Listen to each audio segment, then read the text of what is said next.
Chapter 470, Fortune 185 Show Crew Epic Meetup, Second Update. _3 It wasn't that there was something wrong, it's just that Hen Jiwei thought it was a joke to have a girl teach them acupuncture, so he didn't show up. Bai Lian nodded and didn't ask any more questions as she was chatting with Hen Jiwei. The conversation drifted towards acupuncture, and since modern acupuncture differed from that of ancient times, Bai Lian was careful not to teach indiscriminately. Jiang Fulai hadn't been there long when Jiang Ziju's call came through. He ended the call with a solemn expression and said goodbye to Bai Lian before heading out. He returned to his own place. Jiang He was staying at Ji Heng's, but at the moment, only Xiao Bingwen and Su Nanjing were there, and Su Nanjing had come back late last night and had just woken up. Seeing Jiang Fulai return, Su Nanjing stood up and looked outside. How come it's only you? Where's little sister Bai Lian? At the herbal medicine shop in the east of the city, Jiang Fulai replied casually as he put down his coat. Herbal medicine shop? Su Nanjing was somewhat surprised. Was Bai Lian going to buy medicine? He hadn't associated Bai Lian with herbal medicine, but he didn't ask any further. By noon, Bai Lian thought that Hen Jiwei's understanding of modern acupuncture was about right, so she got up and grabbed her backpack. Initially skeptical of Bai Lian, Hen Jiwei became quite enthusiastic after talking to her all morning. Miss Bai, aren't you going to have lunch here? It was already lunchtime. Bai Lian looked down at her phone, which showed a location sent by He Wen, and shook her head. No, I'm not. The tourist area on the eastern side of Xiangqing had a lot of good food. The restaurant He Wen had chosen was on Peace Street, and Bai Lian arrived at a small tavern after a short walk. Sorry, the staff member hesitated when he saw Bai Lian and then spoke. We're fully booked today, how about coming back tomorrow? I have a friend inside. Bai Lian reported the table number He Wen had sent her, table 28. Inside the quaint little tavern. Table 28 was close to the first floor window, with a wooden window supported by a thick beam, offering a view of the slow-flowing river outside and the arch bridge ahead. He Wen rarely dined out. He found this popular restaurant in Xiangqing online. Dressed in a blue hoodie and dark jeans, his fair complexion stood out as he was looking down at his phone. He returned to WeChat to check the message he had sent Bai Lian. Bai Lian hadn't replied yet. He reopened the document and leisurely browsed through the files. Until he heard the waiter's voice overhead. Miss, table 28 is here. Senior? A jolt of excitement hit He Wen, and he immediately stood up, looking over as the waiter stepped aside to reveal the person behind him. It was a very young girl. The girl, dressed in a long green dress, casually glanced his way with her dark almond-shaped eyes, which reflected He Wen's stunned expression and her lazy brows. Some say that a research paper is the best beauty treatment in academia. He Wen was more than passable in looks, quite sought after in his circle, certainly more decent compared to the likes of Director Huang who had gone bald in middle age. Therefore, for a moment, he didn't associate this excessively beautiful person in front of him with Bai Lian. He Wen hesitantly uttered one word, Senior? Bai Lian casually pulled out the chair opposite him, sat down, picked up the red tea that had already been poured, and took a sip with her head down. Senior? The passing waiter was startled. Really a senior? The goddess of the Tianshan Mountains? The waiter couldn't help but turn his head to look at the excessively exquisite-looking girl, taking in a sharp breath. No way, right? After Bai Lian and He Wen finished their meal, it was still early. She had just started eating when Su Nanjing called, his voice casual over the phone. Little sister Bai Lian, where are you? They'll come to pick you up, Jiang has something to deal with. She needed to go to the library to do her homework in the afternoon and was going to Yen Lu's place in the evening. Bai Lian gave Su Nanjing the address. I looked at the summary you sent, it's a type of the Riemann hypothesis. He Wen talked about academic issues with Bai Lian as they ate slowly. The lab confidentiality meant he couldn't say much, but it's not very rigorous. The waiter, because of the senior comment, came over several times to pour tea and try to find out the scoop. He was all at sea. Finished with the meal, Bai Lian was going to wait on the roadside for Su Nanjing. He Wen offered to walk her there and finally couldn't resist tilting his head, politely asking, Senior, how old are you? When the paper was submitted, the information for the second author had been filled in by Jiang Fulai. So He Wen didn't know Bai Lian's details. He just thought she was like him, from some lab and about his age. Until now. Me? Bai Lian followed the landmarks and stopped at an intersection, waiting for Su Nanjing. Hearing the question, she turned to look at He Wen, high school senior. He Wen. When He Wen didn't reply for a while, Bai Lian slowly took out her Bluetooth earpiece. What's up? What's up? Whose high school student is discussing such a complex mathematical model with others? Even He Wen, a scholarly overachiever, was at a loss. He looked up, about to speak to Bai Lian. Ish, the sound of tires skidding across the road.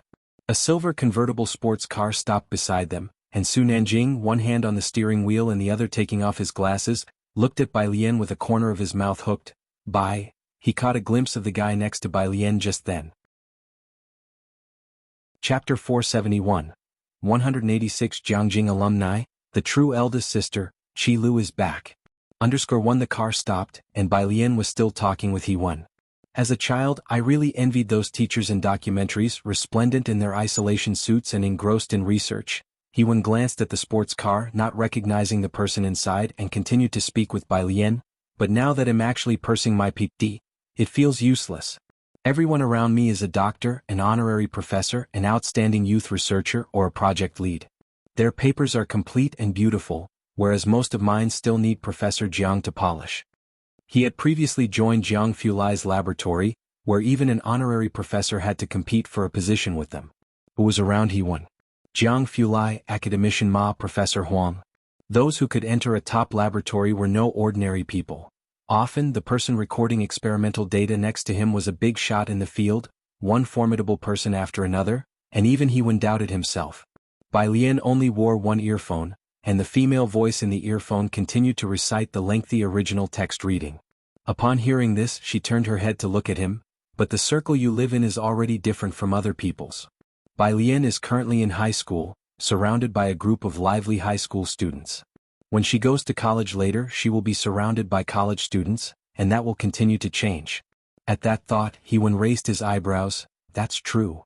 As the two of them talked, Su Nanjing put away his chin, parked the car right there, and got out to walk over to Bai Lian. He glanced at He Wen, who was a rising star in recent years. In college, he was an outstanding honorary alumnus and became famous after deliberately overcoming the suppression by a professor he encountered later.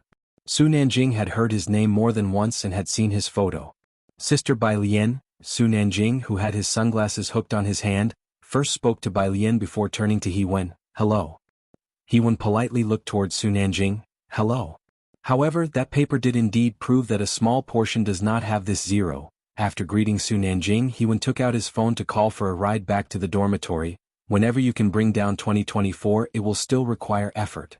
Su Nanjing stood aside listening for a while, not understanding. Could it really be He Wen? Not only the Xiao family but the Su family also wanted to pull He Wen into their team, but He Wen preferred to stay secluded and had always been in the laboratory. Even Su Juling hadn't found a proper opportunity to communicate with He Wen. Who would have thought the He Wen they were discussing with Xiao Bingwen yesterday would appear before them today? Su Nanjing turned his head to look at his own car, regretting his decision to show off today by driving the newly arrived sports car. Sports cars are nice, but they only have 2 seats. This place is a tourist attraction with many cars around. Bai Lian saw He Wen's taxi stop by the roadside and said goodbye to him. Dude, if you're in your senior year, you'll be going to Jiangjing in the second half of the year, right? He Wen remembered this matter and poked his head out of the backseat window. We'll talk more later. The taxi left. Many young people covertly took photos of Su Nanjing's car, while Su Nanjing stared in the direction the taxi left, seemingly lost in thought. Bai Lian, seeing him unmoving for a long time, turned slightly and rested her hand on the passenger door. Aren't you leaving? No, Su Nanjing snapped back to his senses, pressed the key fob and walked back to the driver's seat, finding the situation quite unbelievable. Was that just He Wen? How do you know him? Logically, those who communicated with He Wen should belong to the likes of Professor Huang, right? I collaborated with him on a mathematical modeling project. Bai Lian opened the door and lazily settled into the seat, and then we got to know each other. I see, no wonder, Su Nanjing nodded. He started the car. Suddenly it dawned on him and he tilted his head. Wait? Modeling? Yes, is that not okay? Bai Lian nodded. There was nothing secretive about it. She inserted the other earphone into her ear and glanced at him. The usually composed Su Nanjing finally couldn't suppress the urge to curse, his mouth twitching slightly. If I remember correctly, Sister Bai Lian, you're in grade 12, right? How did you end up doing mathematical modeling with He Wen? Do you know who he is? He drove the car slowly. Everyone who collaborates with him on scientific research is an honorary alumnus of Jiangjing University. Collaborated on one modeling project and then got to know each other. No, how could she say it so casually? Not to mention collaborating, finding He Wen is a problem even for the likes of Bingwen. Though there are several hundred honorary alumni of Jiangjing University, the rarity of this status is evident when considering the large population of the country. Chapter 472. 186 Jiangjing Alumni, the true eldest sister, Qi Lu is back. _2 Su Nanjing only had 2 honor alumni friends he was close to, Jiang Fulai and Jiang Shijue. I see. Bai Lian nodded, her right elbow casually propped on the car window, her demeanor relaxed and she absent-mindedly fiddled with her phone in her hand. The convertible, the wind blew her fringed hair apart. How did she manage to speak with such calm and nonchalance? Su Nanjing took the time to glance at her and was thoroughly impressed. Of course, about the honor alumni. Su Nanjing wouldn't know, let alone honor alumni. If one really did the math, Bai Lian was the senior of all the honor alumni at Jiangjing University. After all, the first president of Jiangjing University was her immediate mentor. In the west of the city, 2 building. You're about to take the college entrance exam, said the old grandmother with graying hair, holding Yang Lin's hand in her left, her hand backs all furrows, her gaze gentle. When you get to university you will need money. As she spoke, she took out a square handkerchief from the pocket of her blue coat and placed it in Yang Lin's hand. Yang Lin's grandparents lived in the countryside, and whenever Yang Jianpain was in debt, he would go there in a rage demanding money, even hitting the grandparents. Only after hearing that he was now locked up did the elderly couple dare to come see Yang Lin. No need, I have money. Yang Lin didn't take the money. She returned to her room to take out a metal box from under the bed. It contained the 2,000 she drew out last time. She counted out 500 to give to them. Stop taking part-time jobs, focus on your studies first. Young grandfather, who had been silent to the side, finally spoke up. The village is collecting herbs, your grandmother and I have sold quite a bit. We've planted a lot more and they will continue buying, you take it and don't worry about us. Yang Lin insisted on giving them the money.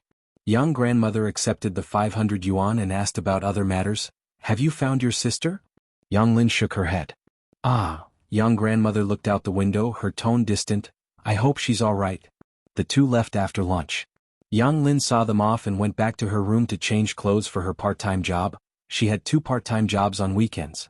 Upon opening the closet, she found the money she gave to grandmother underneath her clothes. Next to it was a black checkered handkerchief, a favorite of her grandmother's that had been used for many years and was fraying at the edges. Yang Lin looked at it for a while without speaking, then put the money away. Tuition, living expenses, rent, university would need even more expenditure. She had no time for sentiment. She left and closed the door behind her. On the windowsill, a snow-white lily in a vase gently swayed in the wind. Downstairs. Yang's mother came over with her family, her hand holding a boy who had a toy gun in his, shooting at passers-by, and behind them was a girl with a milk tea, her stepdaughter Yashanshan. Upon seeing Yang Lin, the boy shot a plastic bullet at her, but missed. Yashanshan, aware of Yang Lin's identity, sipped her milk tea, giving Yang Lin another look. Hey, do you know Bai Lian and Tang Ming? Yang Lin didn't reply, passing them by without stopping. Yashanshan glanced disdainfully at Yang Lin's retreating figure. Shanshan, Yang's mother turned to her stepdaughter. Who are Bai Lian and them? They're all seniors in high school, renowned figures at number 1 high school. Yashanshan gave a sideways glance at Yang's mother. Your daughter lacks upbringing. If the father's in prison, how far can the daughter go? The boy beside them repeated, lacks upbringing. Up ahead, Yang Lin boarded the bus. Her phone buzzed in her pocket, a call from Bai Lian. She took out her phone. It was a second-hand one from the market, quite slow, but she only downloaded WeChat and a payment app for use. WeChat was for receiving payments as she would do homework for others in school. Yang Lin, Bai Lian's voice was always so indifferent and accommodating. Someone needs help copying 3 workbooks of mistakes. I asked her to add you, just charge the market rate. Yang Lin nodded, then realized Bai Lian couldn't see her, her voice very soft. Okay. She had just hung up when she received a friend request. It was an iris flower avatar, Yen Lu. Yen Lu, thank you schoolmate. This is for Zhang Shi's use. Yen Lu, transfer 1,000, Yang Lin typed. That's too much. She knew about Zhang Shi's situation. Most of the notebooks and exercises he used in prison were copied by her, handed over by Bai Lian and Ning Xiao, and Bai Lian even asked her to give a discount. Yang Lin had a good memory. After copying these notebooks and workbooks once, she almost understood it herself. Realizing that this was helpful to her, and Zhang Shi's was also a classmate, she wanted to help copy for free, but Bai Lian said that clear accounts make good friends. Yen Lu, transfer 600. Chapter 473. 186 Jiangjing Alumni, the true eldest sister, Qi Lu is back. _ 3 Yen Lu, 3 of them are this thick and others wouldn't even copy it for 500 a book. Thank you, classmate. Yang Lin glanced at Yen Lu's profile picture, roughly knew who she was and accepted the task. After accepting it, she leaned against the bus window, contemplating buying a phone for the elderly. With Yang Jianping in prison, everything started to get better. Evening. Inside the Zhang family kitchen, a small kitchen cluttered with everyday items, showing signs of daily life. At this moment there were cameras set up at various angles. Yen Lu and Mei Yi were cooking, chatting about Great Yong, and reminiscing about the past while familiarly preparing the meal. As Bai Lian and Pu Xiaohan entered, they immediately saw the two laughing and chatting. Bai Lian paused at the doorway. These two play siblings in Great Yong and they've become good friends off-screen too, said Xinjia quietly to Bai Lian. Do you think they really look a bit like siblings? Bai Lian placed her backpack on the sofa, her eyes drooping as she nodded gently. To avoid making these students uncomfortable, only one photographer was left in the hall, while others relied on the cameras installed in advance. The director's team was watching the footage from a small room outside. Most of these students wouldn't show their full faces on camera. It's really strange, said the director from the small room outside, watching the screens displaying the faces of Bai Lian, Pu Xiaohan and the others. Are these friends of Yen Lu so natural in front of the camera? Especially this boy, he pointed at the sullen-looking Ning Xiao, who had found a spot to read as soon as he arrived. How can he be so natural? It's no wonder for Bai Lian, she could be calm and do her homework in a bar on Bakhtur Street. Now, even if someone walked in front of her with a sniper rifle, the director wouldn't be surprised. But, how come Pu Xiaohan and Ning Xiao are all so relaxed, one after another? Recording a variety show, the fear is that poor camera presence or a forced performance could mar the show, but none of Yen Lu's guests appeared restrained or forced. They were all incredibly natural. Mei Yi's agent, who was also watching Ning Xiao on the screen, squinted slightly. It is indeed strange. Inside the room, Bai Lian took out a collection of incorrect homework answers from her backpack and set it aside, asking Yen Lu to pass it on to Yang Lin. Then she went to the table and picked out a lily that had been trimmed from a bunch of lilies. Her phone, which had been set aside, started to ring at that moment. It was Qi Yundai. Qi Lu. Bai Lian trimmed off the excess leaves, then handed the flower to Pu Xiaohan beside her. She walked to the window where she heard a beep from the phone. It was identifiable as the timer sound from an oven.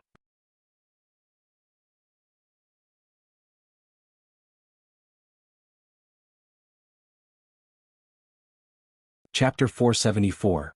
187 An ordinary lawyer, upgraded to a master, second update, _1 After all, it was Bai Lian who asked, so the director subconsciously asked an extra question. Bai Lian was still holding her smartphone and after thinking for a bit she said, Qi Lu, he's a lawyer. A lawyer, how? The director let out a sigh of relief, confident that a lawyer would definitely abide by the law and not cause any accidents. Welcome, is he okay with being on camera? He remembered this matter, as this should be a mutual friend of Bai Lian and Yen Lu, wanting to do Bai Lian a favor. We will give him an introduction in post-production, which is also a great opportunity to become famous. Wang Xin's mouth twitched slightly, and she couldn't help but give the director another glance. Bai Lian still hadn't hung up the phone, and she only quietly asked the person at the other end. Qi Yundai didn't care as he was instructing someone in the bubble tea shop to keep an eye on the fire for him. All good. Once it was confirmed that he was okay with it, Bai Lian informed the director, then turned around and went back to the hall, where Pu Xiaohan had arranged the lilies to one side, Wang Qi had positioned the flower pots in the room, and Ning Xiao had finally completed a practice problem on the app. And he discussed the maximum value with Bai Lian. Wang Qi, seeing them so absorbed in the discussion, couldn't help but come over to look at the problem, then left with a dazed expression. Xiaohan was taking pictures of the flower pots with her smartphone. She went over to look after seeing Wang Qi's actions, then silently left. There was only one cameraman in the room. After filming the kitchen for a while, he heard through his earpiece the director's instruction. Go film what Miss Bai and her classmate are doing. What kind of problem are they writing?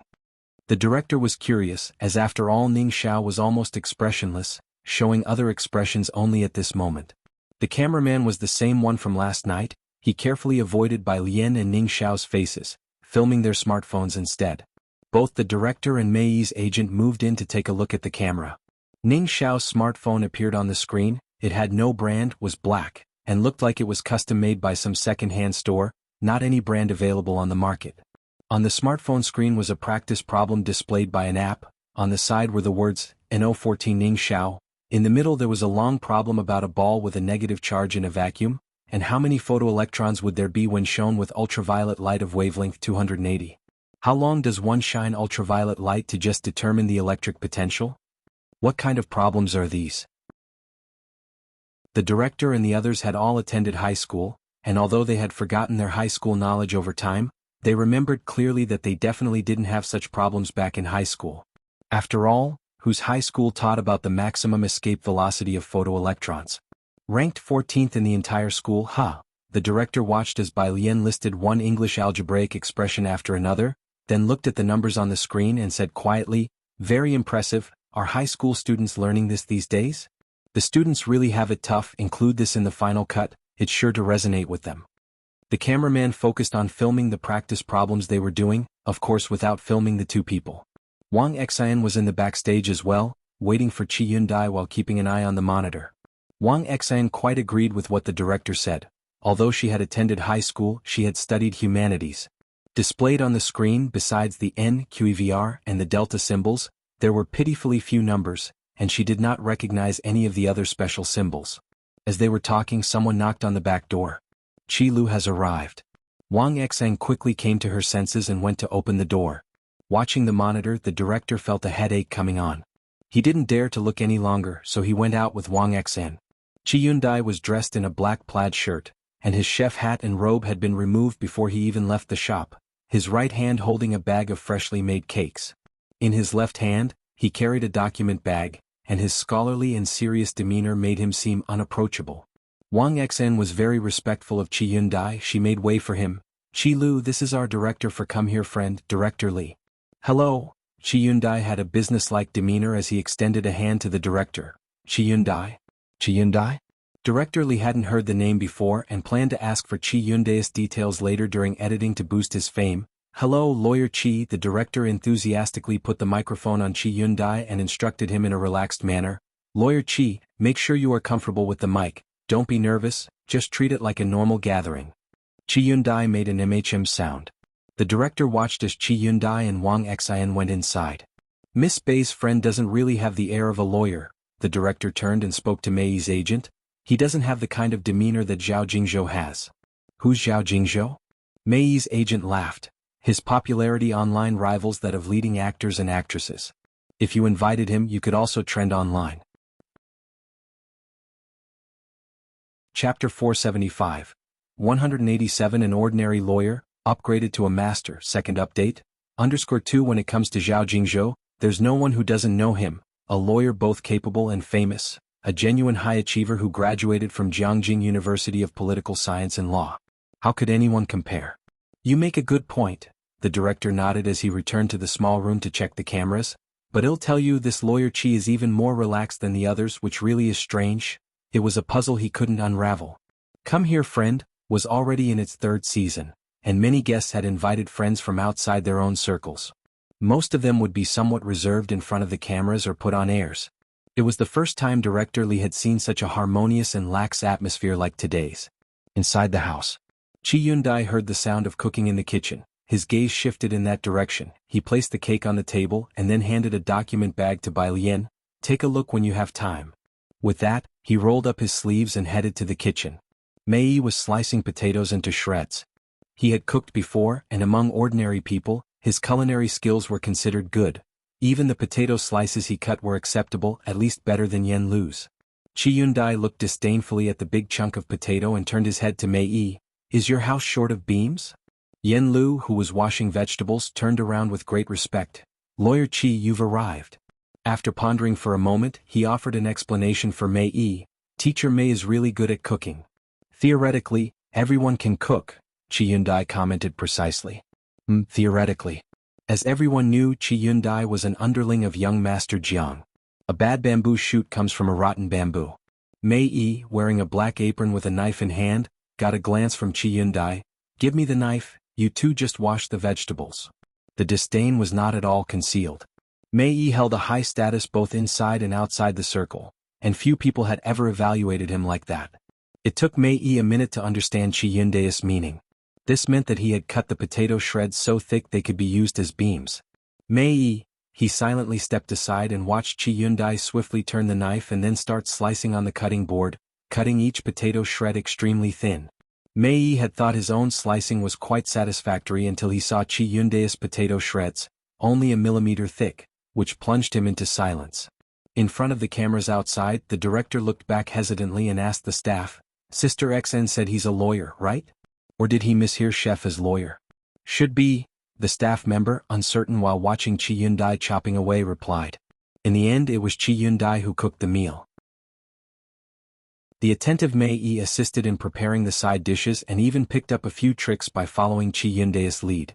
Knowing that Mei and Yen Lu were recording a show, Chi Yundai didn't bother kicking them out to cook alone. He occasionally let the two do some cooking.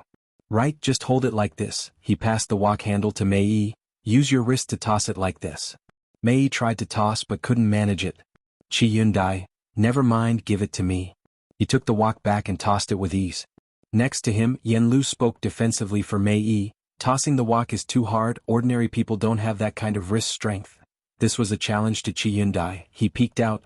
"Miss Bai, come over here." "What is it?" Bai Lian approached the kitchen still holding a pen in her hand. "Just like this, use your wrist to toss the wok." Chi Yundai demonstrated to Bai Lian, then let her try tossing the wok. Bai Lian held the handle. Her slender fingers and a segment of her thin, pale wrist were exposed, with a hint of red ribbon visible. Without much effort, she easily performed a wok toss for everyone. "Like this?" She gave the pan a few flips and asked Chi Yundai, "What next?" Chi Yundai added a spoonful of salt, took over the pan, turned off the heat, glanced at Mei and Yen Lu, and said slowly and deliberately, "It's fine, Miss Bai, you continue learning." Yen Lu, Mei. After Chi Yundai finished cooking, when the kitchen was empty, Mei forgot about the presence of the camera and sneakily gave the pan a flip. During the meal, a bunch of fresh flowers was placed in the center of the table, hiding a microphone and camera. Ever since Yen Lu returned, Bai Lian and Ning Xiao had shared 3 meals with her. Yen Lu knew Bai Lian and Ning Xiao were tutoring Zhang Xiais, something she felt she could do even less of than Ning Xiao. So every time Yen Lu suggested having a meal together, Bai Lian wouldn't refuse. Mei livened up the atmosphere at the dining table. Apart from the 3 of them who were working, the rest were high school seniors. Bai Lian and Ning Xiao talked endlessly about Yang Lin's situation. She picked up a rib unhurriedly, praising Chi Yundai's cooking. "Her biology is fine, but she's a bit weaker in math and physics. Did you compile those 2 workbooks of mistakes? Tang Ming and I found those problems, they should be able to help her." Ning Xiao considered for a moment. She missed the biology competition, otherwise it would have been better. At school, he and Shinju among others had participated in competitions. As for Yang Lin, she had been so busy working that she had no energy for anything else.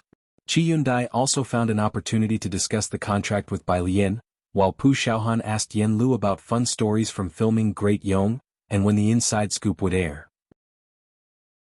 Yen Lu's participation in Come Here Friend was originally for promoting Great Yong, so when Pu Xiaohan brought it up, she smoothly responded. Pu Xiaohan also boldly asked to add Mei on WeChat.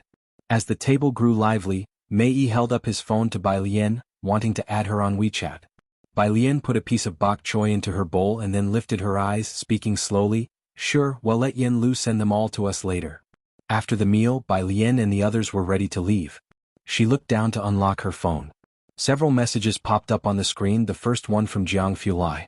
He sent a photo indicating he was across the street. Bai Lian replied unhurriedly, "1."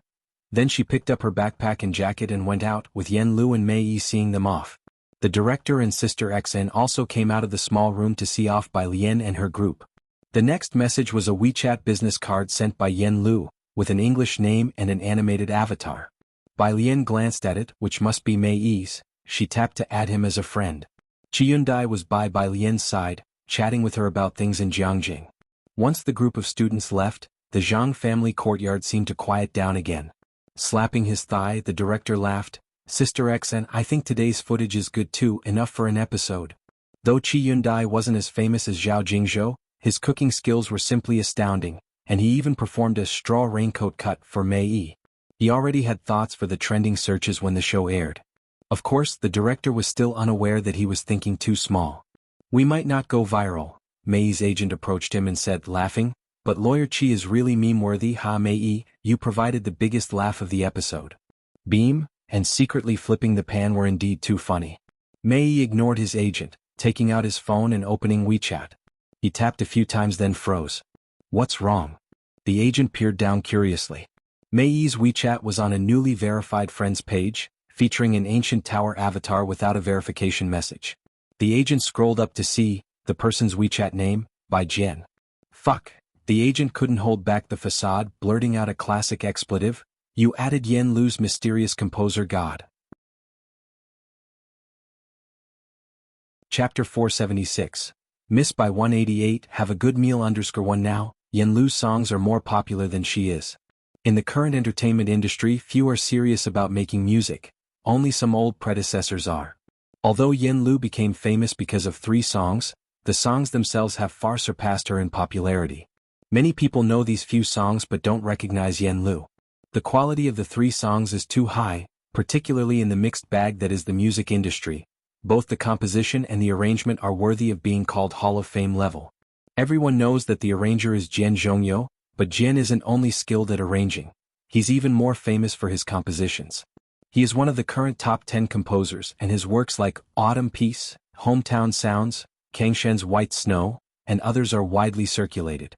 Netizens unfamiliar with this type of traditional musician only found out about Jian Zhongyi's influence after he became a hot topic. With his status as a Hall of Fame level composer yet arranging for another composer, everyone is speculating about who this by Jian could be. However, aside from a Weibo account, the person has not revealed any information, and although there are no secrets in the entertainment industry, even insiders do not know by Jian's identity. Just like the initial days of Jian Zhongyo. Seeing the WeChat page for a second, the serious castle profile picture, and the straightforward WeChat name, his manager's first thought was of Yen Lu's composer. I don't know, Mei said, eyes and brows lowered as he clicked to accept the friend request, giving it only a moment's thought, but it should be Miss Bai. He was easygoing, with sharp, handsome features, and his eyes shone like the divine under the light. Mei's manager also paused, then realized, right, you said you wanted to add Miss Bai on WeChat during the recording. Even the boss of Time Entertainment doesn't know who the composer is, how could they add you? He looked down and saw Mei had sent a message asking if she was Bai Lian. The other party replied with a 1, and Mei added a note. Then he politely typed a line, the show will air at the end of March. But on the other hand, the manager rubbed his hands looking at Mei's phone screen, then suddenly said, Miss Bai also has the surname Bai, the same as that composer. Even the online name is the same. Across the street. Jiang Fulai's ride was a 4-seater car, and this little road beside the school had many street vendors at night, generating some foot traffic. Jiang Fulai parked beside a road under construction. Dressed in a white shirt with a thin sweater over it, strands of hair falling over his forehead, his expression exceptionally cold, he stood under a street light making a phone call. Mr. Mao Kuan has invested 5 million in cash. Miss Bai, your technology evaluation is for 3 million in cash. Party C is the Chen family, Mr. Xiaoqi is the executor, and the supervisory board. Qi Yundai was detailing the content to Bai Lian. I've discussed the management structure with them. All is in order. While he was still talking, he saw Jiang Fulai approaching and Qi Yundai fell silent. Bai Lian also lowered her head as Jiang Fulai said something to the person on the other side of the phone, then hung up. Young Master Jiang, I've returned to find Miss Bai and the third young master. Qi Yundai walked over. Su Nanjing was secondary. Jiang Fulai gave him a glance without commenting on his sudden appearance in Xiangqing, merely grunting in acknowledgement, not adding more. Usually, if nothing as outrageous as last time had happened, and Jiang Shijue was willing to let go, Jiang Fulai often wouldn't interfere too much. He always treasured every minute and second. After Jiang Shijue could stand on his own, few things could pull him away from his experiments and research. Qi Yundai exhaled in relief. He stood watching Bai Lian sit in the front passenger seat. Her phone automatically connected to Bluetooth, and Jiang Fulai slowly drove away. Not until the car mingled with the crowd did Qi Yundai raise his eyebrows slightly and head towards the milk tea shop.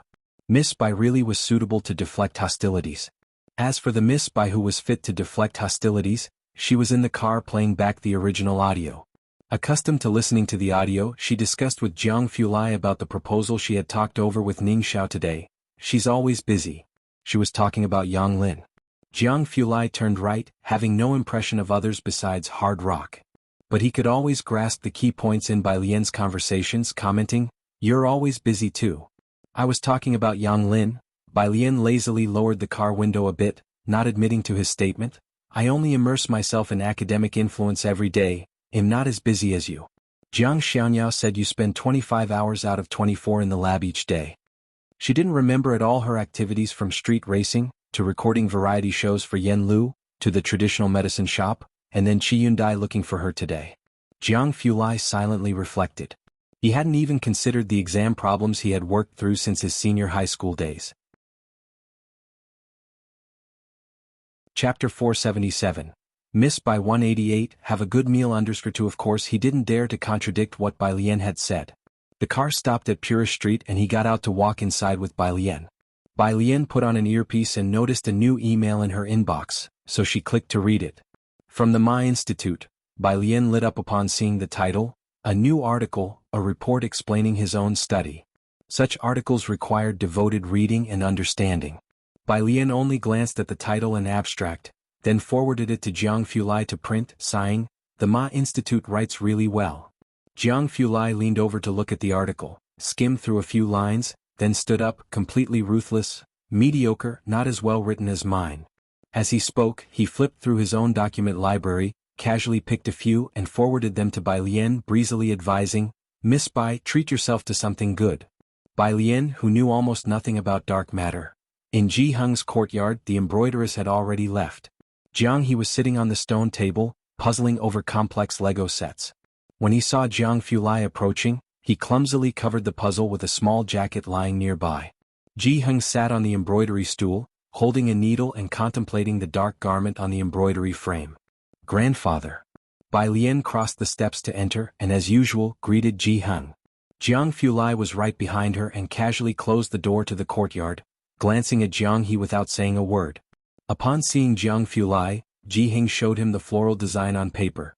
"Xiaojiang, does it look like this?" Bai Lian also looked over. Ji Hung had drawn a Dunhuang auspicious cloud pattern. It looked very wealthy. Jiang Fulai stood beside her, eyes and eyebrows lowered, his voice somewhat gentle. "That's correct." "Then it's settled." Ji Hing nodded, casually picked up the nearby smoking pipe. Having finished the drawing, he now had a plan in mind. Recently he had been embroidering the same pattern, and he intended to use Jiang Fulai's piece to fend off boredom. Jiang Fulai took Jiang He home with Ji Hung escorting them out the door. Jiang He waved at Ji Hung reluctantly. Ji Hung lit a cigarette and stood in the doorway watching them leave. The alley had streetlights installed a few months ago, and he stayed until they turned the corner. It wasn't until they were out of sight that he turned back into the courtyard. Bai Lian had never liked watching people leave. The first time she saw someone off was when Ji Xiaojun suddenly went to Jiangjing, but that time she left before Ji Xiaojun did. Ji Hing didn't demand this of her. When he turned to close the door, Bai Lian was uncovering Jiang He's jacket to look at his creation, an image he had drawn himself and had made into Lego to scale. "This is custom ordered by Jiang He himself." Ji Heng exhaled a ring of smoke, speaking nonchalantly, "He has to pre-assemble it. I heard it's a birthday present for his brother." Jiang He had confided quietly to Ji Hung about this. Purist Street. Jiang Fulai strolled casually ahead, with Jiang He trying to keep up with large strides behind him. His phone vibrated. It was a message from Bai Lian about his paper. Applause? After opening it, the two little hands even enlarged for a moment and Jiang Fulai raised an eyebrow. As the tall and the short reached the car, he pressed the car key to unlock it and to Jiang He's disbelief, opened the back door for him. Jiang He hesitated before climbing in. He hadn't often enjoyed such treatment and once seated, he looked at Jiang Fulai in the driver's seat and shifted his legs. "I'm a bit hot." Jiang Fulai glanced at the rearview mirror, started the car and lowered the rear window slightly. The wind blew in. Jiang He felt a bit elated, and a bit thirsty. Jiang Fulai drove onto the main road and casually opened the glove compartment of the front passenger seat, grabbed a bottle of mineral water and tossed it to Jiang He. His front passenger seat rarely had anyone bold enough to sit there. Ever since Bai Lian started sitting in the back, there was always plenty of food and drink. Jiang He caught the mineral water, growing bolder. "The wind is a bit too." Finally losing his patience, Jiang Fulai gave a cold glance to the back seat. "Sit properly." Jiang He. He immediately closed the vent on himself. The car slowly arrived at the residence, and Jiang Fulai parked and walked towards the entrance, where the garden lights were brightly lit. Su Nanjing lounged casually on an elegant recliner, idly scattering a handful of fish food. The koi that he had fed all day were too lazy to nibble again, barely flicking their tails. Seeing Jiang Fulai return, he sat upright, tossing aside the fish food. Jiang Ji. Jiang Fulai nodded towards him and continued inside, while Jiang He trailed behind clutching the bottle of water. He. Su Nanjing greeted Jiang He. Jiang He didn't even lift his head, ambling along and ignoring him. Chapter 478. Miss by 188. Have a good meal. Look, he only talks to people with high IQs, Su Nanjing said to Xiao Bingwen beside him, paused for a moment, then added, like little sister Bai Lian.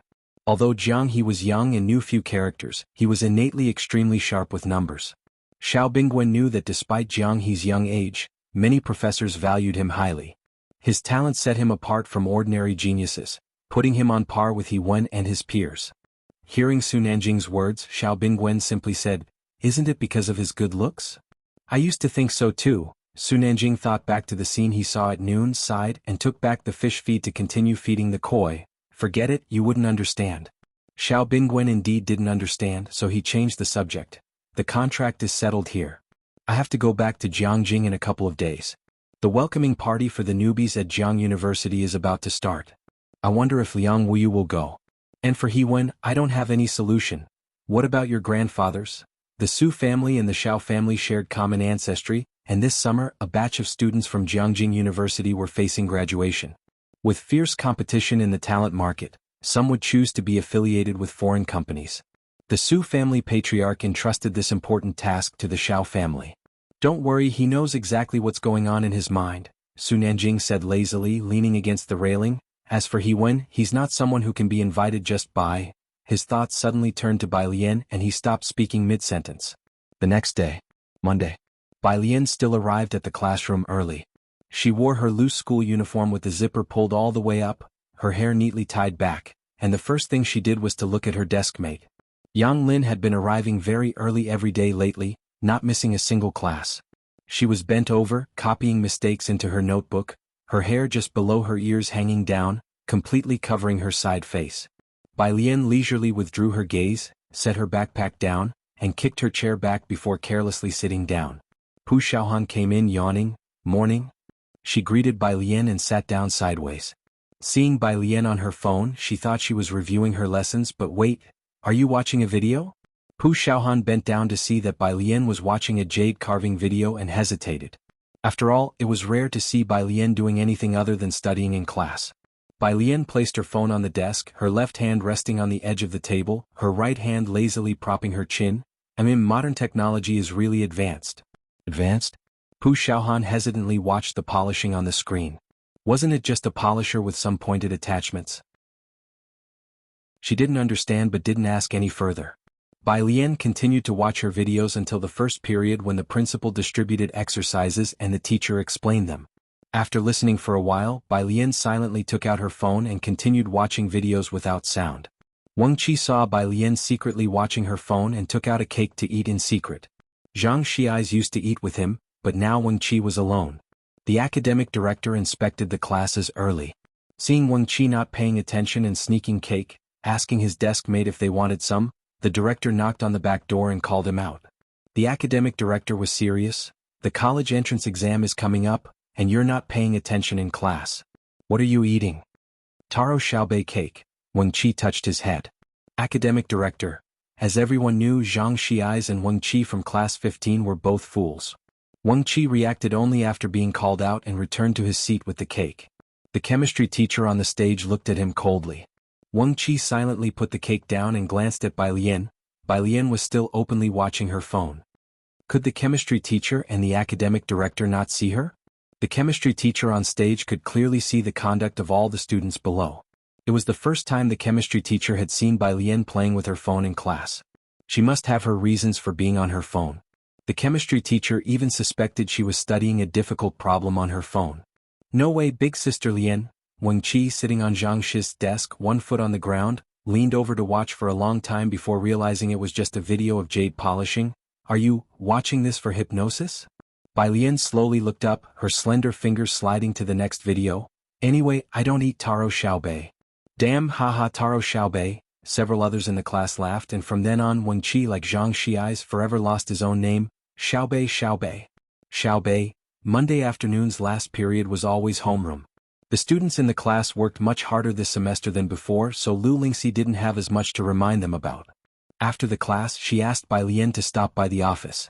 Class had just ended, the hallway was crowded, and Bai Lian didn't push through the crowd. Pu Xiaohan, Ning Xiao, and the others were waiting in the classroom for Bai Lian.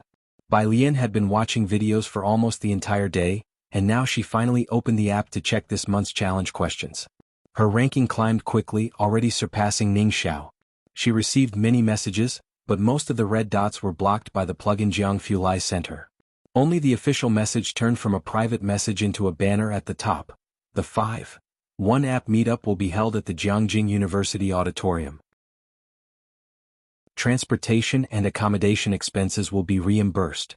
Please fill out personal information as required. http://JJDX. Bai Lian glanced at it and swiped past. She didn't fill it out.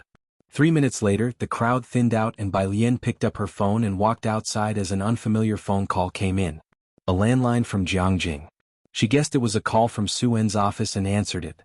Hello, the voice on the other end was unfamiliar, tinged with curiosity. May I speak with Bai Jian? Chapter 479. 189 Outstanding Talents Emerge. Show Preview. Second Update. _1 Bai Lian turned a corner and sidestepped two students coming downstairs heading down. She raised an eyebrow. And you are? The voice on the phone clearly hesitated for a moment, as they probably weren't expecting a girl to answer. Only hesitating for 2 seconds, it continued, I am the main person in charge of the Jiangjing University app. May I ask if you are the owner of this phone? The app registration required only an invitation code and a phone number. That's all their backend could retrieve. Walking upstairs with her head down, Bai Lian replied nonchalantly, Yes, it's me. The curiosity increased on the other end of the line. The annual freshman mixer is starting soon, to be held at the Jiangjing University Auditorium. There will be senior students sharing their experiences. We haven't received your information yet, aren't you planning to come? Emphasis was placed on Jiangjing University and the senior students, hinting at a great opportunity to expand one's network. It was rare for anyone to miss it each year. Except for Su Zhiyue and Liang Wuyu, everyone was quite curious about this Bai Jian, who had suddenly appeared.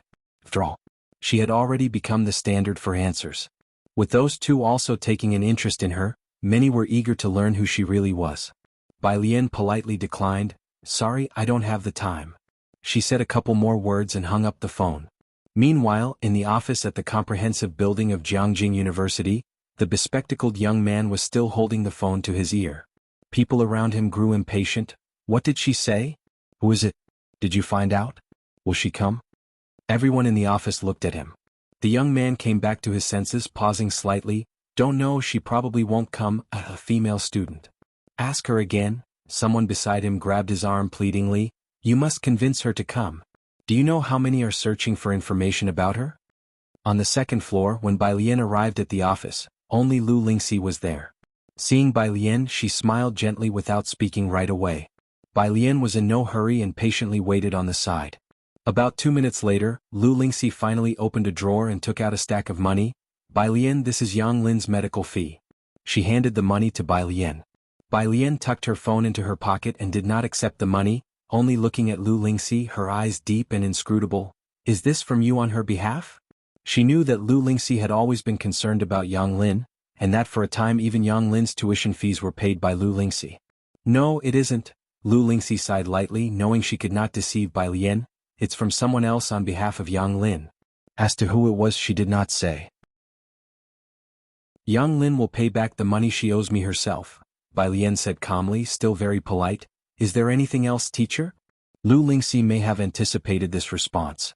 She put the money back into the drawer, sighing deeply. Forget it. I'll give it back to her. You better head home.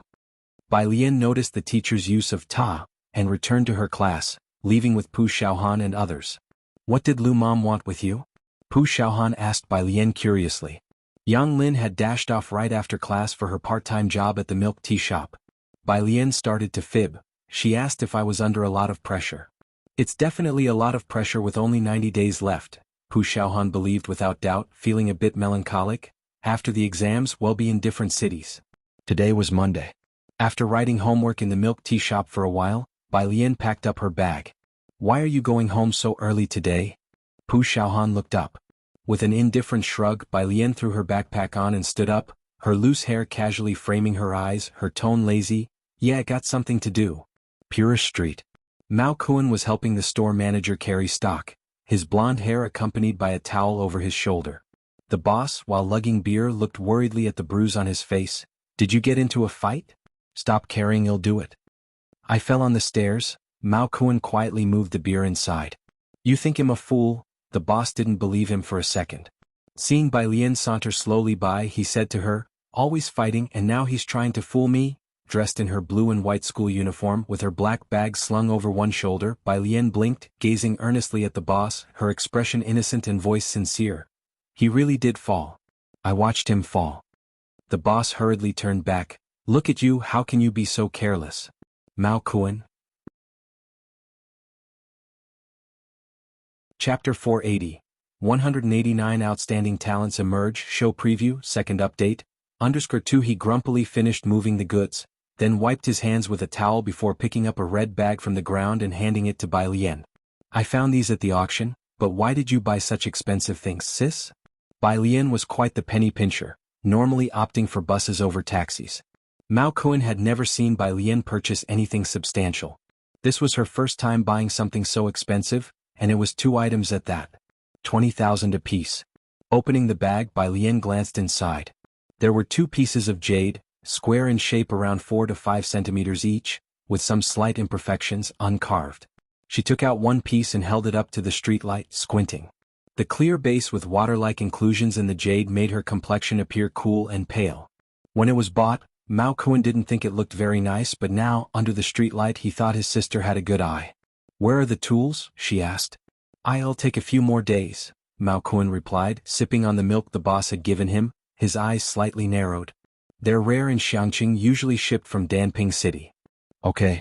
Bai Lian stuffed the jade back into her pocket and took a box of Wangzai milk, methodically unwrapping the straw. Have you signed the contract? Signed it ages ago, Mao Kuan grinned. Xiaoqi is handling things in Jiangjing. When are you heading over there? After the college entrance exams, Bai Lian replied nonchalantly. Throughout the entire month of March, Yan Lu's popularity in the entertainment circle refused to wane.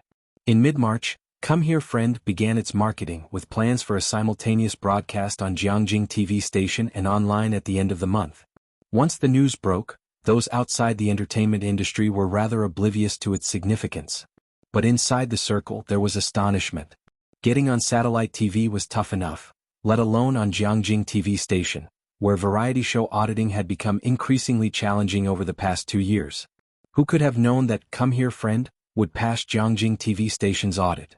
Once the positioning of Come Here Friend was known, countless entertainers eagerly reached out to the show's team, expressing their desire to join the program. Friday. After school in the afternoon, Bai Lian picked up her backpack, her eyes fixed on the problems displayed in the app.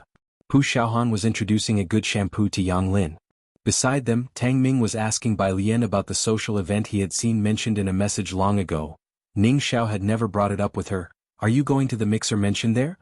Without looking up, Bai Lian gave him 2 words, not going. It was just like her. Ning Xiao wouldn't go either. Tang Ming was slightly interested, but with neither of them going he couldn't be bothered either. Is Sister Lu's show being broadcast simultaneously next Sunday? Yes. Wang Qi's eyes lit up with excitement. The show's official announcement has been made, and everyone must watch it the moment it airs. Bei, the tall boy next to him, rested his hand on Wang Qi's shoulder, raising an eyebrow. Weren't you a diehard fan of Manxi? Wang Qi immediately wiped the smile from his face and expressionlessly pulled the boy's hand off. It wasn't clear whether he was unhappy with being called Bei, or with the mention of Manxi. Ning Xiao went straight home after the evening school, and Bai Lian, aware of his grandmother's health situation, didn't ask further. As she stepped out of the school gates, she saw Jiang Fulai waiting at the corner. Su Nanjing wasn't on his cool motorcycle but sitting in the back seat, having nearly finished his busy tasks, though he hadn't returned to Jiangjing. As Bai Lian approached, Jiang Fulai, touching his Bluetooth earpiece, his brow slightly furrowed, exuded a sharp chill in the evening sunlight. When he saw Bai Lian, he handed her the printed paper. "Bai Lian, are you reading this?" Su Nanjing got out of the car, loosely holding sunglasses, his fingertips pointing towards the paper Bai Lian had taken, showing a moment of hesitation. He had always thought it was something Jiang Fulai, the specialist, was reading. Bai Lian nodded her head. "Any problem?" Su Nanjing snapped back to reality, recalling the matter with He Wen, and shook his head. "It seems there isn't." Jiang Fulai took off his Bluetooth earpiece and put it in his pocket. He turned slightly, his gaze sweeping past Su Nanjing and settling on Bai Lian. "Going straight home?" Bai Lian, looking at the messages on her phone, replied in a drawl, "Not heading back just yet. I'm thinking of buying a TV." She had received several messages during class. Dean Jian was always timely. As soon as Bai Lian opened the message, one popped up. "No new songs this month?" Bai Lian, "Soon." She continued scrolling through her messages. Jiang Fulai looked down at her, feeling hesitant for the first time. "A TV?" "Yeah." Bai Lian replied to a few messages, including some from Mei Yi and Yen Lu. Lifting her gaze slightly, she continued, "Grandpa doesn't have a TV at home, and next Sunday I might want to watch TV. The show with Yen Lu, and after that." Chapter 481, 189 Outstanding Talents Emerge Show Preview Second Update, _3 There was also Daong. Ji Hung liked to listen to the radio, he didn't have a TV at home. Next to him, Su Nanjing reacted quickly, "Little sister Bai Lian I brought." Before he could finish, he saw Jiang Fulai standing beside him with the car keys, tall and elegant, watching him with a calm and lofty presence, his eyes cold and proud as if nothing had changed from before. But Su Nanjing could sense a hint of lethal intent spilling from those light-colored eyes. He forcefully changed the subject. "My big brother Jiang, he has a great eye for selecting TVs." Jiang Fulai left without him, and Su Nanjing stood there alone, forlorn, watching the black car disappear into the distance. He stroked his chin. What TV to watch on Sunday? He was not familiar with entertainment, so he took out his smartphone to consult with Xiao Bingwen. Xiao Bingwen was in Jiangjing and he quickly returned the call, his voice sounding a bit tired. "Nanjing, I'm not sure about what TV, but Yen Lu seems to have a variety show." Su Nanjing was just asking casually, his eyes caught sight of a milk tea shop and he strode towards it, his tone indifferent. "Is something up on your end?" "Somewhat," Xiao Bingwen said, massaging his temples softly. "At the freshman mixer at Jiang University, someone remarkably talented has appeared, someone who could potentially rival Liang Wuyu. But I haven't gotten any insider information. I heard Liang Wuyu is going there too, targeting that person." The milk tea shop was busy. Su Nanjing glanced around and queued up among the crowd, his expression serious. "Who?" Meanwhile, at Tianhuan in the studio of the popular artist Lu Yang. Lu Yang had just finished his work, and none of the staff in the studio had left for the day yet. An assistant cleaned up his desk, picked up his smartphone and saw a notification. "Come here, friend has a premiere date set, Jiangjing TV station will broadcast concurrently online, and Yen Lu's guest is Mei Yi?" He spoke out instinctively. Behind him, Lu Yang, clad in a designer outfit, saw his smile disappear in an instant. The agent, aware of the show's recent popularity, followed with a sigh. "From Jiangjing Music Academy going on Jiangjing Satellite TV, and that composer we were going to." Lu Yang was originally supposed to be the guest on the show with Yen Lu. Realizing Lu Yang's mood had soured, the agent swiftly changed the subject. "But look at the netizens' comments. Even though the show is trending, it's not necessarily good for them. Variety shows need to have impact, it's not like filming a drama." The buzz in the entertainment circle comes and goes in waves. Only this time Yen Lu's popularity kept soaring due to Jian Zhongyo and the mysterious composer, and once Come Here Friend was officially announced, many fans and bystanders took notice. The agent opened the official Weibo account for Come Here Friend and found a teaser video posted there, less than a minute long. It was mysteriously edited and the netizens could not discern much from it. Doesn't teacher Mei Yi rarely appear on variety shows? Am I the only one who thinks he's not cut out for it? Honestly, neither of them seems right for variety shows. From the trailer, other than teacher Mei Yi, the rest are outsiders, and there are even a few students whose faces aren't shown. A lot of outsiders? Then there's really nothing worth watching. Yen Lu's networking in the entertainment circle is poor, isn't it? Why didn't she invite Bai Jian and Dean Jian? If they were on the show, wouldn't it explode with popularity? I also thought Yen Lu could get a Jian and a Jian Zhongyo to come, somewhat disappointed. Anyway, since those two bigwigs behind Yen Lu didn't show up, well, just appreciate Yen Lu and Mei's looks. If it's outsiders, let it be outsiders. The focus isn't on them anyway, who cares who they are. Chapter 482. 190 Lien and Mu families true prodigy _1 suppress each other. Look, Liu Yang's agent shrugged nonchalantly, netizens all say there's nothing worth watching. Yes, netizens say there's nothing to see. But they didn't say they wouldn't watch. Given Yen Lu's and the show's increasing popularity, as long as the two of them didn't make any major mistakes, the program's heat would still be very high. Most importantly, Yen Lu's arranger, Jian Zhongyo, was a true master of art, and the lyricist and composer who hadn't appeared yet, although not yet seen, had a name that resonated through the music world. Liu Yang looked down and slowly fastened his buttons, saying nothing. He had debuted with the persona of a noble son, and at the time Yen Lu was being criticized all over the internet, the studio worried about affecting his image, and after weighing the options they decided to give up on this opportunity. My fault, the agent stared at the phone, sighed, I shouldn't have let them make that call. It's too rare to receive charcoal in snowy weather, to form such a modest but precious friendship. Now all they could hope for was that Come Here Friend would not become a huge hit, so that Liu Yang and his heart could feel a bit better. As soon as Come Here Friend was officially announced, the buzz didn't die down. All the major video self-media were riding on this popularity, analyzing what the refined Mei Yi and the cold beauty Yen Lu could possibly do together. Xiangqing Electronic City. Bai Lian took off her coat, wearing only a Chinese button-up shirt. After getting out of the car, she stretched languidly, casually looking for the elevator sign. On the other side, Jiang Fulai took the car keys. This way. Bai Lian had already walked to the middle. She lifted her chin towards the left, her voice lazy, having seen the elevator around the corner. The phone rang, still that call from Jiangjing. If it wasn't for the fact that the caller was from Jiangjing University and, in a way, belonged to the same lineage as her, Bai Lian was a little tempted to block the number. Classmate, the man's voice on the other end of the phone was already helpless, having tried to persuade her for so long to no avail. His eyes darted around. We have a top 10 app commemorative gift. Can I have an address to send it to you? Bai Lian waited for Jiang Fulai to come over, smiled. No need. Ah. The voice on the other end sounded disappointed. It's a unique cultural creation of our first president, a little copper figure. The first president? Bai Lian's hand tightened, unsure if it was the person she was thinking of. Can I pick it up myself? Ah. The person was not accustomed to this request, paused. Oh, that's fine, I'll give you the address. He quickly repeated the address, then added, is it too long or too complicated? Haha, I'll add you on WeChat and directly send you the detailed address.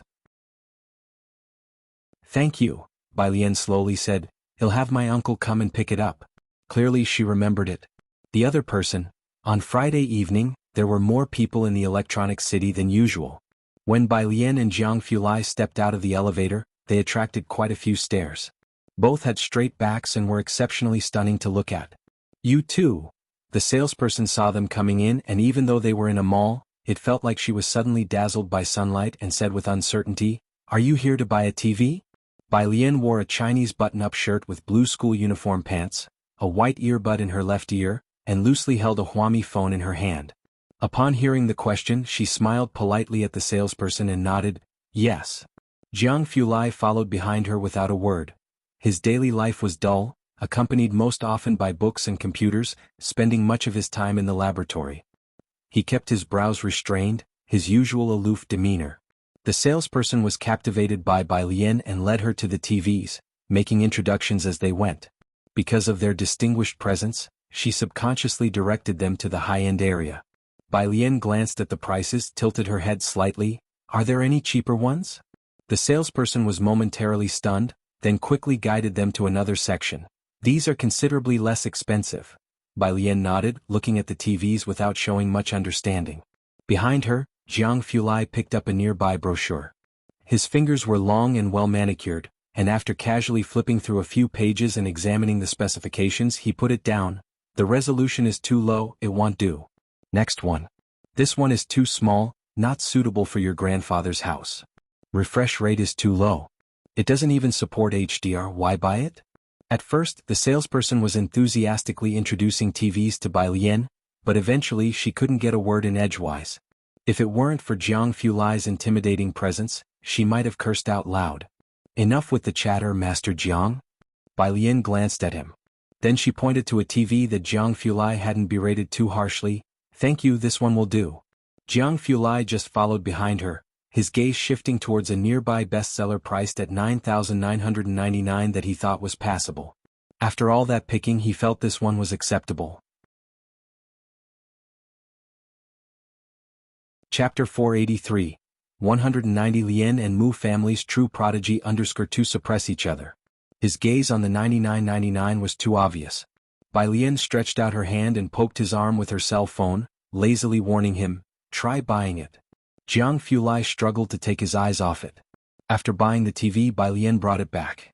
Ji Heng was embroidering flowers in the yard when he saw Bai Lian enter with a cardboard box.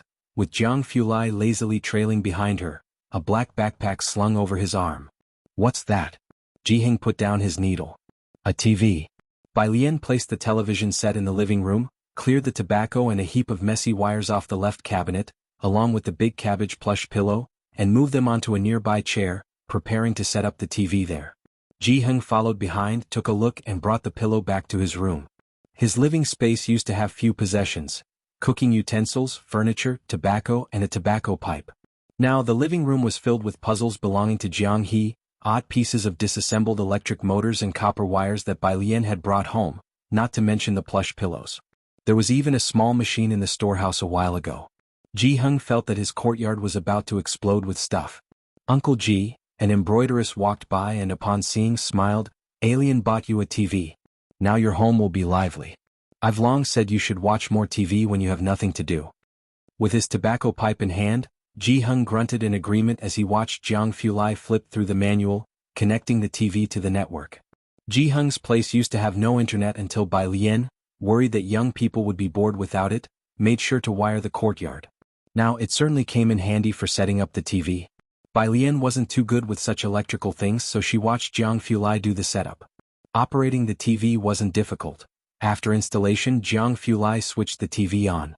While Bai Lian was out getting something, he casually activated all the annual memberships, about 6 of them.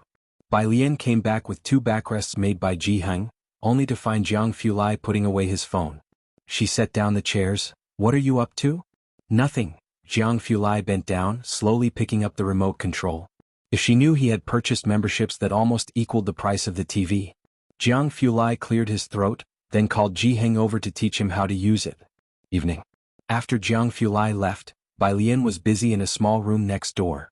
Outside, Ji Heng was video calling with Ji Xiaojun, showing off the living room TV. Shen Qing peered over and saw an advertisement playing on the TV on Ji Heng's side. "Dad, did you get a TV?" "Alien bought it."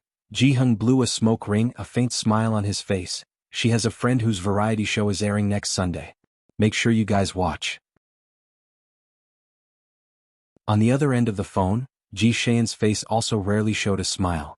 The butler and a middle-aged man with gold-rimmed glasses sat opposite, not interrupting the family gathering, quietly listening about Bai Lian having a friend in the entertainment industry, though it didn't seem like a big deal to them. It wasn't until Ji Heng asked him that the butler looked up and spoke to Ji Heng. "Mr. Ji has great talent. Why did you let him go study art?" As he spoke, the butler seemed somewhat regretful because Ji Xiaojun was very smart, almost catching on to things instantly. Ji Heng didn't respond, but Ji Xiaojun spoke up. "I liked art myself. I understand it just feels like a pity. If you had grown up in the Mu family, you could have had access to the best resources," the butler said, sighing. "Perhaps you would have worked on research with Mr. Mu Qiong?" "Mr. Mu Qiong?" Ji Xiaojun and Shen Qing heard this name for the first time. Mr. Mu Qiong is the only son of the second master, a rare genius appearing once in 100 years in the Mu family, the butler said with bright eyes. He skipped grades all the way, started his doctorate at 22, a Mensa member. Back then, our Mu family had such glory. He didn't continue after that. Ji Xiaojun knew about the young generation of the Mu family almost being completely gone and didn't ask further. Shen Qing picked up the phone, changing the subject. "Dad, where's Alien?" She took the phone to her room to talk with Bai Lian, and Bai Lian's voice faintly came through. "Aunt, can you and Uncle help me pick something up tomorrow?" After the others went in, the butler turned to Ji Xiaojun. "Why doesn't your father want to come to Jiangjing?" He was asking about Ji Heng. "He want leave." Ji Xiaojun closed a file and paused, then added, "But that was before." What do you mean?" The butler sat up straight. "You know Alien. My dad has never bowed his head for anybody over these many years for my sister. But she is different. Chapter 484. 190 Lien and Mu families true prodigy _3 suppress each other. Would he come if Bai Lien persuaded him? Ji Xiaojun also wasn't sure, but Ji Heng had too many things in Purist Street that he couldn't bear to part with. Niece? The butler recalled Bai Lien, but the impression wasn't deep. I remember, isn't she a high school student? Yes, Ji Xiaojun nodded. She's about to take the college entrance exam. When she comes to Jiangjing, my dad may not be able to let go of his worries. The butler nodded, discussed today's tasks with Ji Xiaojun and then left. After going out, the middle-aged man with glasses beside him couldn't help but ask, Mr. J's niece? She's now in Xiangqing, the butler replied. After Ji Xiaojun came back, they only checked on Ji Xiaojun and Ji Sherong's information. As for Shen Qing, Bai Lien and the others, they hardly did any research. The college entrance exam is starting again this year, huh? They didn't talk much about Bai Lien and the topic quickly shifted elsewhere. This year, only one person from the collateral branches is taking the college entrance exam, the middle-aged man said softly. I am not expecting him to achieve the top position like Mr. Mu Qiong, but it would be a blessing from Mr. Mu Qiong in heaven if he makes it into the top 10, the butler said, trembling as he leaned on his cane and stepped down the stairs. The next day, 6 o'clock. Bai Lien woke up and as soon as she opened her bedroom door, she heard the faint sound of a TV from the living room. Ji Heng woke up very early today. He cooked porridge and bought fried dough sticks and egg pancakes, now sitting in the living room watching the local TV station's news. Today, Qi Yundai would personally check on Zhang Xiai's, leaving Bai Lien and Jiang Fulai some time to themselves. Bai Lien leisurely finished brushing her teeth and went to the small room next door, where a carving machine was placed, surrounded by a pile of other tools she had taken apart. Ji Heng would always come here when he couldn't find something. She sat on a small stool, with two almost identical pieces of clear-bottomed jade on the machine table. The jade had plenty of water, and at nearly 1 centimeter thickness, it was transparent even against the hand, but due to cracks and a small piece of yellow jade, both had flaws so they were priced low. For 20,000 yuan, the seller probably didn't dare to ask for a high price from Mao Kuan, and gave them to Mao Kuan at the raw stone's original price. The two pieces of jade had been roughed out. The main outlines of the god of longevity and the Kylin were fully sketched, with the approximate shapes pushed out, and the high and low points were clear. Bai Lien picked up a piece of jade and started to outline the god of longevity's finer details on the roughened surface. She skillfully incorporated the peach onto the spot of yellow jade. Her drawing skills were always good, but her carving skills hadn't caught up. She had been studying the jade carving machine for over half a month, and after she finished drawing, she used a triangular awl to outline the edges. Bai Lien's drawing looked pretty, but the carving turned out to be passable at best, not particularly attractive. She lowered her head, slowly finished the rough outline, made a few more adjustments, then put down the jade pendant, feeling that she should stop for the day or risk ruining it. That she hadn't wrecked the piece until today was entirely because it was expensive, and she didn't dare apply too much force. When she stepped out of the room, she immediately saw Jiang Fulai standing under the banyan tree. It wasn't quite 8 o'clock and the sunlight wasn't too intense. Specks of light scattered through the leaves and landed on his face, which was mostly cast in shadow. He wore a casual white outfit, a printed paper curled in his left hand as he lightly tapped it against his palm. I didn't see you come out, he said with his back to the sunlight, standing under the shade of the tree, speaking at a leisurely pace. I thought you might have forgotten while watching TV. He looked at Bai Lien, his light-colored eyes concentrating, but since he didn't see her, he had come to find her. Bai Lien was rarely late. After saying a word to Ji Heng, she left with Jiang Fulai. After they left, the aunt by Ji Heng's side smiled and spoke with a bit of emotion. Uncle Ji, look how great Xiaojiang is, an alien too. When little Shen was sick, you saw how she was even steadier than you. If my own child could be 1% as worry-free as they are. Ji Heng put down his needle, heard the words and just smiled without responding. Bai Lien and Jiang Fulai were both young, merely naive youths stepping into society in Ji Heng's eyes. Having been through so much, Ji Heng knew well that no one is born invincible or phoenix reborn. It takes immense ups and downs in life to reach such a state. After all his experiences, he felt he was not as stable as the two of them. Meanwhile, in Jiangjing, Shen Qing and Ji Xiaojun both got up early. Ji Xiaojun had finished his training and then asked his teacher for leave. During his time in Jiangjing with Shen Qing, when they had neither training nor classes, they rarely went out. This was the first time he asked the training manager for leave, who was momentarily stunned and quickly reported to the butler. The call from the butler came swiftly. Ji Xiaojun had just left, and Shen Qing was checking the unfamiliar bus schedules. Are you going out? Every day Ji Xiaojun was personally taught something, and it was only on weekends that the company's manager would take a break from teaching him hands-on skills. The butler was surprised by Ji Xian's request for leave. Is there an emergency? Yes. Ji Xiaojun had only found out the night before during rest time from Shen Qing that Bai Lian needed them to pick up something for her. Alien needs us to pick up something, it's at. Chapter 485. 191 On behalf of Alien goes to Jiangjing University, broadcast, second update, _1 on the other end of the phone, the butler looked up at the curtain hanging in front of the door. He slowly let out a breath. When he received the manager's call, he thought Ji Xiaojun must have had some important event to attend to and had no choice but to ask the manager for leave. He was now calling to ask if Ji needed any help. After hearing Ji Xian's explanation, did he realize it was not a big deal but rather a task of fetching something for his niece? The butler was somewhat puzzled. From what he knew of Ji Xiaojun, Ji was smart and could prioritize tasks. It seemed unlikely that Ji would do this. You mean you're taking leave? The butler interrupted Ji Xiaojun, discussing with him, just to fetch something for your niece? It's not easy for the manager to find time to teach you. Is this thing so important that you have to fetch it? Alien rarely asks for my help. Ji Xiaojun explained. Unable to persuade him, the butler said, all right, then come back early. After hanging up the phone, the butler looked towards the direction of the curtain, from behind which an aged voice asked, Ji Xiaojun? Yes, him. The butler put his phone back in his pocket, leaned on his cane with one hand and placed the other on his chest, bowing slightly in a very humble manner. He took leave to fetch a package for his niece. Actually, Mr. Ji is quite intelligent. The aged voice answered indifferently, then fell silent. He didn't ask what Ji Xiaojun went to do, nor did he inquire who the niece was.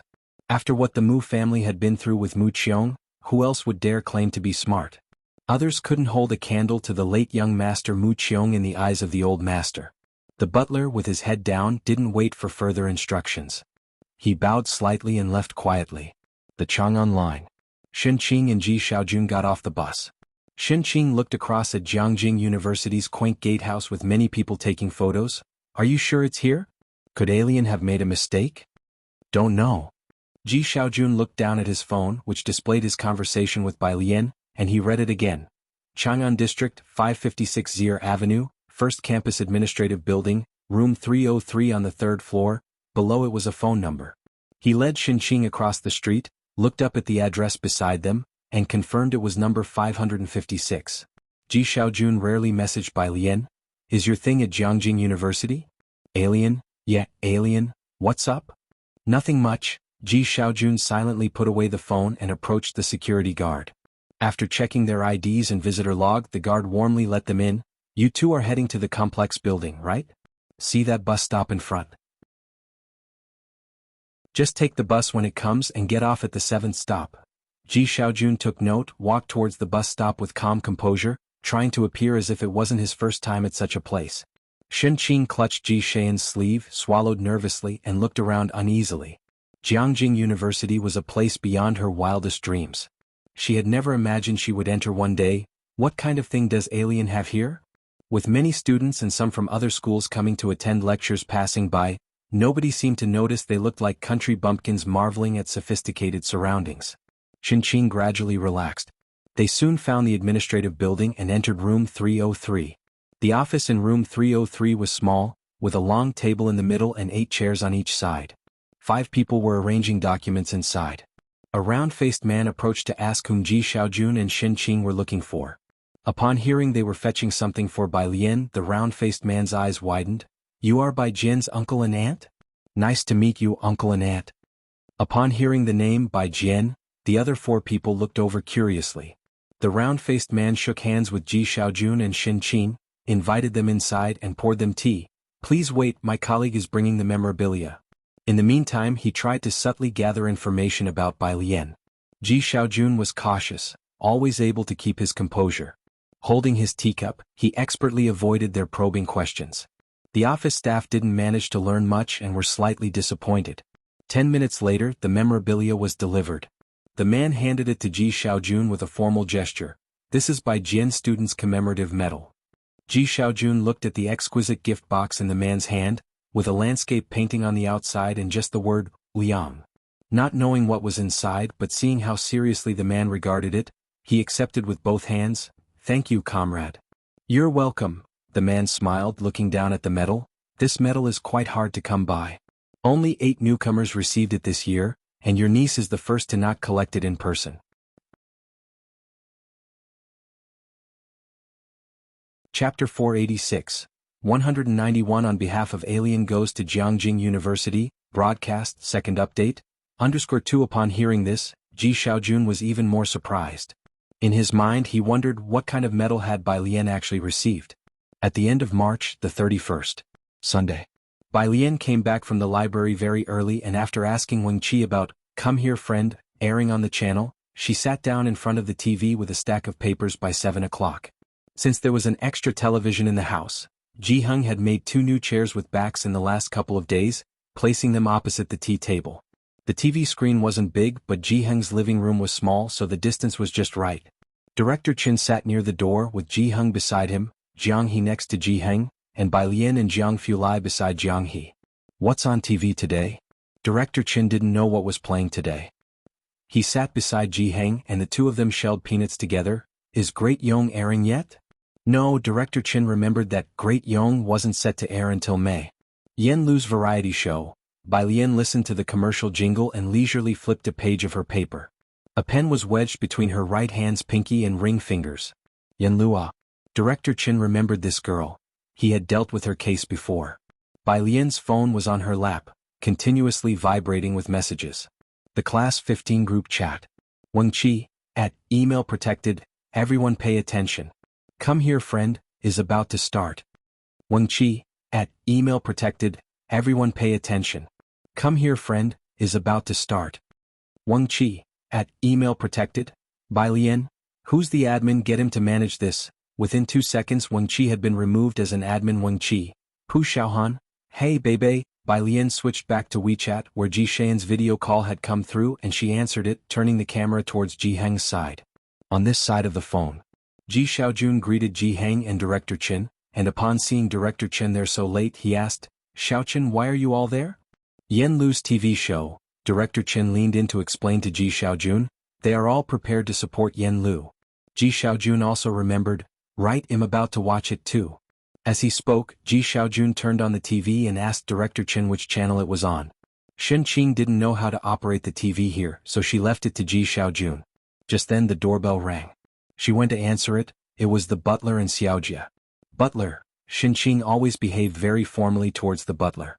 She stepped back to let the butler in. The butler walked a couple of steps inside just in time to hear Ji Xiaojun calling out to Xiaoqin.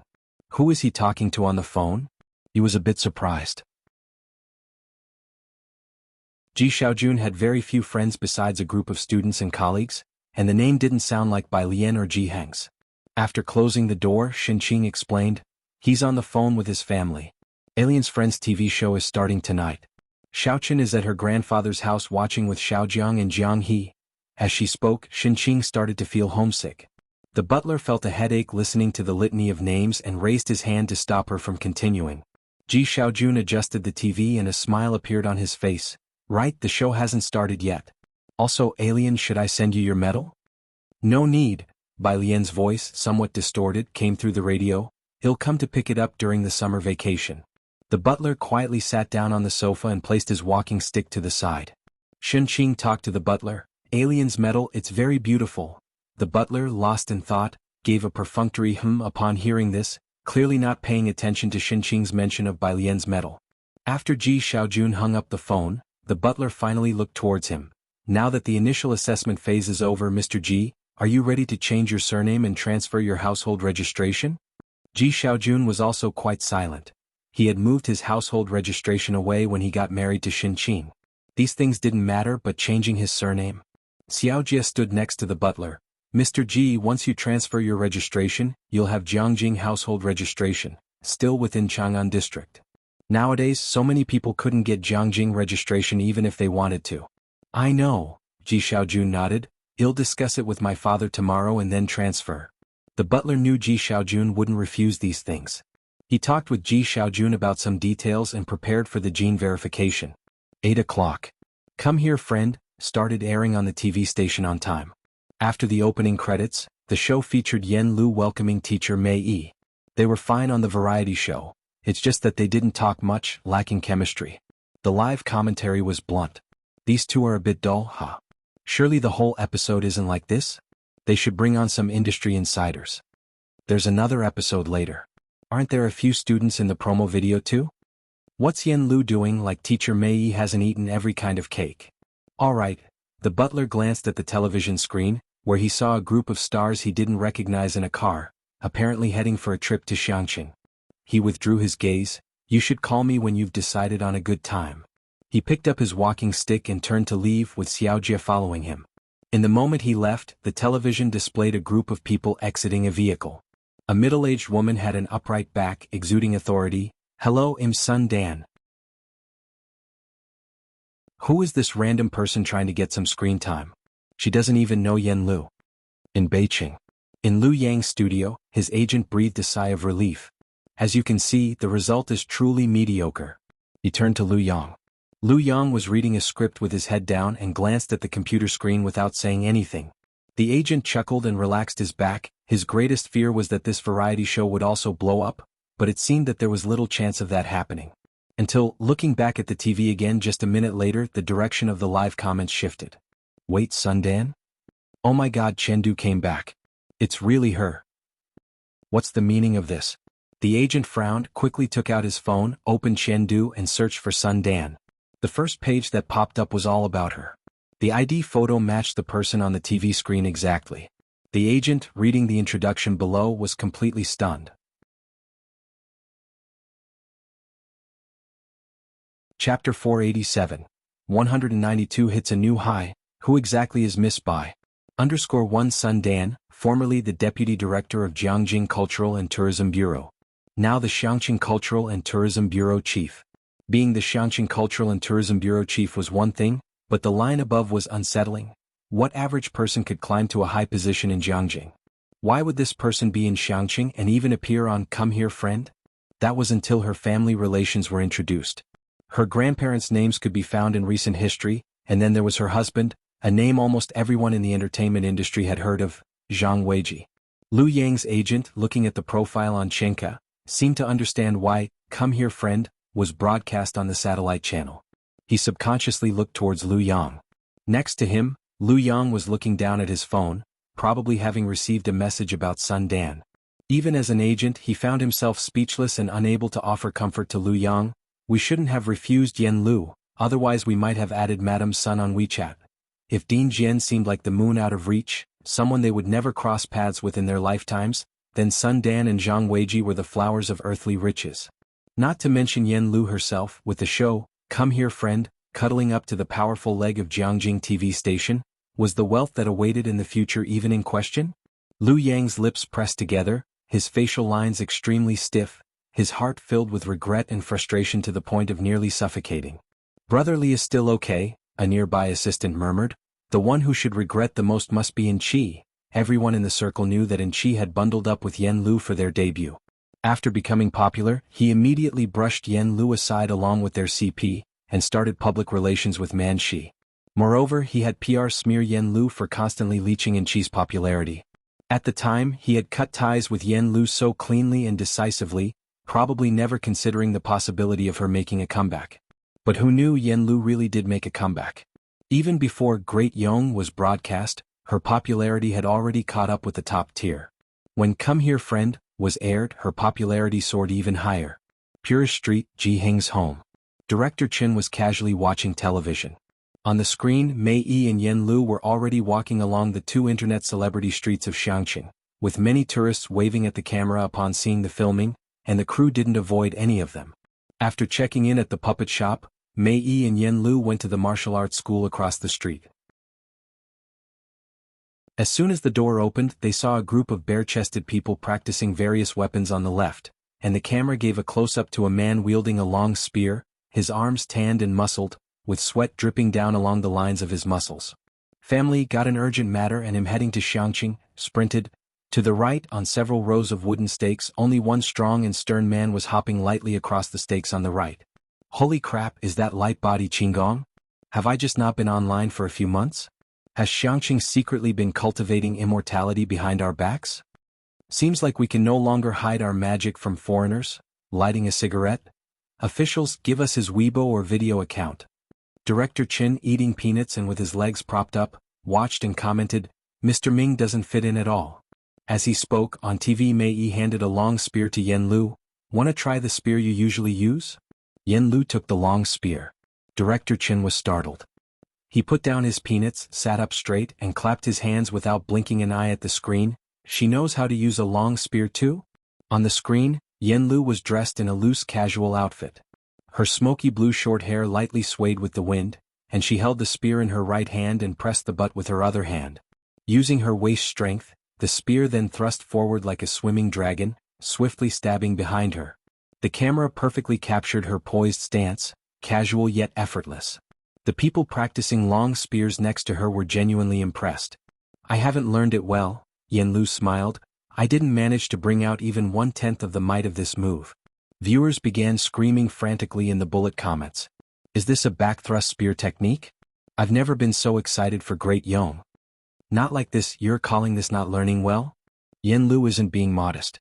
Look at her smile, she's definitely thinking of someone who plays it better than her. So who is that person? Not just the online commenters, even Director Chen took a deep breath. He stared at the screen, then remembered and took out his cell phone to send a WeChat message to the elder. She's even more proficient than you Hongyi, Director Chen said excitedly as he looked at Jiang Fulai and Bai Lian, and she even says she hasn't learned well?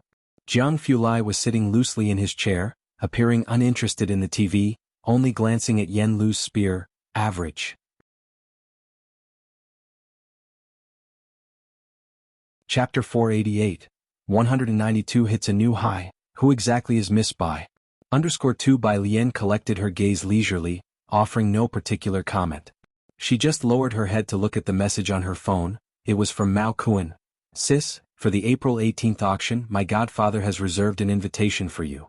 Every time there was a major auction at the White Tiger auction house, Mao Kun's side would provide Bai Lian with a VIP card. Most of the time Bai Lian would sell it for a high price.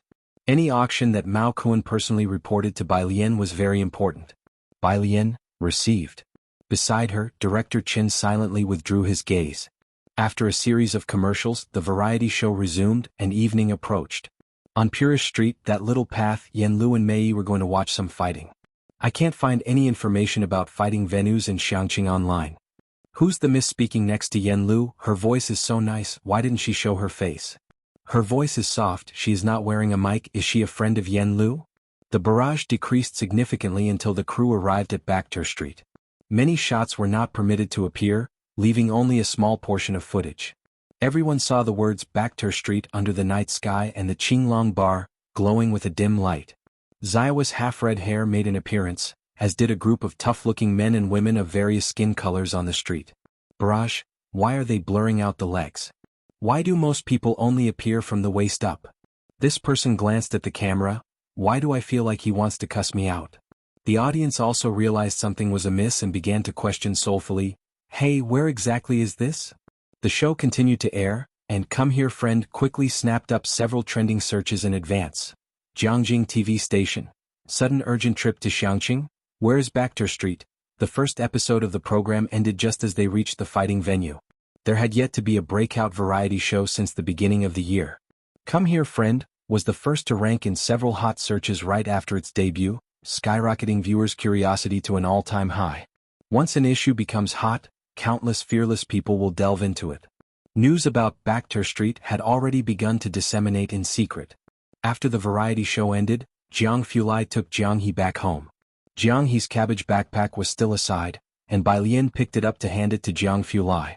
Jiang Fulai hooked it with a finger, looking disgusted but didn't throw it away. He looked at Bai Lian and paused slightly. I'm going back to Jiangjing tomorrow. Tomorrow? Yes. Jiang Fulai withdrew his gaze, his long bangs drooping down. Bai Lian nodded in acknowledgement without saying much.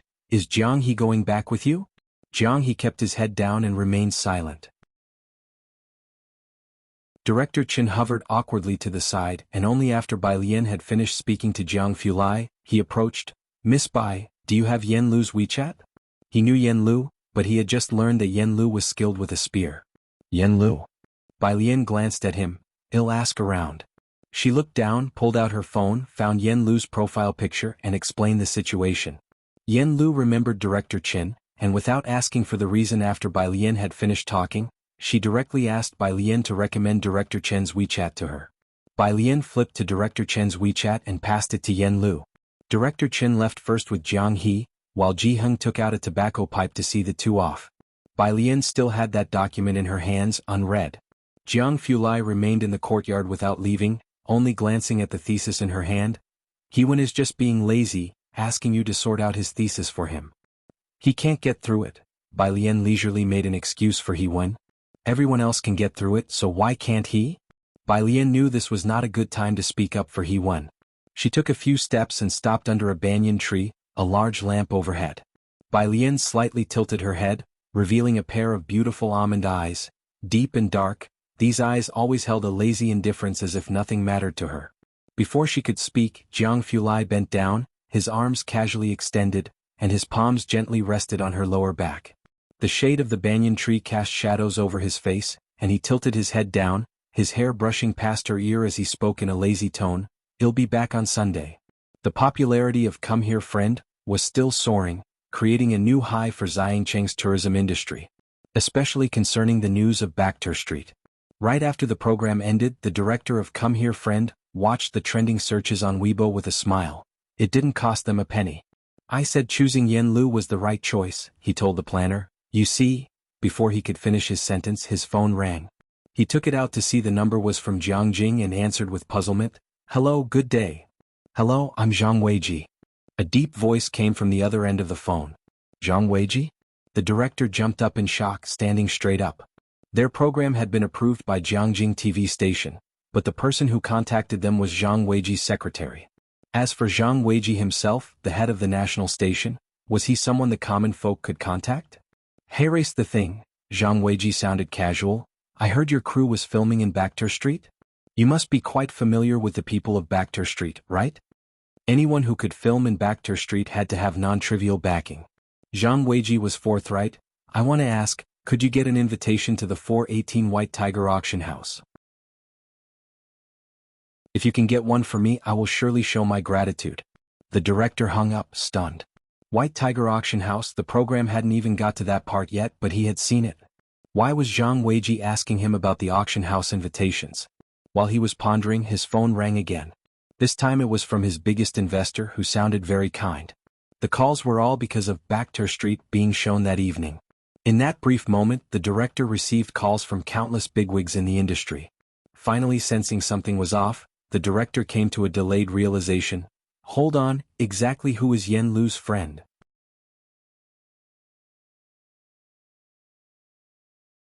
Chapter 489, Director Jian's phone call, Alien's grandmother, second update, _1. The other members of the show crew looked at each other in bewilderment. The director's heart pounded as he lowered his head to answer Yen Lu's call. The tickets were from Bai Lian, the person was arranged by Bai Lian. The director knew the key to the entire matter lay with Bai Lian. Yen Lu's call connected quickly and she was somewhat surprised. Director? Heiress the thing, Yen Lu. Since it was Zhang Weiji's call, the director didn't dare to conceal. President Zhang just called. He concisely recounted the whole event. Yen Lu hung up the phone and pondered for a moment. President Zhang and Sun Dan were family. Sun Dan was introduced to her by Jiang Fulai. She hadn't mentioned it to Bai Lian but instead sent this piece of news to Jiang Fulai. It was Monday afternoon after school. Bai Lian idly followed a crowd out, with earphones in her ears, carrying a black backpack in her hand. She was listening to English. Her phone rang a few times. It was from Jiang Fulai and Jiang He. Jiang teacher. Image, Jiang teacher. Landed, Jiang Xiaonyao, a Jiang Xiaonyao, a Jiang Xiaonyao, not knowing what had happened on the plane. As soon as Jiang He landed, he started to flood Bai Lian's screen with messages. Bai Lian couldn't help but laugh upon seeing the consecutive messages from the two of them. She leisurely replied to Jiang He with a period and then opened the photo sent by Jiang Fulai. It was raining in Jiangjing. Rain was rare in Xiangqing.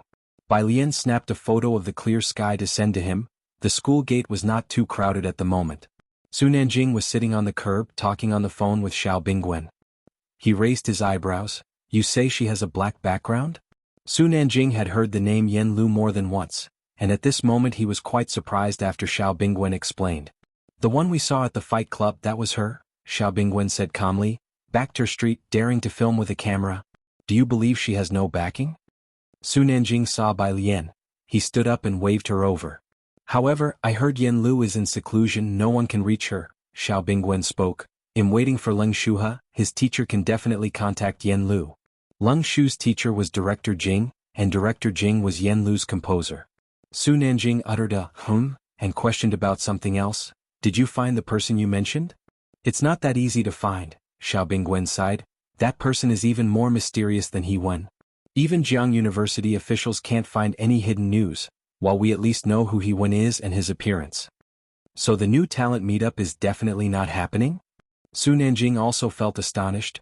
Jiang Gu didn't go last time either. You can't compare it to that, Xiao Bingwen laughed and then said seriously, after I meet with Shuhe, he'll head to Xiangqing. Before, Director Qin and his team had received an auction invitation. Sure, he'll hang around Bakhtar Street these days to dig up some news, Su Nanjing said languidly. As Bai Lian approached, Su Nanjing ended the call and carelessly stuffed his phone into his pocket, giving Bai Lian a hooked lip smile. He'll take you home. Ever since the motorcycle incident, Su Nanjing had been extraordinarily attentive to Bai Lian. Bai Lian was not one to be cajoled. Thank you. No need to thank me for this, Su Nanjing smiled with raised eyebrows. With Jiang Fulai returning to Jiangjing, he ought to fulfill his role as the guardian. Bai Lian took her seat in the back. Su Nanjing started the car, turned on the music and leisurely drove onto the road. Just as the music began, it suddenly switched to English reading. Su Nanjing was startled by the sudden appearance of complex English, and in the back seat Bai Lian lowered the car window and rested her elbow on it, lazily tapping on the window as the sound of reading echoed inside the car, also causing her to pause. The car Su Nanjing was driving was often used by Jiang Fulai. As soon as the car started, the Bluetooth automatically disconnected from the earphones and connected to the car audio. Bai Lian slid down, turned off the Bluetooth. Sorry. It's okay, keep it on, otherwise I might lose my driving privileges when Jiang Gu comes back. Su Nanjing looked into the rearview mirror and held back his laughter after realizing it. But he wasn't joking. Bai Lian silently lowered her head. Su Nanjing rounded a corner and laughed again. Bai Lian, have you considered my earlier proposal? The matter of acknowledging a godmother. Bai Lian still didn't respond. Su Nanjing went on, then, how about adding my mom on WeChat? She's wanted to see you for a long time. He was settling for the next best option. Adding WeChat wasn't a big deal. This time Bai Lian didn't refuse. She leaned against the car door, the wind tousling the hair on her forehead.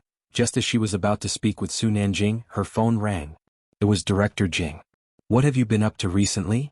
On the other end of the phone, Director Jing raised his hand to silence the music in the classroom, his voice quite exasperated.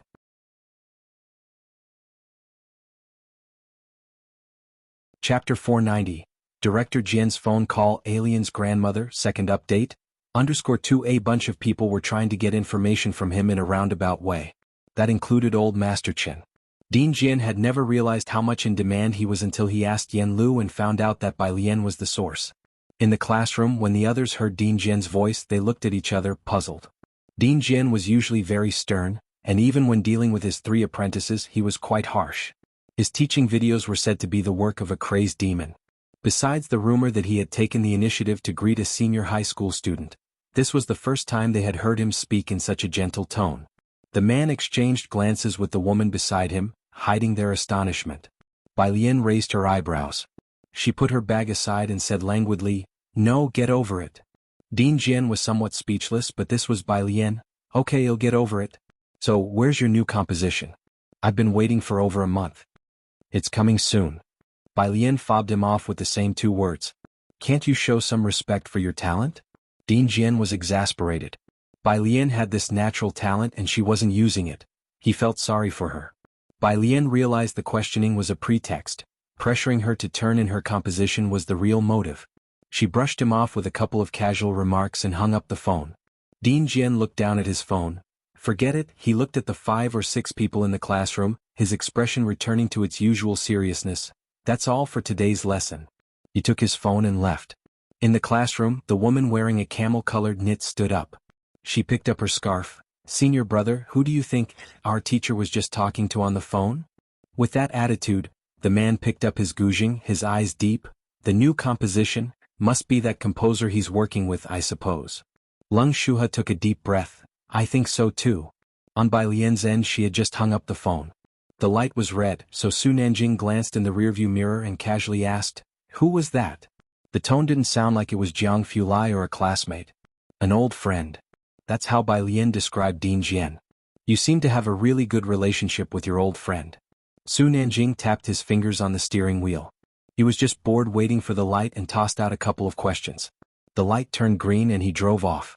Soon they arrived at Purist Street. Bai Lian thanked him and got out of the car. Looking through the car window, Su Nanjing saw a bleached blonde guy crouching at the corner of the street. As soon as the blonde guy saw Bai Lian, he stood up quickly, handed her something, and because Bai Lian turned slightly to the side, blocking part of the view, Su Nanjing couldn't see clearly. He just took out his phone to report to Jiang Fulai. There's some freak talking to alien? He described the blonde guy quite roughly. Then he found Bai Lian's WeChat, opened her contact information, and recommended her to Gao Yan. Gao Yan saw the message and raised her eyebrows. Who is this? No wonder, Gao Yan asked. Bai Lian's ancient city tower profile picture really made her look like an elderly person. Su Nanjing replied at his leisure. It's Bai Lian. Gao Yan couldn't be bothered to reply to Su Nanjing and tapped directly on Bai Lian's contact card to add her as a friend, including a message. Hello, I'm Su Nanjing's mother. Friday was tomb sweeping day. A 3-day holiday was coming up. On Thursday night, Ren Wanxian received a call from Ji Xiaorong. Dad. Wanxian, Ji Xiaorong sounded very tired. I've been busy recently and haven't had the time. Your uncle isn't around either. Tomorrow is tomb sweeping day, could you go and pay respects to Grandpa with me in my place? Ren Wanxian was still doing her homework. She didn't want to waste any time. Dad, I still need to visit Grandpa. Wanxian? Ji Xiaorong's voice was rare in its sternness. Ren Wanxian merely uttered an, oh. The next day, early in the morning, Ren Wanxian got up, her expression not very good. At the dining table, Ren Qian glanced at her. If your dad asks you to go, just go and see. In past Qingming festivals, Ren Wanxian had never gone back once, and Ren Qian would not let her go back. But today Ren Qian seemed to be softening. After all, the Ren family was no longer as grand as it had been, and the Su family was there too. Ren Qian didn't want that relationship to fade. Reluctantly, Ren Wanxian changed her clothes and went to the Ji family's home. Upon reaching Purist Street, she got out of the car with disdain, but her gaze caught sight of a black business car on the other side. If it was any other day, Ren Wanxian would definitely ponder why such a vehicle would appear here, but today she wasn't in the mood to pay attention. Walking on the cobblestones of Purist Street, she reached Ji Heng's home, complaining about why the Su family hadn't moved Ji Heng to a different place. When she knocked on the door, Ren Wanxian moderated the disdain on her face, as Ji Heng opened the door from inside. Grandpa! Ren Wanxian walked in casually, her eyes scanning the courtyard stone table and chairs, but she didn't sit down. Instead, she said to Ji Heng, my dad told me to join you all for the memorial ceremony. She behaved very politely. Ji Heng was dressed in a black outfit today, holding a tobacco pipe in his hand. He stepped to the side, looking at Ren Wanxian, who was wearing a pink foundation garment dress. The cut was delicate, and she had 2 red ladybug hairpins on her head, a particularly meticulous miss dressed in splendid and beautiful clothing. Meanwhile, Bai Lian came out holding a zither. Bai Lian was dressed in a linen-colored buttoned-up shirt with black ice silk trousers below, her hair still simply up with a wood-colored hairpin in her usual plain style. When Bai Lian saw Ren Wanxian, she did not speak. Ji Heng had mentioned the night before that Qingming festival required attending a memorial service. Having been in this world for so long, Bai Lian had only ever seen Bai Kaiming's ancestral temple. She had never seen her grandmother's spirit tablet, and nobody in the Ji family mentioned it, except for the elusive Ji Xiaorong, and her grandmother whom she had never heard of. As for Ji Heng, there were so many valuable fabrics at home that Bai Lian could recognize, she wouldn't ask if Ji Heng didn't mention them, just like Ji Heng wouldn't pry into Bai Lian's affairs.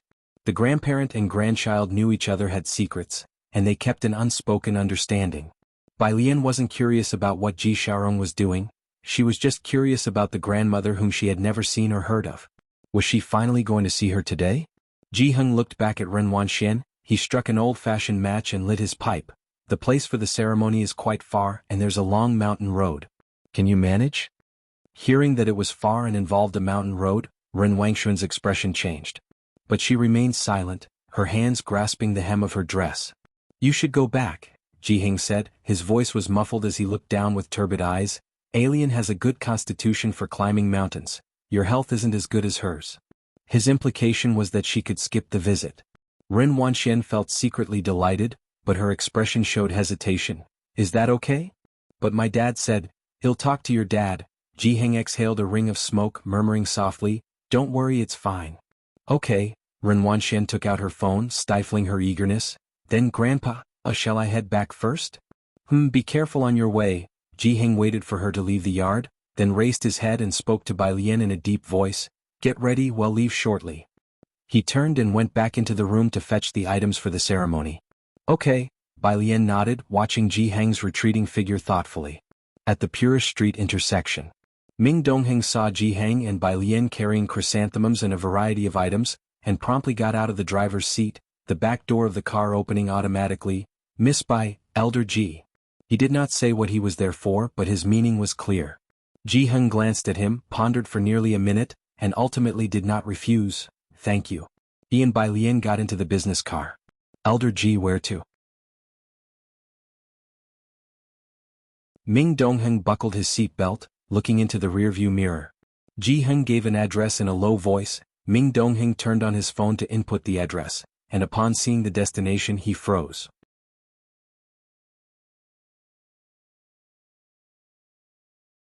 Chapter 491. Ji Family's Medal Number 194, Miss Bai's rank _1. Ji Heng's destination was Nanling Mountain. Nanling Mountain wasn't a public cemetery but an upcoming tourist attraction under development below Xiangqing, with several renowned people's graves nearby. Located at the southernmost point of Xiangqing, the mountain range stretched on endlessly. The roads were tricky, with half of them under expansion to prepare for the tourist route, and Nanling Park was still pending opening. Ming Dongheng drove slowly to the edge of Nanling Mountain, where Ji Heng asked him to stop at a spot. Bai Lian, carrying items for the memorial service, followed Ji Heng as he got out of the car. The attraction wasn't open until summer vacation, but at the entrance they could already see signs with 4 routes, directing to Nanling Park, Nanling Mountain, Guishan Tomb, and Hongye Hotel. The signpost was very new, it must have been installed not long ago. Ming Dongheng, sitting in the driver's seat, looked up at Bai Lian following Ji Heng along one of the paths and couldn't help but pick up his phone. Ming Dongheng, it's Qingming Festival today. Miss Bai, what are you doing at the tourist attraction? Ming Dongheng, are you paying respects at Guishan Tomb or the General's Tomb? Su Nanjing, don't forget to come pay respects later. Su Nanjing was at Martyrs Mausoleum. Nanling Mountain. Ji Heng hadn't taken Bai Lian to the tourist attraction but led her deeper into isolation along the mountain paths. The route was challenging but Bai Lian tread easily, and Ji Heng's breathing remained steady. They walked for about 15 minutes. Finally Bai Lian saw 3 tombstones. Ji Heng stopped in front of the last one, which was the only one with an actual grave. The other 2 were cenotaphs. The tombs looked well tended and clean, without a single weed, suggesting someone had been regularly maintaining them. I brought Alien to see you. Ji Heng squatted down, brushing off the barely visible dust on the tombstone. You probably haven't seen her. As he spoke, he looked towards Bai Lian with an unfamiliar gentleness in his deeply furrowed eyes. Come, let her see you. Bai Lian stepped forward, reading the inscription on the tombstone, the tomb of Ji Wanxin Ji Wanxin. Was this her grandmother? Bai Lian placed down the chrysanthemums in her hand, bowing respectfully. Such a tender name. Ji Heng kept silent. Kneeling before the grave, he burned an embroidered handkerchief with lilacs on it, waiting until it was entirely consumed by flames. Then he took out from the basket some alcoholic drinks and 3 cups, placing them neatly in front of the 2 other tombstones, pouring the liquor to the brim, and poured a cup for himself as well. You can call them Grandpa, he quietly said to Bai Lian, sitting casually to one side, drinking with the 2 tombstones. 20 minutes later. Ji Heng left behind the liquor pot and cups and got up. Let's go, don't keep Xiaoming waiting. Bai Lian followed him down the mountain but looked back while descending the steps. Mist lingered among the mountains, with the wind gently brushing through the trees and sunlight casting the tombstones and leaves in a golden hue. Seeing her repeatedly look back, Jiheng raised an eyebrow. "Have you seen your grandmother's photo before?" Bai Lian shook her head. "Figures." Jiheng might have had a bit to drink, his thoughts somewhat unclear. He became more talkative with Bai Lian. "He'll look for one and show you when we get back. I have quite a few." On the way, it turned out Ming Dongheng was heading to Martyr's Mausoleum. Jiheng sat upright, asking Ming Dongheng to take them along. The Martyr's Mausoleum was on the way and a bit secluded, but there were many people at the entrance today, with the towering monument of the martyrs visible from afar. Several young people were handing out chrysanthemums for free at the entrance to the mausoleum. Standing beneath the giant martyr's monument at the entrance, Bai Lian heard a familiar cough. She instinctively looked up and, as expected, saw Ning Xiao supporting Granny Wang in front of her. Granny Wang was still wearing the same oversized camouflage uniform, which didn't match her build, and she seemed somewhat better today with Ning Xiao silently assisting her. Neither of them noticed her. Bai Lian didn't call out to them. Instead, she remembered the 3 obituary photos she saw on her first visit to Granny Wang's home. Ahead, Granny Wang paused for a moment. She put her hand to her mouth, coughing twice, then looking at a group of people gathered in the second row, she thought for a bit. "Let's visit your brother and his father first, they're at the back. There are too many people at your grandfather's, we'll skip him for now." Strictly speaking, Ning Xiao wasn't Granny Wang's biological grandson but Ning Yiruo's half-brother through their mother, who upon discovering his defects, he neither cried nor laughed, sent him to Xiangqing to be with Granny Wang. Today, with many people coming to pay respects, the two stopped in front of a tombstone. Ning Xiao squatted down, looking at the photo of Ning Yiruo with a radiant smile, and placed the large bouquet of sunflowers on top of it. He resembled his brother in looks, though their personalities were worlds apart. Granny Wang always worried about him. Most offerings were chrysanthemums, what they prepared for the other ancestors in the mausoleum.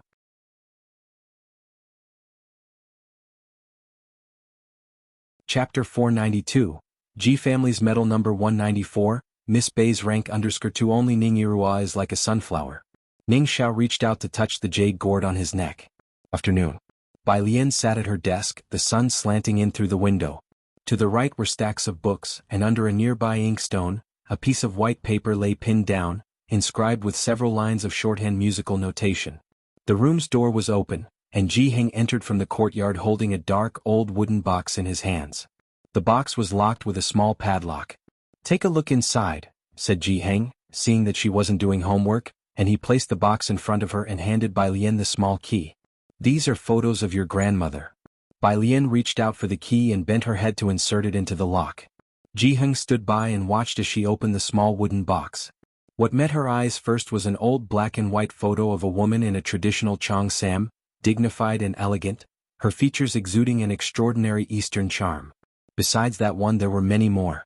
Almost every single one featured a cheongsam, and a few thin sheets appeared to have been cut from books, newspapers or magazines.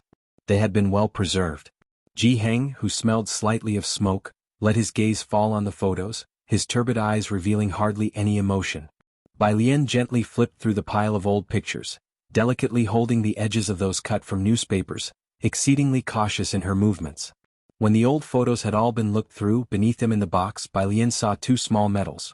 The medals seemed quite old, with a letter inscribed in the middle and 2 small leaves on either side. She had never seen such medals before. "Just take a look by yourself, don't take them out," Jiheng remarked casually as he saw her handling the medals, then he withdrew his gaze, looking through Bai Lian's window at the embroidery stand in the courtyard and suddenly said, "I didn't expect your uncle and your mother, with so many people in the family, to be uninterested in academia. Instead it's you. Do you want to go back to the Mu family?" "The Mu family?" Bai Lian lifted her head, hearing this name for the first time. "The Mu family?" "My biological parents' house, though I didn't grow up in the Mu family," explained Jiheng nonchalantly. "The Mu family, they're researchers quite formidable in the past, but their situation isn't too good now." Jiheng frowned and paused. The Mu family was indeed on a declining path, even though a skinny camel was still bigger than a horse. "Oh," Bai Lian replied, carefully placing the medals and photos back into the box. "No need." She intended to apply for the laboratory at the Ma Institute. Jiheng gave Bai Lian a look, not pressing the issue further. "If you change your mind later, let me know." 5 in the afternoon. Bai Lian packed up her books and picked up her phone to leave. Today she was going to Jiang Fulai's to print out new materials. Jiang Fulai hadn't returned yet, and the courtyard was bustling. When Bai Lian arrived, Su Nanjing was sitting in the pavilion talking to Xiao Bingwen. "You're saying there's no news of her?" "Shuha is still in communication," Xiao Bingwen replied, putting down his teacup and shaking his head. "You know what kind of place the White Tiger auction house is? Didn't Chief Chen say they had to buy their invitation off the black market initially?" Indeed, Bacter Street with its foreign powers made even the Su family cautious with exerting their influence. Su Nanjing was contemplating this when he saw Bai Lian enter. He stopped his conversation and waved at Bai Lian. "Sister Bai Lian." Beside Su Nanjing, Xiao Bingwen quickly stood up, slightly awkward. "Miss Bai." Bai Lian lazily lifted her hand in greeting, not approaching to disturb their conversation. Instead, she went straight inside to print her documents upstairs. Ming Dongheng, practicing his boxing on the empty lot, stopped when he saw Bai Lian and walked over. "Miss Bai, why didn't you call me when you arrived?" He was a bit chagrined. "I know the way," Bai Lian replied, her voice lackadaisical as she scanned through the files Professor Ma had sent on her phone. Seeing Bai Lian heading upstairs, Ming Dongheng didn't follow. He brewed a pot of tea for Bai Lian and placed it on the table in the pavilion, then sat on a nearby stool and turned on his phone. As soon as he opened a video, a notification popped up. A blogger was dramatically narrating, "A certain martial arts school in Xiangqing has been hot lately. Today we're going to scrutinize the components of this school. Let's start with the hall master of the school, who is a 5th Dan in martial arts. Yes, despite being a hall master, he only holds a 5th Dan. Since Pu Xiaohan's time, Xingyi Martial Arts School had seen a surge of enrollment, and with the rise of short video traffic, the school also had an official account, attracting many followers through Pu Xiaohan's videos. A week after "Come Here Friend" was broadcasted, Xingyi Martial Arts School's popularity had skyrocketed.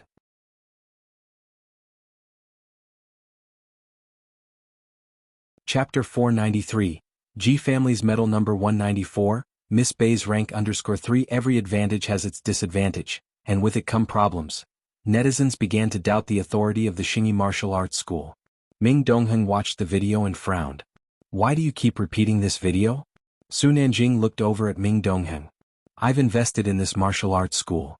Ming Dongheng was typing out comments seriously, explaining that the hall master of the Xingyi Martial Arts School was a senior teacher, just that he hadn't taken any ranking exams before. No sooner had he posted it than a bunch of trolls started flaming him. Su Nanjing, with his legs crossed in a lordly manner, had listened several times. To him, this type of business battle was nothing special. It's simple. Just find a master and put them in the position of teacher at your school. Next to him, Xiao Bingwen also explained, "Mr. Ming, you should ask Miss Beixian. Doesn't the Chen family have someone from Dongwu? Their martial arts should be very good, or you can invite your teacher to come out." Ming Dongheng gave him a glance and kept silent. Their suggestions were really too simplistic. Xiao Bingwen was referring to Yu Hongyi. Ming Dongheng furrowed his brow, not planning to ask her. As for his teacher, Ming Dongheng was even more helpless. His teacher wasn't paying him any attention at all now. However, Ming Dongheng looked ahead. After a while, Bai Lian came downstairs. Jiang Fulai was not there today, and Jiang He hadn't returned either, so Bai Lian didn't plan to stay any longer. "Sister Bai Lian," Su Nanjing pointed at the teapot on the table with a smile, "Xiaoming especially brewed this tea for you. Won't you have a cup first?" Bai Lian halted in her steps, clad in a linen-colored top and black trousers. The sun was about to set, casting golden rays of light on the tips of her hair and her clothes. She looked towards the gazebo, pondering for a moment before walking this way. Ming Dongheng hurriedly poured her a cup of tea. Bai Lian sat beside him with a stack of papers in her hand, newly printed literature that was still warm. Her wrist casually rested on the table as she took the tea Ming Dongheng handed to her with her other hand. Xiao Bingwen looked at the thick stack of papers curled in Bai Lian's hand. He didn't make out what it was, only glimpsing lines and numbers through the sheets. "What is this?" He remembered Bai Lian hadn't been carrying anything when she arrived. "Printed materials," Bai Lian replied languidly. "You came all this way just to print materials?" Su Nanjing was sitting on the other side, looking at the papers in Bai Lian's hand. Bai Lian sipped her tea and casually said, "Yes, it's safer here." "What part of Xiangqing isn't safe?" Su Nanjing laughed, while Xiao Bingwen also seemed to be taken aback into silence. Bai Lian gave a languid smile. The literature she was looking at had been sent to her by a member of the Ma Institute, containing lots of experimental data, some of which were classified. The scholar trusted her greatly, hence she usually printed them at Jiang Fulai's place. Printing shops outside required file copying onto their computers, which wasn't secure. Once Bai Lian finished her tea, she picked up the literature and stood up to bid them farewell. Ming Dongheng stood up before Su Nanjing, his key already in hand. "Miss Bai, let me drive you home." "Never mind." Bai Lian was about to decline when she saw Ming Dongheng hesitate. She thought for a moment and then said, "You can take me to the bus station." Behind them, Su Nanjing was somewhat speechless at Xiaoming's quick action. In the car, as the bus station drew closer, Ming Dongheng had a stern face and seemed hesitant to speak. In the back seat, Bai Lian was flipping through the literature, not even lifting her head. "Speak." Ming Dongheng slowed down and stopped the car. This time he didn't hesitate and just asked directly, "Miss Bai, what rank are you in martial arts?"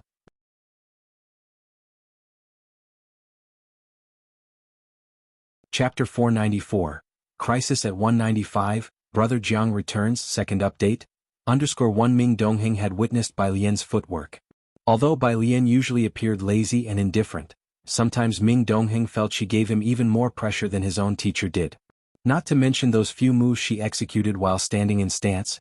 Despite practicing for a long time, Ming Dongheng still hadn't achieved half of her proficiency. His teacher was an 8th Dan, and Bai Lian in Ming Dongheng's opinion, should also be at least 8th Dan. Perhaps her young age meant she had the ability but not the seniority, so at least she should be 7th Dan. Me? As the car stopped, Bai Lian looked towards the nearby bus stop, unhurried. "Theoretically, I have 8 or 9 Dan." "Theoretically?"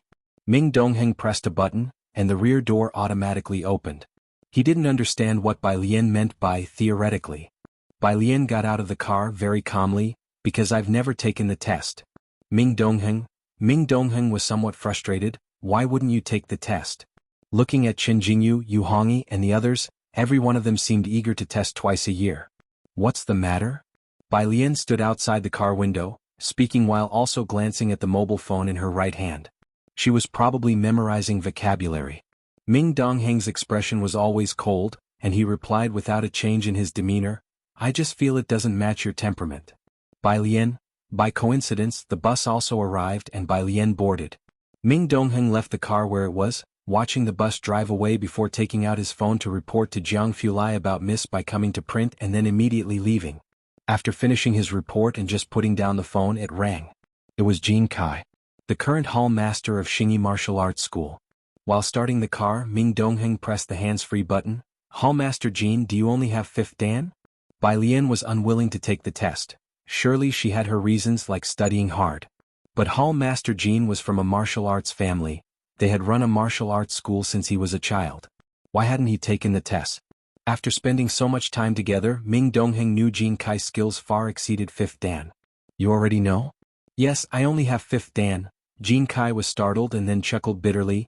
"After the martial arts school closed down, I went to work on construction sites and didn't seriously test for any level. I tested last year and now I'm still at 5th Dan." His real skills were definitely higher than 5th Dan. But to continue testing for higher levels, he had to wait until his 5th Dan reached the 6-year mark before he could test for the 6th Dan. He had missed over a decade. This wasn't something he could make up for in a short time. Now, with certificates and reputation being significant, even if Jin Kai had the skills of a 6th Dan or 7th Dan without a certificate, he couldn't convince outsiders. Ming Dongheng drove slowly. "Besides you, how are the other masters doing?" "2 4th Dan and 1 5th Dan, the rest are all 3rd Dan, Jin Kai answered. They all had sat for the tests only after starting at Xingyi Martial Arts School last year. Before that, as the martial arts school declined, they were busy with their livelihoods and never imagined, under Secretary Zhou's suppression, the martial arts school could reopen, so they didn't continue testing. "Come Here Friend" went viral and netizens scrutinized everything. Xingyi Martial Arts School already had students who came across similar video posts complaining about the school's teachers and hall master as being average with not even a 6th Dan instructor. They even said their spear performance wasn't as good as Yen Lu's. Many net users believed Xingyi Martial Arts School should live up to its name and felt it was even inferior to Jingfeng Taekwondo. Meanwhile, the people from Jingfeng Taekwondo took this opportunity to market their Muay Thai 8th Dan instructor online. Jin Kai regretted for the first time not taking his levels more seriously. "This month is the recruitment season," Jin Kai said gravely. I'm afraid they might be influenced by online chatter and just like before, all go to Jingfeng Taekwondo. Miss Bai would be very disappointed, wouldn't she? Let's think of another way, Ming Dongheng squinted. Perhaps the situation isn't as bad as it seems. Sunday evening. 5:30 p.m. At Xiangqing Library, Ning Xiao packed up early, lowering his voice. I'm heading home first. Everyone should go, Bai Lian said to the others, methodically sorting files at a leisurely pace. After dinner I'll be just in time to watch the second episode. Tonight, the second episode of Come Here Friend would be broadcast. Ning Xiao and Tang Ming walked in front, with Jianzhi trailing a step behind them. Yang Lin had left in the afternoon, while Pu Xiaohan couldn't sit still at noon, claiming she needed to go to Internet Celebrity Street to shoot a video. Bai Lian moved slowly, leisurely trailing behind everyone else. It seemed cold at the library's entrance. The three in front slowed their pace and Tang Ming, who had been chattering non-stop, suddenly fell silent. Bai Lian, looking at her phone with downcast eyes, sensed something and looked up towards the street. A car was parked at the door. Beside it stood a tall, lean figure with a casual and relaxed posture, eyes lowered, looking at a child squatting by his feet, pinching the corner of a blanket with two pale fingers. In one hand he held a phone, only revealing his proud, cold profile. Ning Xiao, Tang Ming and the others stopped walking. Having not seen him for several days, they seemed even more intimidated by Jiang Fulai, speaking in hushed tones. Brother Jiang. Jiang Fulai withdrew his cold glance from Jiang He and looked up to nod at Ning Xiao and the others. His gaze fell on the person behind them. Bai Lian stood at their rear with a black backpack slung over her shoulder, her eyes pitch black, her skin luminescently pale, hair tied up but slightly undone, with wisps being gently blown by the wind onto her brow bone. The setting sun cast its light on her eyes, brows, and the white garment she wore, making her stand out even more. The bus arrived and Ning Xiao along with Tang Ming and the others departed. Bai Lian sauntered slowly towards Jiang Fulai, crossing into the light and stopping in front of the two, looking down at Jiang He. What's wrong with him again? Jiang Fulai put his phone in his pocket, lifted his hand to lightly brush the hair from her brow bone to the side, casually glancing at Jiang He with an indifferent tone. He left his pillow behind, so he's sulking. Bai Lian nodded, looking at Jiang He. Your bag, my grandfather has finished making it. Aren't you going to get up? Finally Jiang He looked up. He watched Bai Lian expressionlessly and then stood up to grasp the hem of her clothing. In the evening the second episode of Come Here Friend was broadcast. At Jiang Fulai's residence he hadn't returned. Su Nanjing looked outside. Didn't young Master Jiang arrive in Xiangqing early? Why hasn't he come back? He knows many people. I don't know if he can get us an invitation. Can't buy one on the black market? Ming Dongheng came in from outside. Xiao Bingwen nodded. It's a bit difficult this time. They're auctioning off the last of the encrypted currency. You know how many around the world are waiting for it. Our country isn't at an advantage. The White Tiger auction house was foreign capital, connecting with foreign powers. As he spoke, Xiao Bingwen noticed the time had come. 8 p.m. He placed the computer beside him on the coffee table, opened the web page and jumped to the live broadcast of Come Here Friend. The computer emitted the sounds of Yen Lu and Mei Yi. There was also the cheering of the crowd and commentary from the fighting ring. 5 minutes later. Are you watching the TV program Yen Lu's? Su Nanjing recognized the match they had watched back then. He wasn't much interested in variety shows, leaning back lazily with a teacup, giving the computer only a glance, sipping lightly. Why bother watching without seeing her? Before he could finish, a giant logo of White Tiger Auction House appeared on the screen. Then the camera panned up from below to capture the majestic lion. Su Nanjing coughed violently, cough cough.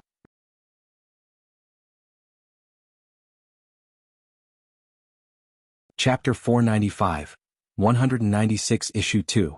Only Bai Lian and her classmate are strong. Third update. _1 After the last episode aired, Come Here Friend saw its discussion soar on various platforms. Ordinary people have an innate curiosity, especially about places like Bakhtur Street, which they had never heard of before. Initially, major media outlets began educating the public about Bakhtur Street, but later many videos were censored by officials, and netizens only dared to share videos in private. If the authorities hadn't acted, they might not have cared, but once they did, the public's curiosity only intensified. At this moment, the right side of the screen kept flashing. White Tank Top. Sandai King. White Tank Top's previous battle had gone viral online. He could be ranked within the top 10 UFC fighters, and being the second to emerge in China, he had a big reputation in the world of Sonda. Production team, who exactly are you? How could you even film this? If the production team can interview White Tank Top, it'll be your fan for life. Right after the fight scene aired, the audience was boiling with excitement, and the next second the scene switched to White Tiger Auction House. The barrage was not as fervent. White Tiger Auction House, where is that? So luxurious, I've also experienced being rich for once. Not many people knew about White Tiger Auction House. When they were filming, White Tiger Auction House wasn't open for business, so the audience just enjoyed something novel. The filming of Baekter Street stopped there, and on Weibo, Sandai King slowly climbed to the top of the trending searches. No, said Su Nanjing, placing his teacup on the table. He stopped coughing and eased the shock in his heart, turning to look at Xiao Bingwen beside him. What kind of production team did Yen Lu join? Even the calm Su Nanjing had trembling fingertips at this moment. Although White Tiger Auction House was not open for business, if Su Nanjing stood outside wanting to get in, those bodyguards of White Tiger would throw him out from a distance, let alone allow filming. Didn't you say there was nothing interesting to watch? Xiao Bingwen took a deep breath and looked up. Su Nanjing, Xiao Bingwen slowly withdrew his gaze. He saw the program switch to Yen Lu and Mei Yi buying groceries, anticipating that the Baekter Street segment had come to an end, so he closed his laptop, belatedly explaining, I have nothing to do with Yen Lu. The production team definitely has links to them. Su Nanjing tapped his fingers on the table, put away his astonishment, sat up straight, and had already realized the importance of this matter. Try probing Leng Shuha again. Xiao Bingwen nodded. Su Nanjing looked down again, taking out his phone to send a message, instructing someone to investigate the production team. Get the production team to interview White Tank Top. Su Nanjing put away his phone and, recalling the recent barrage, muttered, they really dare to dream. Even Xiaoming can't get a single photo of White Tank Top. The Ji family. Ji Heng hadn't seen Jiang He for several days. At the moment, Ji Heng was hugging him while sitting in a chair watching a variety show, and Jiang He held a package embroidered with a lifelike bok choy. He was watching the television curiously with wide eyes. The several people in the room didn't have much interest in the auction house. They had all been there before. Bai Lian leaned back in her chair lazily, watching casually. On the screen, Yen Lu was telling Mei Yi that a few friends would come over for a meal. The number of synchronous barrage comments had significantly decreased, and some were guessing, are they the students from the preview? Not as exciting as before. Yen Lu is really brave. At this point, ordinary people would be inviting a few celebrities, but she actually only invited non-celebrities. Fans of Yen Lu, take note, don't attack Yen Lu's non-celebrity friends. Heard there's a lawyer, I'm squatting on this, the production team is so awesome, it must be Zhao Jingzhou. Jiang Fulai took off his jacket, sitting beside her in a loose white t-shirt. Recognizing one of the blurry figures as Bai Lian, he saw that her teacup was empty, took the teapot, slowly poured her more tea and asked in a low voice, why didn't you come out as a composer? The compositions were average. Bai Lian evaluated her own music, but she looked at Jiang Fulai with surprise. The show wasn't over yet. How could he know she hadn't revealed herself? Jiang Fulai casually refilled his own and Ji Heng's cups with water and, glancing at her, replied. Jiang He, hugging his package and looking down at his little cup. Ji Heng glanced sideways at the aloof expression on Jiang Fulai's face, and the corners of his mouth twitched almost imperceptibly. On the screen, the camera had already turned to a man and a woman discussing a topic. They weren't wearing mics and their voices weren't very clear, but one could vaguely make out what they were saying. Don't get it, what's the show about, who does questions on a show?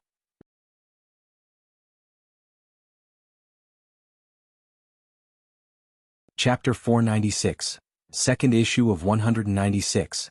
The strong ones are just Bai Lian and her classmates, third of 3 updates, _2. Yeah, at home I'm too lazy to even write down equations, but that hand looks like it could play the piano. On the screen everyone could see a pale hand holding a pen and writing on paper, slender and fair with smooth knuckles. It looked like a piece of art under the camera. As the comments continued, the camera suddenly provided a high-definition close-up of the mobile phone.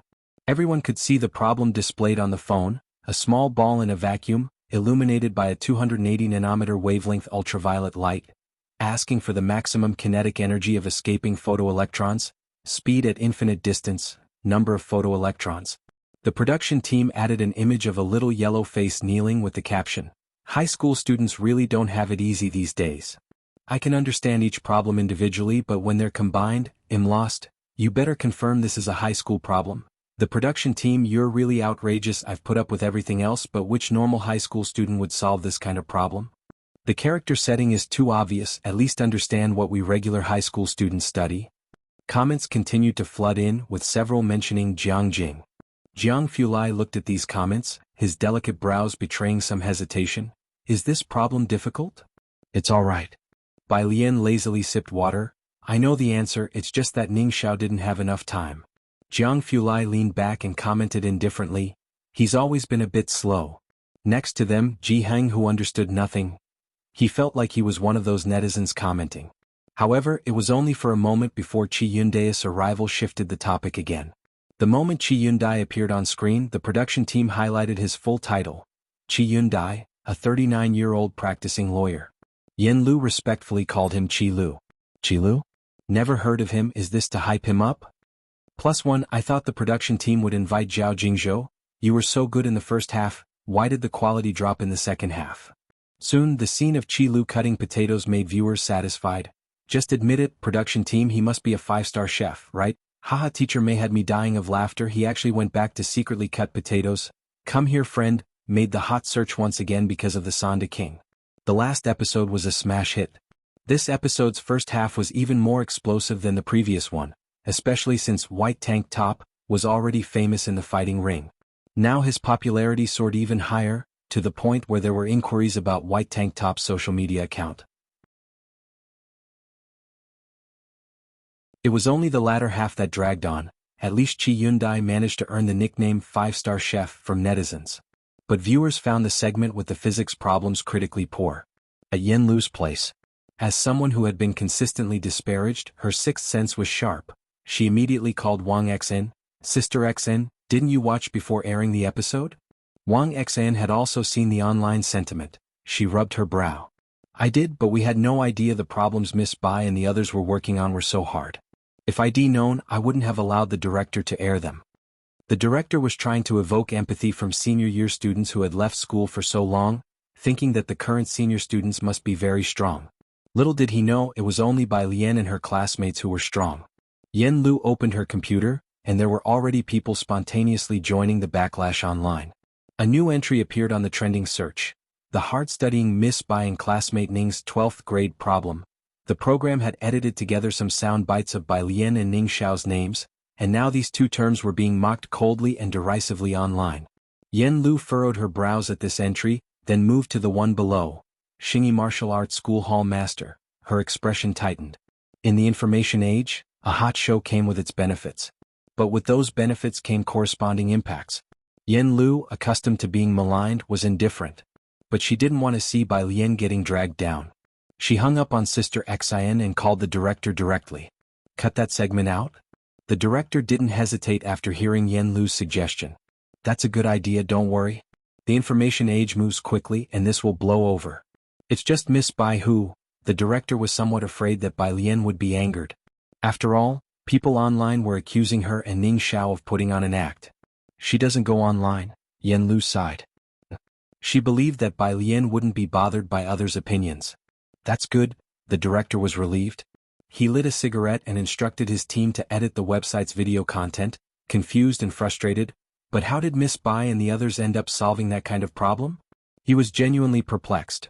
Bai Lian and Ning Xiao were students from Xiangqing. How could education resources there have such outlandish problems to excite netizens like this? This stumped Yen Lu. Yen Lu was not academically inclined and simply answered, she does whatever problem she wants to. Indeed. On the other end of the phone, the director shrugged.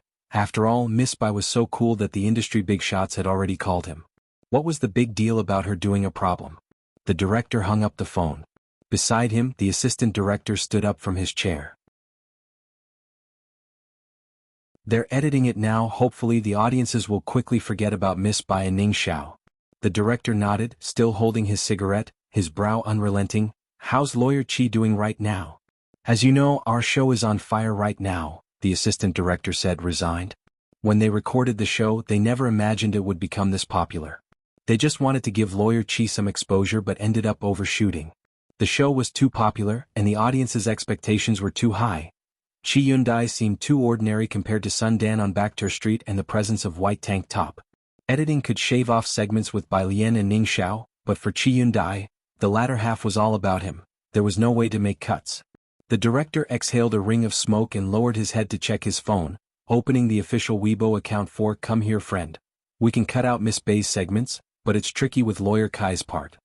As he spoke, he began to read the comments to gauge the current sentiment.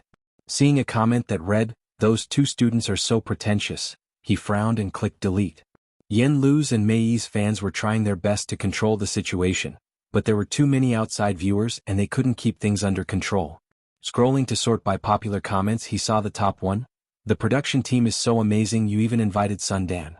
It's fine you couldn't get Dean Jian and Bai Jian for the latter part, but I thought the coming lawyer would be a Zhao Jingzhou." Feeling somewhat disappointed, Zhao Jingzhou, a lawyer so renowned online as Zhao Dezhuang, was the archetype of a strong first-class lawyer in the minds of netizens.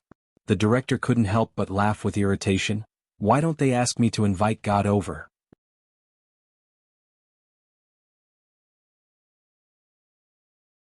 Chapter 497. 197 Choices, Creating a God_1. The director stretched out his hand to delete the comment and instructed the PR department to pay attention to the pace of the internet. After all, Sun Dan of Baekter Street was also connected to Yen Lu, so how could the production team have such incredible influence? If they had those connections, they'd invite stars like Gao Shu and Wei Shiyuan to be regulars on the show. They even dare to talk about Zhao Dezhuang, the assistant director spoke up, not afraid of getting a cease and desist letter from attorney Zhao Lu at all. "The heat is too high." The director, holding his phone, looked towards the door. "On such thin ice, I wonder if our show can continue." The official website's video was quickly re-edited and uploaded, and the editing related to Bai Lian and Chi Yundai was rapidly trimmed to minimize the issue. The online storm seemed to subside. Over at Bai Lian's side, neither she nor Jiang Fulai saw any problem, and they didn't go online often, just watched TV. Jiang Fulai picked up his coat and left, while Jiang He stayed with Ji Heng. He didn't bring his Legos when he returned to Jiangjing and had been sneakily keeping them at Ji Heng's place. Only after everyone left did Jiang He grab his bag to retrieve his Legos. Ji Heng brought over the pajamas he had left for him, took him to bathe, and even though Jiang He was big enough to bathe himself, Ji Heng, worried that he might be scared alone, sat beside the tub on a small stool to wait for him. Jiang He bathed obediently, and Ji Heng had even bought him a rubber duck for the tub. But Jiang He was always aloof, never playing with the rubber duck. Ji Heng, focusing on his own drawing, noticed that Jiang He began to play with the rubber duck only when he wasn't being watched, repeatedly pushing its head underwater and then watching it bob back up. After doing this dozens of times, Ji Heng, maintaining one position for 5 minutes and feeling a strain in his neck, saw that Jiang He was still poking the rubber duck and couldn't help but cough. Jiang He immediately let go of the rubber duck and scooped up water to wash his face. Only then did Ji Heng slowly lift his head. "Are you done washing?" Jiang He nodded. Ji Heng handed him a dry towel, and after Jiang He put on his pajamas himself, he glanced over at Bai Lian's tiny room. Bai Lian was in the next little room, the light inside on, allowing him to catch a glimpse of her busy silhouette through the crack of the door. Ji Heng suddenly lowered his voice. "Xiaohe, do you know what a wave function is?" Jiang He looked up at Ji Heng, blinking in confusion. Ji Heng? Okay, he didn't know. Ji Heng wondered, wasn't this kid a genius? He had an expression that said he had overestimated him. Jiang he silently finished dressing. In the tiny room, Bai Lian was carefully polishing a piece of jade with a triangular file, water dripping down the edge of the jade onto the machine, as the shape of a Kailan's leg started to emerge. She polished for a bit and then looked at it leisurely in the light. Not bad. What a master could polish in a few days took her a month, and even then it was barely passable. Fortunately, only Jiang Fulai's piece was urgent, Ji Heng's was not. It gave her time to take her time with it. Monday classes as usual. Some students in class 15 were discussing the show from the day before. Yang Lin arrived early, and by the time Bai Lian got there, she was already earnestly working on her paper. Bai Lian pulled out a chair to sit down and took a notebook from her bag, pushing it towards Yang Lin. The notebook bumped against Yang Lin's elbow and she turned her head. "A notebook with physics and mathematics?" Bai Lian said succinctly as she set down her bag. Glancing at her phone, she saw that Hewen had sent her a document. "Hewen, it's been too long since the college entrance exam, just take a look." "Hewen, the results of that last experiment were a bit strange." You seem to be busy, brief and to the point. Bai Lian opened the document he had organized and forwarded it to the class group. The results from last time were strains? As she pondered, she pulled out a pen and her exercises. She had already finished the weekend's paper. Being a senior meant endlessly practicing problems and identifying one's own weak spots. Bai Lian had almost stopped reviewing physics and mathematics, focusing instead on chemistry, biology, and English as the countdown on the notice board showed less than 60 days until the college entrance examination. Pu Xiaohan and Wang Qi ran into each other at the school gate and now came to the classroom together to see that Bai Lian, Yang Lin, Ning Xiao, and the others had already started on their homework. Wang Qi opened her mouth to speak. When I got up, I saw that Sister Lian was still answering the study committee's questions at 1 a.m. Last night, right? She came to the classroom so early to do homework? The sports committee member next to Wang Qi patted her shoulder. This is what it means to be a top student, Bebe, learn from it.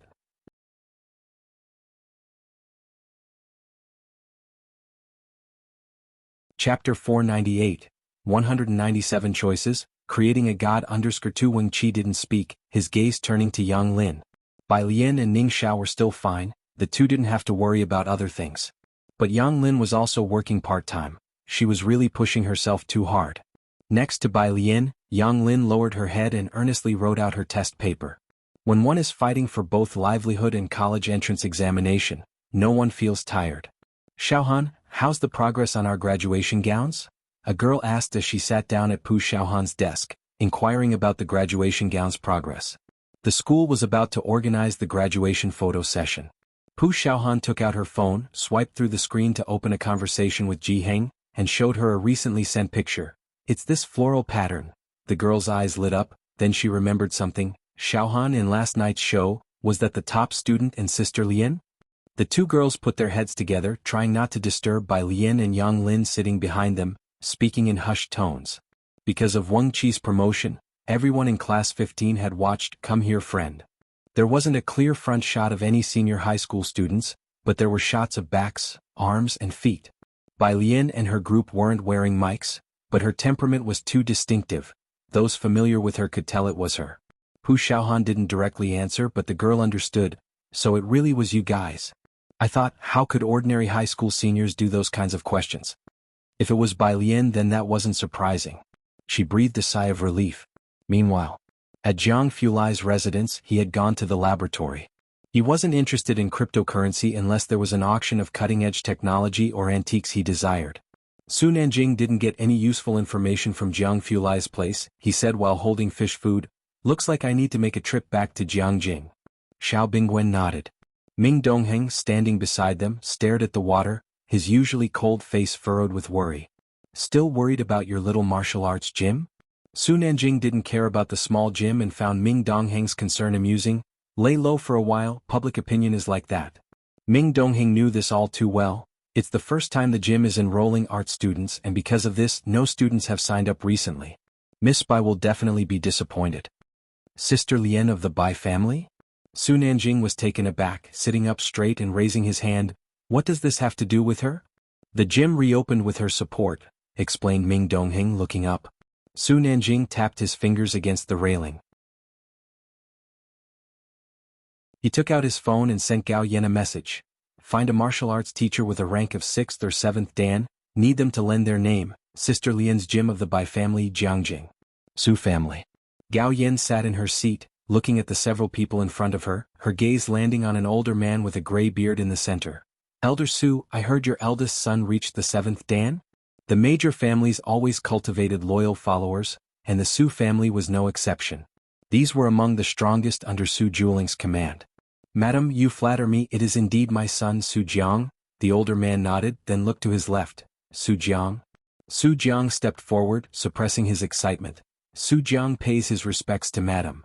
Was Gao Yen about to make good use of him? Others behind Su Jiang looked at him with veiled envy. I need you to go to Xiangqing.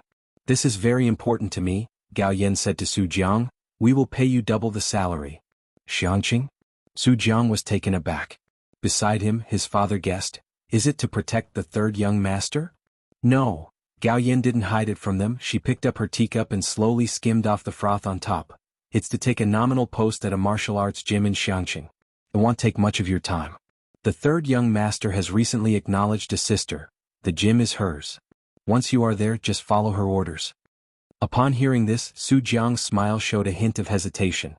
He had originally thought he was going to protect Su Nanjing. After all, everyone knew that Su Nanjing was Jiang Fulai's brother. But he hadn't expected to be sent to the Xiangqing martial arts gym.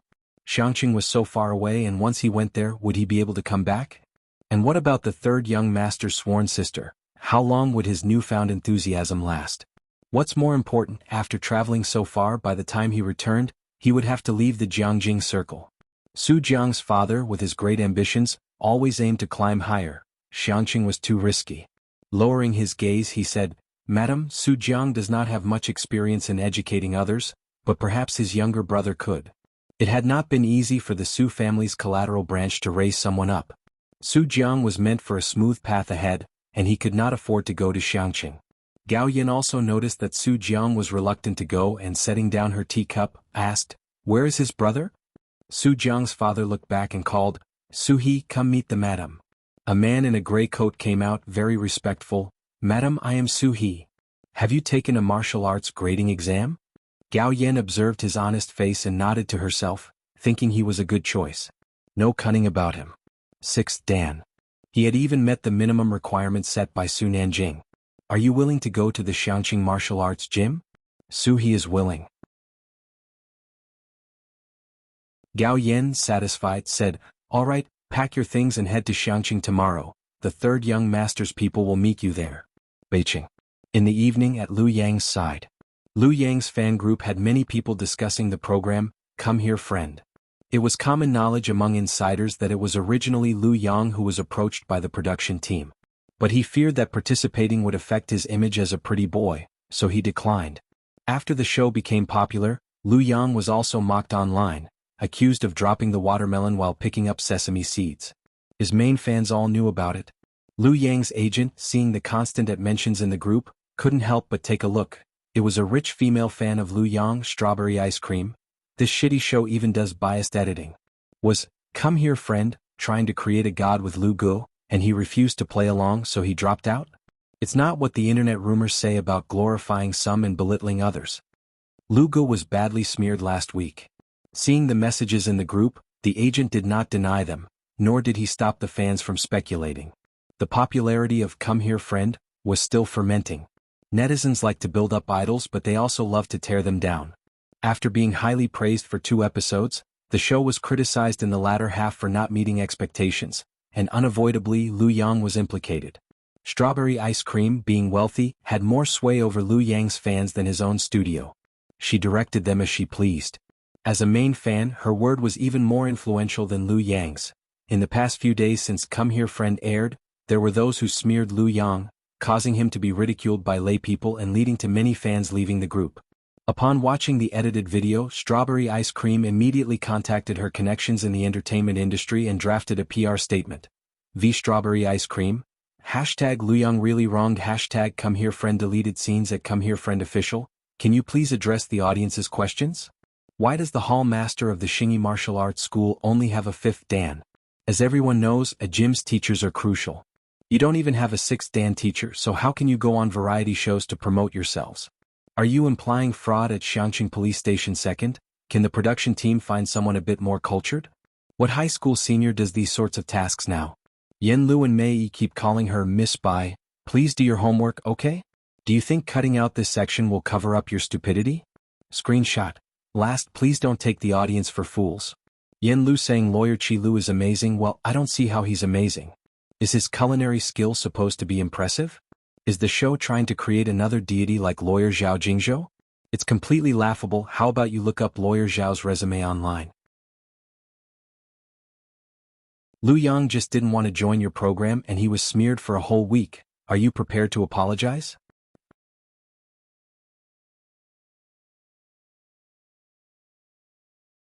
Chapter 499. Netizen 198 has gone crazy. No. 14 second update. _1 Lu Yang's fans were wealthy. They threw money at popular posts and searches, and soon the hot search, Lu Yang is truly miserable, climbed to 2nd place.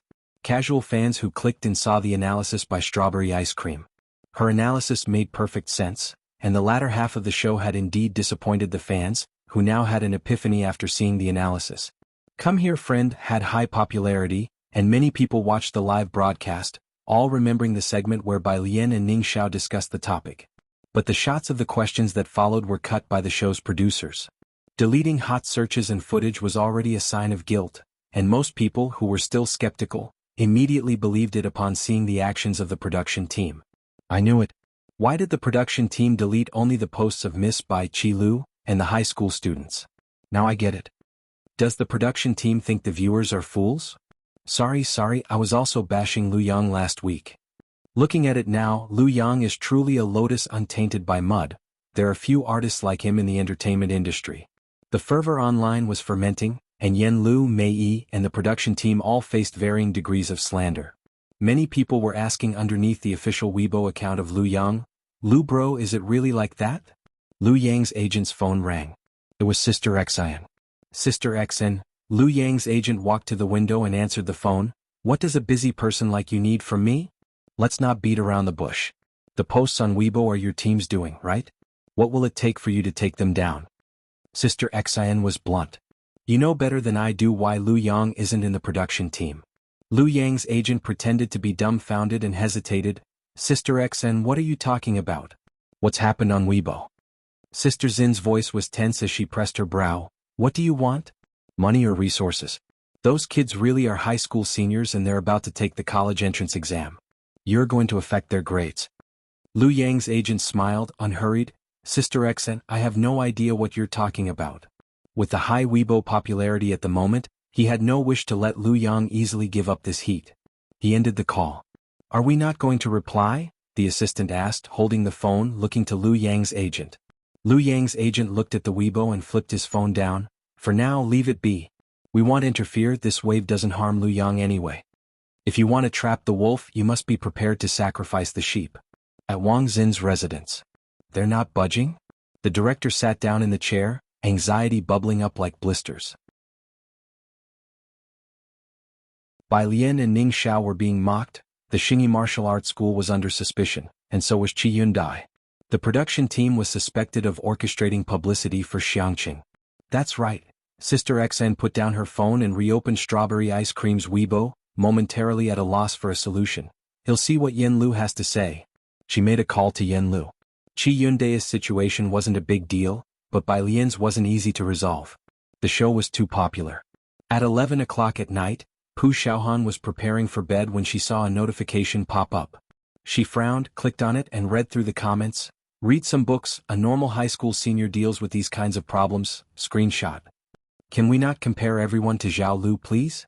A message popped up in WeChat from one of her classmates in class 15. It seemed many had seen the Weibo post by Lu Yang's fans. Pu Xiaohan screenshotted the content and sent it to Qi Yundai. "Qi Lu, aren't you going to sue them?" Qi Yundai was at home reviewing files. He held a pen in his right hand, drawing a symbol on the file. Seeing Pu Xiaohan's message, he was surprised. He was indifferent to the public's opinion of him, and even found it amusing when netizens praised his cooking skills.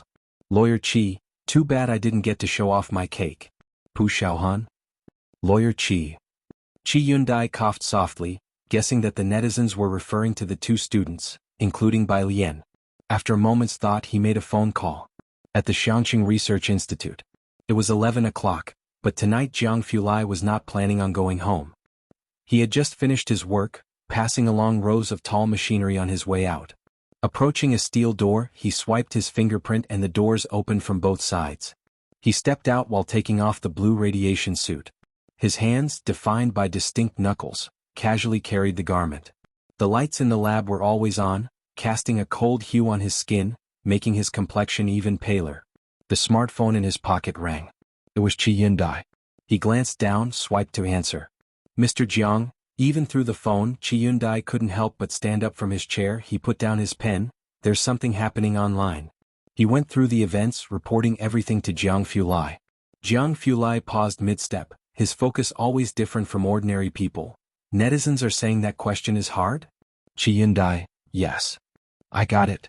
Jiang Fulai arrived at his restroom, pushed the door open carelessly, switched on the lights and turned on the computer to check the messages online, not caring about the issue with Xingyi Martial Arts School or Qi Yundai. But concerning Bai Lian, his light-colored eyes fixated on one comment. Miss Bai sure knows how to put on a show with student Ning. Jiang Fulai, with an indifferent look in his eyes, typed out a string of code and deleted that comment. Then he messaged Bai Lian, "What are you doing?" Bai Lian replied succinctly, sending him a picture. Picture. She was writing a cipher. "By student, you type so coldly." Feeling his anger even through the text, Jiang Fulai stopped for a moment. He didn't mention the situation online, only replied, "The people at the institute are fools. By student, try to understand them." Jiang Fulai replied to her, "Oh." He finished typing lazily. His gaze at the computer screen was exceptionally cold as he clicked open Zhao Lu's WeChat. The next day, 7 in the morning. Most people had just woken up, preparing for work. Lu Yang donned his mask, surrounded by a group of assistants as he stepped out. The agent hung up the phone, smiling at him. "The crew of the Ballad of the Green Hills sent a message last night. They want you to audition next week." Lu Yang's side had communicated with the Ballad of the Green Hills before, but they hadn't agreed. They preferred Mei Yi's acting and popularity. Their agreement today was only due to valuing Lu Yang's current popularity. It was just then that Lu Yang's phone rang. It was his boss. Lu Yang answered immediately, and without waiting for him to speak, the boss exploded with curses. "Lu Yang, have you lost your mind, riding the wave of any trend? I've told you not to provoke the people from Come Here Friend, didn't you listen? What are you going to do now?" Lu Yang faltered. He had tacitly approved of last night's event. Upon hearing his boss' words, he sensed trouble and stopped to check his phone. "What happened?" The agent looked at him puzzled.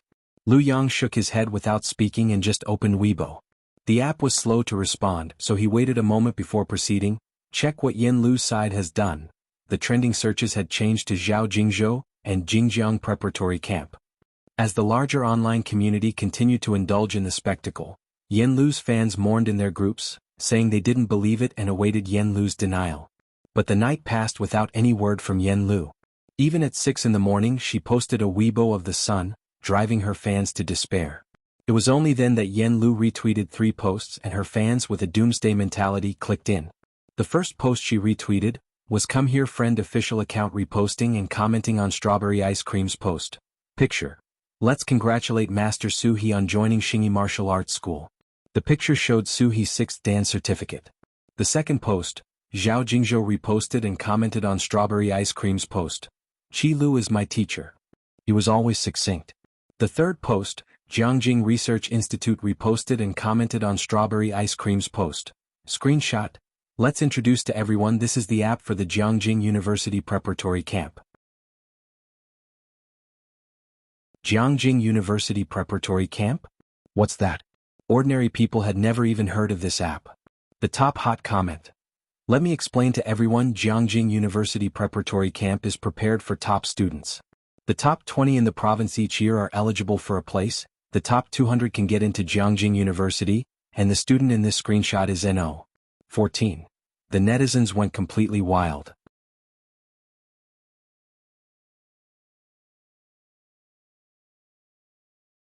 Chapter 500. 199 Aliens Calligraphy _1 Zhao Jingzhou was the hotshot lawyer on the internet, and everyone knew that the cases he handled almost never met with defeat. When Qi Yundai appeared on Come Here Friend, the first reaction of all the netizens was, why didn't they invite Zhao Jingzhou? It wasn't until Zhao Jingzhou's Weibo post topped the trending search. Lu Yang's fans, "Zhao Lu, if you're being forced, blink your eyes." Some puzzled bystanders also expressed, "No, why haven't I heard about Qi Yundai online?" 2 minutes later, an informed lawyer quietly commented in the section, "Of course you haven't heard of him. The cases he deals with are all international serious crimes. Have you heard about the financial loophole in the NS Group the year before last? A global top 100 enterprise, gone. Yes, he did it." Soon, another netizen threw out a screenshot. Image. People clicked on the image to find a codex of criminal law and everyone saw the text on it, participated in revising and writing the list.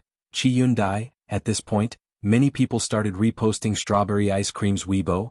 "You haven't heard of him, could it be possible that he plays in the high leagues?" Jiangjing University of Political Science and Law also joined the fray, retweeting the official Weibo of Come Here Friend. "No wonder Professor Qi isn't coming back to give lectures. You've lured him away, those who vie with us for Professor Qi beware." Smile, Qi Yundai. Seeing these corroborating pieces of evidence, The detractors had nothing to say about manufacturing a god. Was a resume like Chi Yundae's something that could be fabricated? Apart from Chi Yundae, the focus of netizens shifted to Jiangjing Research Institute.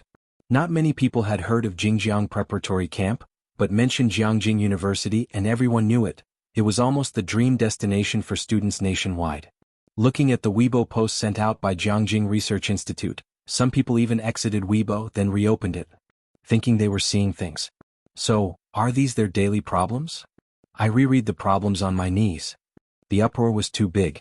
By the time Lu Yang's side realized something was wrong, it was too late to pull it from the trending searches. Lu Yang sat angrily in the nanny van, his agent on the phone beside him, sweating profusely. Both had realized that this time they were really finished. Mass defections from fans, utter collapse of public favor. The agent looked at the phone that went unanswered, returned to the page. Chi Yundai, why wasn't this revealed on the show? He said dejectedly. And those two middle school students. He was too busy, and just then he saw the screenshot strawberry ice cream sent to the fan group. So this is true, they didn't intentionally market this? You didn't refuse to join the group because of this, did you? The agent glanced at it but didn't respond. On the other end of the phone, the girl stared at the screen, also not responding for a long time. Having been in the entertainment industry for so long, strawberry ice cream finally snapped out of it after a hasty reaction, realizing that Lu Yang's team wasn't what she had imagined. She stood up, removed all the pictures of Lu Yang from her room, quit the group, opened Weibo to check her following list, and deleted anyone related to Lu Yang. When she saw the Weibo with the word pick, she paused but ultimately didn't unfollow. A major fan's public defection has a huge impact on a star. In no time Lu Yang lost countless fans. The Come Here Friend production team. The director watched as the trending searches rose steadily. No. 1 Chi Yundai No. 2 Jiangjing University No. 3 Zhao Jingzhou he self-medicated with water to calm his nerves. No, Sister X, and how could you not tell me such big news earlier? Wang Xian had already known about Chi Yundai. What caught her by surprise were Bai Lian and Ning Xiao. Would Miss Yen Lu consider doing another couple of variety shows? The director asked, looking at Wang Xian seriously. Of course, it would be even better if Bai Lian could come. She's recently been focusing on honing her acting skills, preparing for her next audition. Wang Xian shook her head, putting away her phone and standing up. Don't overhype Miss Bai. Don't worry, the director said regretfully, I couldn't get the students' popularity up. Wang Xian didn't say more. She straightened her trench coat and pulled open the office door to leave. After he left, inside the office the assistant director whispered, Yen Lu's friends, how come they're all so outstanding? They knew that the cell phone belonged to Ning Xiao, a cold and gloomy young man, a prospective Jiangjing University student. How great it would be if they could do a variety show. You were just talking about advertising for Lawyer Chi to raise his profile? Someone sitting on the far right quietly spoke up.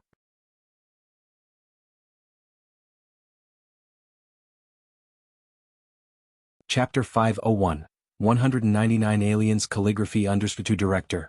We have to firmly hold onto Yen Lu's coattails, he coughed softly, then set down his water glass and shifted the conversation, looking at the others in the office. Everyone work hard and see what other comments there are online. Also, make a dedicated video clip for Xingyi Martial Arts School. The director knew that Yen Lu's achievements in the future would not be low. Come Here Friend reached a new peak in popularity. In this period, even students in closed schools had heard of Come Here Friend, Jingjiang Preparatory Camp, and Chi Yundai, to some extent. Both Yen Lu and the show had become explosively popular. Previously, Yen Lu had entered the public eye because of her songs, but what everyone was familiar with were the songs, not her as a person. The fans of Dean Jian and Bai Jian were even more numerous than hers. But after the show aired, Yen Lu became popular with unimaginable heat. The crew of Great Yong also took the opportunity to release a trailer. Zhao Jingzhou's law office. He swiped his screen and then found Yen Lu's Weibo to follow. Zhao Lu, his assistant said in surprise, how is Professor Qi so familiar with this celebrity? Logically, Qi Yundai shouldn't know these people. Zhao Jingzhou put down his phone, recalling the scene he saw in Xiangqing and said calmly, he shouldn't be familiar with Yen Lu. Qi Yundai was very respectful to that man and to one of his students. Wednesday. In the evening, Xiang Mountain Avenue. Suhi dragged his suitcase out of the taxi. You've arrived? His mother's call came through. Suhi just responded with a, I heard the third young master is back, leaving you alone in Xiangqing? Zu's mother paused a bit, wanting to ask if her son could ever return to Jiangjing, but fearing to hurt him she didn't ask. Ah hey, don't worry, maybe the situation is not as bad as we imagine. Not so bad? Suhi looked at the buildings around him, indeed not as dilapidated as he had imagined, the roads were also newly paved. I know, the great lady values this place. He forced a smile to comfort his mother. Perhaps Miss Bai is also very good. His mother did not speak again. In fact, both of them knew very well that Miss Bai was from Xiangqing, and even if Xiangqing was good, how much better could it be? There wasn't even a 6th-rank martial artist to hold up the facade. Coming here was tantamount to being exiled, and Suhi's place of exile was not even the Su family, but an unknown martial arts school, from where returning to Jiangjing would be as difficult as reaching the heavens. Suhi didn't continue speaking. He quickly found Xingyi Martial Arts School following the directions on his navigation app. This place was at the entrance to a scenic area, the lighting was not very bright. Compared to the splendid Su family training base, Xingyi Martial Arts School was not large, with many tourists at the entrance. Those passing by were all ordinary people. He had anticipated this before coming, so Suhi knocked on the door without much expectation. The door was opened from inside by a middle-aged man wearing a white practice uniform, his forehead covered with sweat, and his eyes as cold as stars. Teacher Suhi? Suhi was startled by the man's imposing manner, and he composed himself. Yes, it's me.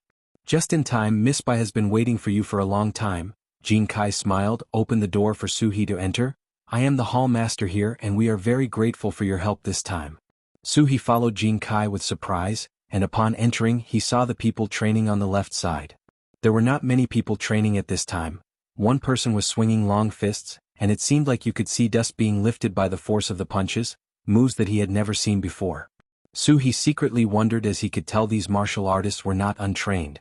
He followed Jin Kai down a corridor to the backyard.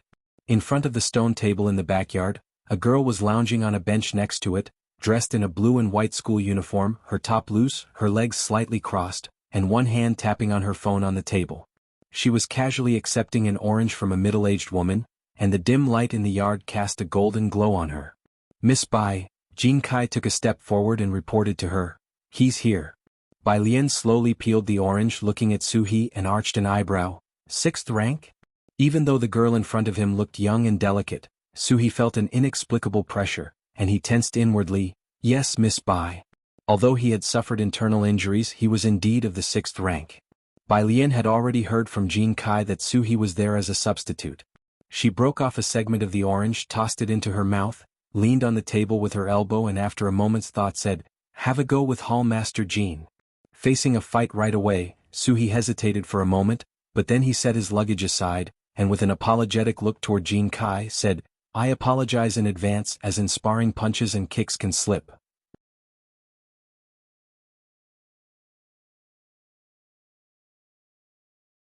Chapter 502, 199 Aliens Calligraphy _3 Although he had suffered internal injuries with his experience in the Su family, dealing with an ordinary border town person was not a problem. Hall Master Jin tightened his belt and with great elegance, raised his hand and flashed a grin at him. Suhi's expression was solemn as he stepped back with his left foot and took out his signature guardian boxing technique, charging straight for Jin Kai's face. Jin Kai blocked his right hand and reversed the move to pin him down. He was strong, bang. Suhi was thrown to the ground. Ah! Bai Lian stood up, closely observing Suhi's condition, then turned to Jin Kai and said, He's a bit weak. Give him a medicinal bath tomorrow and see if he can adapt to it first. Jin Kai nodded and went outside to prepare the medicinal herbs. Only Suhi lay on the ground, lost in confusion, staring up at the starry sky. Wasn't it said that there weren't even 6th-level practitioners here? Shouldn't he be the only 6th-level master? Why couldn't he even beat an ordinary hall master? The script was not playing out as he had expected. Only after dealing with Su did Bai Lian take out her smartphone and open her conversation with Mao Kuan. Mao Kuan, 2 million. He was referring to the invitation in her possession. 2 million, 4 times higher than the starting price on the black market. Bai Lian was expressionless. When Jiang Fulai parked the car, he saw her leaning lazily against a tree with her school bag, dressed in a school uniform, her eyes languid and her face clean and simple. Behind her was the entrance to Purist Street. These past few days the street had surged in popularity, and the crowd streamed endlessly. Lights flickered into points, all fading into her backdrop. He rolled down the car window and honked the horn, signaling her to get in. This was not a good place to park. Bai Lian got into the car and fastened her seatbelt, her phone automatically connected to Bluetooth, and as Jiang Fulai merged with the traffic he asked, "Why weren't you listening to your vocabulary words?" "I forgot," Bai Lian said, looking down. She leisurely opened her vocabulary application. While listening, she switched to a message from Su Nanjing, "Will you come back?" On the other side of the phone, Su Nanjing had just boarded the plane and was about to shut it off when he received Bai Lian's message, which amused him. "I can't come back for a short while, it takes too much time." Bai Lian tapped on her smartphone, "Give me an address, I'll send something." He sent her an address and then asked, "Are you going to send me some local specialty?" Bai Lian. She leaned back and asked Jiang Fulai, "Are you familiar with Su He?" Jiang Fulai's driving was steady. Nanjing mentioned him. "He's a collateral member of the Su family, trustworthy." Su Nanjing knew that the martial arts training hall was Bai Lian's place, so he would naturally inform Jiang Fulai when sending someone over. On the phone, Su Wenyo's concerned message popped up, asking if the pressure from her studies was too much recently. Bai Lian replied that it was manageable. As the car was nearing Purist Street, Jiang Fulai tapped his fingers leisurely on the steering wheel and asked, "Not going to eat first?"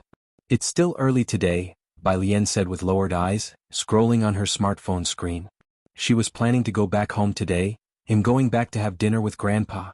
Jiang Fulai then fell silent. When the car reached Purist Street, Jiang Fulai parked and walked with Bai Lian into the area, enjoying a moment of rare tranquility. Jiang Fulai stood to the left of Bai Lian, walking at an unhurried pace, the street lights and moonlight above, his profile bathed in the light, his features sparse and handsome, quiet yet emanating a sense of cool detachment. The two stopped under a street lamp at the corner. Jiang Fulai stopped and turned his head to look at her, slightly reaching out his hand. Meanwhile in Jiangjing, at the residence of the Su family matriarch. It was rare for the entire Su family to dine together. The Su family matriarch looked at Su Wenyao with discontent. "It's been several months now, how long are you planning to make trouble with Xu Yun?" Su Wenyao put down his smartphone and picked up his chopsticks, stating plainly, "Grandma, we broke up." The Qi family was a connection the Su family matriarch made with great effort, and she would not allow Su Wenyao to be foolish at this critical juncture. The Su family matriarch was on the verge of exploding. Su Wen looked up to stop her. "Mom, the patriarch's big birthday celebration this year is important, and what gift we should give him still needs your discerning eye. The board of directors and I have not decided yet." The main family? Ji Mulan had married into the Su family and it was the first time she had heard this term. She couldn't help but look up. She naturally knew that in a place like Jiangjing, the Su family was just a marginal clan, but even such a marginal clan was a target she and the Bai and Song families had chased for so long. So what was this main family that the Su family was talking about? That's true, the issue had been classified as a top priority by the Su family this year, which diverted the Su family matriarch's attention. "You should bring some gifts and ask the Qi family, and also your old classmate's daughter, the talented girl from the Calligraphy Association, right? See if among their acquaintances, there is a collector whose calligraphy or paintings we can buy." The butler nodded in agreement. "If we could get authentic works from Liang Zuan or by Xiangjuan, that would be even better." Mr. Qin favored the style of Liang, so that circle had a certain preference for works in that style. Su En knew the Su family matriarch was referring to Su Yajun. "He'll ask them." "It's a pity we don't have anyone in our family who practices calligraphy." The Su family matriarch set down her chopsticks, feeling quite regretful. "Compared to the wealthy families of Xinjiang district, we can't match them in terms of valuable gifts. It would be best to give something that resonates with the patriarch's taste. Maybe if he's pleased we could move back home. Something that met the patriarch's taste, be it a person or an object, would do." Hearing this, Su Wenyo's mind stirred, turning to Ji Mulan. "Alien used to learn calligraphy, right?"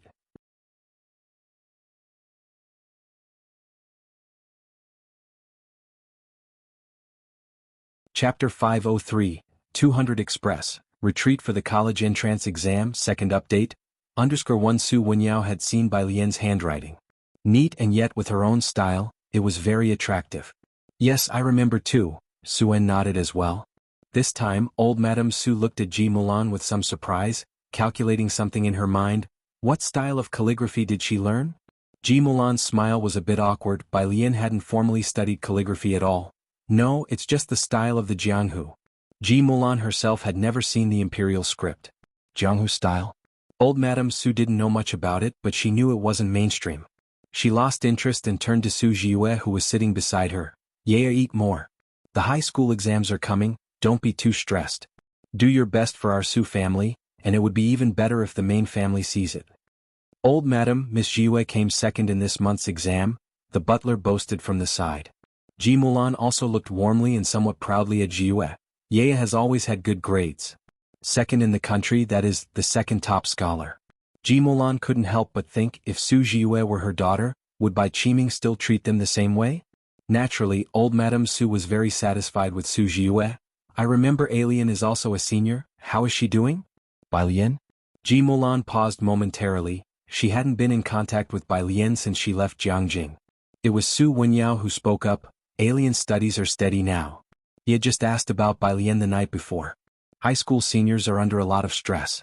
Su Wenyao had a classmate who couldn't cope and fell into depression, so he always cared about how Bai Lian and Su Jiue were doing academically.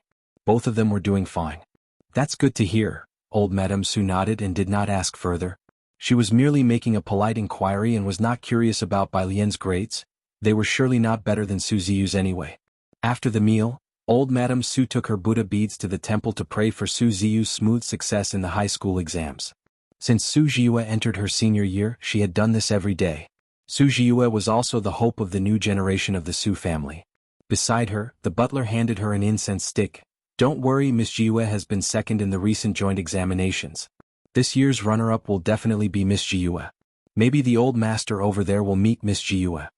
May the ancestors bless her. Old Madame Su quickly bowed 3 times. May Jiue do well in her exams. Outside, Ji Mulan and Su En left for home. Though they had reconciled with the old lady, they did not live in the old residence. Su En hadn't drunk today and he settled into the driver's seat. Alien is also sitting her exams soon, right? I plan to visit her in a couple of months. It may not be feasible to take her to the exams. Do you want to go back with me? In June. Ji Mulan subconsciously covered her stomach, buckled her seat belt and looked up. My father is there. The doctor said my pregnancy is unstable.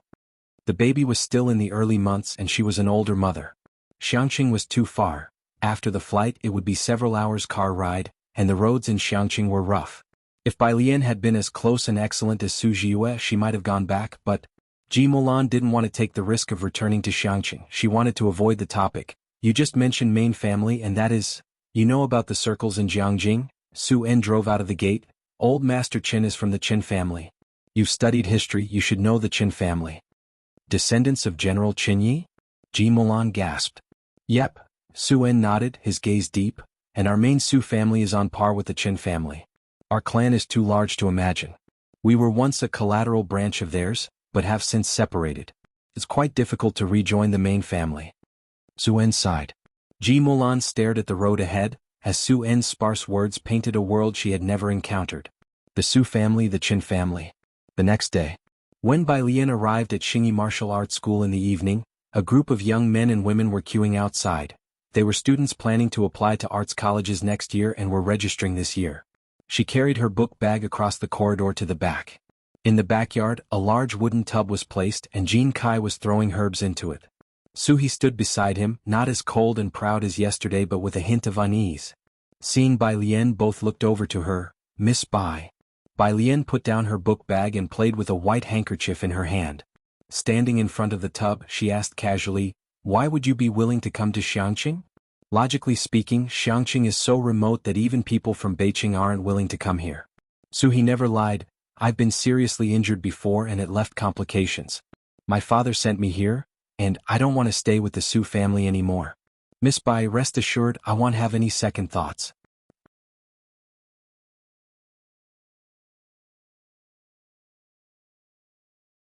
Chapter 504, 200 Express Delivery, Preparing for College Entrance Exam in Seclusion, Second Update, _2 His voice was bitter. He used to be full of vigor at the Su family's home, and all the relatives believed he could stand out and reach the old master Su, becoming the right-hand man of the next family head. But after his injury remained untreated, his father no longer valued him. To them he was nothing more than a dispensable cast-off. Bai Lian laid out a handkerchief in her hand. She turned her head to Su He. Want to be treated? Want to be treated? Su He was stunned. Years ago he had thought about seeking treatment, but he had been to various hospitals in Jiangjing, underwent numerous tests and had many blood samples taken. The doctors only prescribed him medicine to replenish blood and boost his energy for recuperation. At first, his father also sought out various famous doctors for him, who all said that was all they could do, and the illness that had settled and only allowed for slow recovery. Su He looked at Bai Lian, feeling a tightness in his throat. Miss Bai, can it be cured? It can be, but it will take time. Bai Lian had already noticed the night before that he had a floating gait and weak lung and heart energies. This was the kind of chronic illness common among old soldiers, which she was quite familiar with. She had studied it with an army doctor back in the day. The girl before him was overly young, clad in a plain school uniform. She held a silver needle in her hand, and when she looked over, those serene eyes inexplicably inspired confidence. Su He clenched his fists. Miss Bai, I'm not afraid to wait. I can wait even 10 years. Bai Lian fell silent. It won't take that long. She pointed to a stone bench next to them, motioning him to sit. Let me examine you first. Su He placed his hands flat on the stone table. Bai Lian reached out to take his pulse, her eyes lowered in contemplation. Su He watched her face anxiously. After 5 minutes, Bai Lian withdrew her hand. It's about what I expected. It would improve faster with the help of medicinal baths and acupuncture. Let me give you an acupuncture treatment now.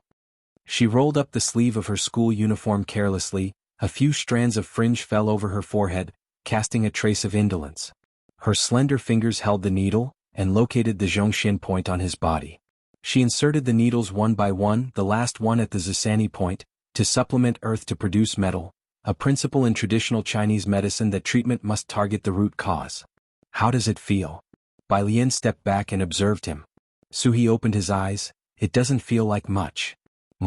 Bai Lian slowly redirected her gaze, noting that being able to speak was a good sign. No paralysis. Outside. Pu Xiaohan was shooting the local customs and flavors outside. When Bai Lian came over, Pu Xiaohan was just packing up her camera. Are you done? She walked towards Bai Lian with the camera in hand. Not yet. Bai Lian remembered there was a cluster of courier stations at the street corner, convenient for travelers wanting to send local products home. I'm looking for a courier station. You're sending a courier? Pu Xiaohan greeted old Mr. Tao at the street corner before taking Bai Lian's sleeve and leading her towards the front. It's this way. Which company do you want to use? All kinds of courier stations were available here. Bai Lian followed Pu Xiaohan, looking to the side. Which courier is the cheapest? The post office. Pu Xiaohan led her to the far end. They passed by stations for SF Express, Zhongtong and others before stopping in front of the Green Postal Express. It's the cheapest. The post office had the fewest people, with several couriers inside. Seeing someone approaching, the woman inside put down the package and took a couple of steps forward. Her eyes landed on Bai Lian. Are you sending a courier? Yes. Bai Lian took out her backpack and pulled out a golden red invitation. Just this. The woman took a look, saw it was an invitation and without much notice bent down to rummage on the floor, finding a not too battered box. Can I use this to mail it for you, beauty? Bai Lian was not picky. That's fine. The woman handed her the form to fill out. Bai Lian, not wanting the writing to be unclear to others, filled out the courier form in very neat handwriting, and once finished, handed it over. The woman took it and upon seeing Bai Lian's calligraphy, stared in surprise, then took an extra look at her. Then her eyes fell on the address. Is this going to Jiangjing? Yes. Bai Lian nodded, remembering Nanjing had said he wouldn't be returning this time. The woman, not further inquiring into private matters, packed it skillfully. Out of concern for the invitation, she even carefully wrapped it in a layer of plastic film. 9 yuan. Bai Lian scanned the QR code with efficiency.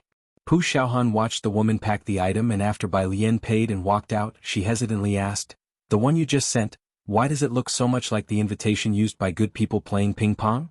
When Zhang Xiai showed Pu Xiaohan Bai Lian's invitation, she remembered it clearly. The wind blew, carrying a hint of chill. Bai Lian played with her phone, her voice casual. Pretty much. 500,000? Pu Xiaohan's voice shifted and she was a bit flustered. You just mailed it out like that? No insurance? Bai Lian, there was also a possibility it could be 2 million. Pu Xiaohan immediately turned around and went back to the courier store. Bai Lian's phone rang. She looked down and saw it was Wang Xian calling. She answered. Wang Xian called to express her gratitude. Miss Bai, I am deeply thankful for your help this time.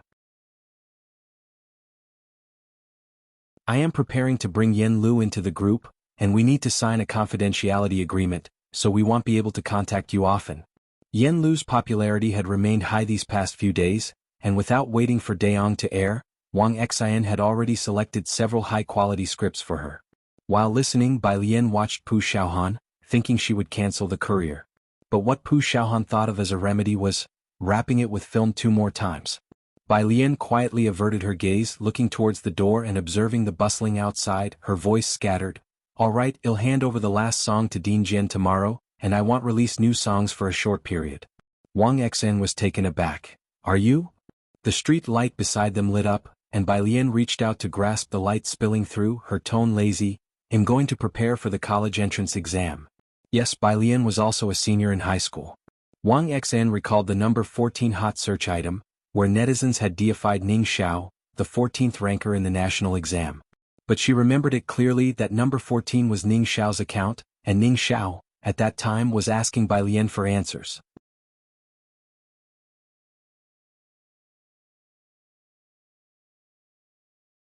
Chapter 505, 201 Soar to the Sky, Gift 1 Bai Lian's demeanor almost made Sister Xn think they were peers. It was only when she heard Bai Lian talk about the Gaokao that she vaguely realized Bai Lian was just a senior in high school, still needing to take the college entrance exams. After listening, Sister Xn seriously said just one sentence. You will surely ride the wind and waves, soaring straight into the clouds. She hung up the phone and stood there dazed. Next to her, Yen Lu, who was flipping through a script, looked up. What's wrong? Yen Lu was going to a new drama crew for a period drama, and after a makeup trial, she dyed her smog blue hair back to black for convenience of wearing a wig. Miss Bai said she sent the new song to President Jian. Wang Xian snapped back to reality, put down her phone and looked at Yen Lu. Also, she's going to seclude herself to prepare for the Gaokao. It said online that Ning Xiao has a very good chance of ranking in the national top 10. Yen Lu, do you remember? Ning Xiao often asks Miss Bai questions. Yen Lu pressed her hand on the script. Right? So, that means Miss Bai might even have better grades than him? Wang Xin's gaze shifted to the window. Having spent so much time together, Sister Xn knew the attitude of Ning Xiao and his peers towards Bai Lian. Like her, it was a respect that came from the heart. Just Ning Xiao alone had sparked many online posts discussing hot topics. If Bai Lian was added to the mix, Xiangqing might see 2 students ranking in the top 10 of the national exam. In Jiangjing, having 10 such students wouldn't be surprising, but this was Xiangqing. The rarity was like finding 2 gold nuggets in the desert. Wang Xian felt that this year's Gaokao would definitely be much more lively than in previous years. Your Xiangqing is really going to liven up, churning out prodigies? Wang Xian exclaimed sincerely and then remembered something. Do you know about strawberry ice cream? Yen Lu frowned. She knew this was the person who initially set the rhythm. She's been quite popular these days, turned into a big fan of Miss Bai after unfollowing. Wang Xian was also surprised. She established a fan club for Miss Bai, but she's still your hater. Yen Lu. This was normal. Yen Lu didn't have any representative works and compared to professional-level singers, her singing was mediocre. The song became popular entirely because of Bai Lian and President Jian. The next day, after school in the afternoon, Bai Lian and Wang Qi's group had just arrived at the Zhang family's place when they saw Zhang Dad, whom they hadn't seen for a long time, moving pots of flowers. Seeing the group of students, Zhang Dad put down the flower pot. I have had nothing to do these 2 months, resting time. You all should focus on preparing for the Gaokao. After the exams are over, he'll treat you to a big meal. Then he took out a bunch of fruits for the students to eat. During his absence, he was thankful for these students. Otherwise he really wouldn't have been at ease leaving Miss Zhang alone at home. Sure, uncle. Wang Qi took the watermelon and gathered beside Bai Lian, curiously watching Zhang Dad, who was carrying a potted plant as tall as a person. A good person's father is really amazing, lifting such a heavy pot with one hand. He was very impressed. The others nodded in agreement, and without speaking, Bai Lian bit into a piece of watermelon as she observed the calluses on Zhang Dad's hands. With Zhang Dad's return, the students from class 15 no longer had to check in at the Zhangs every day.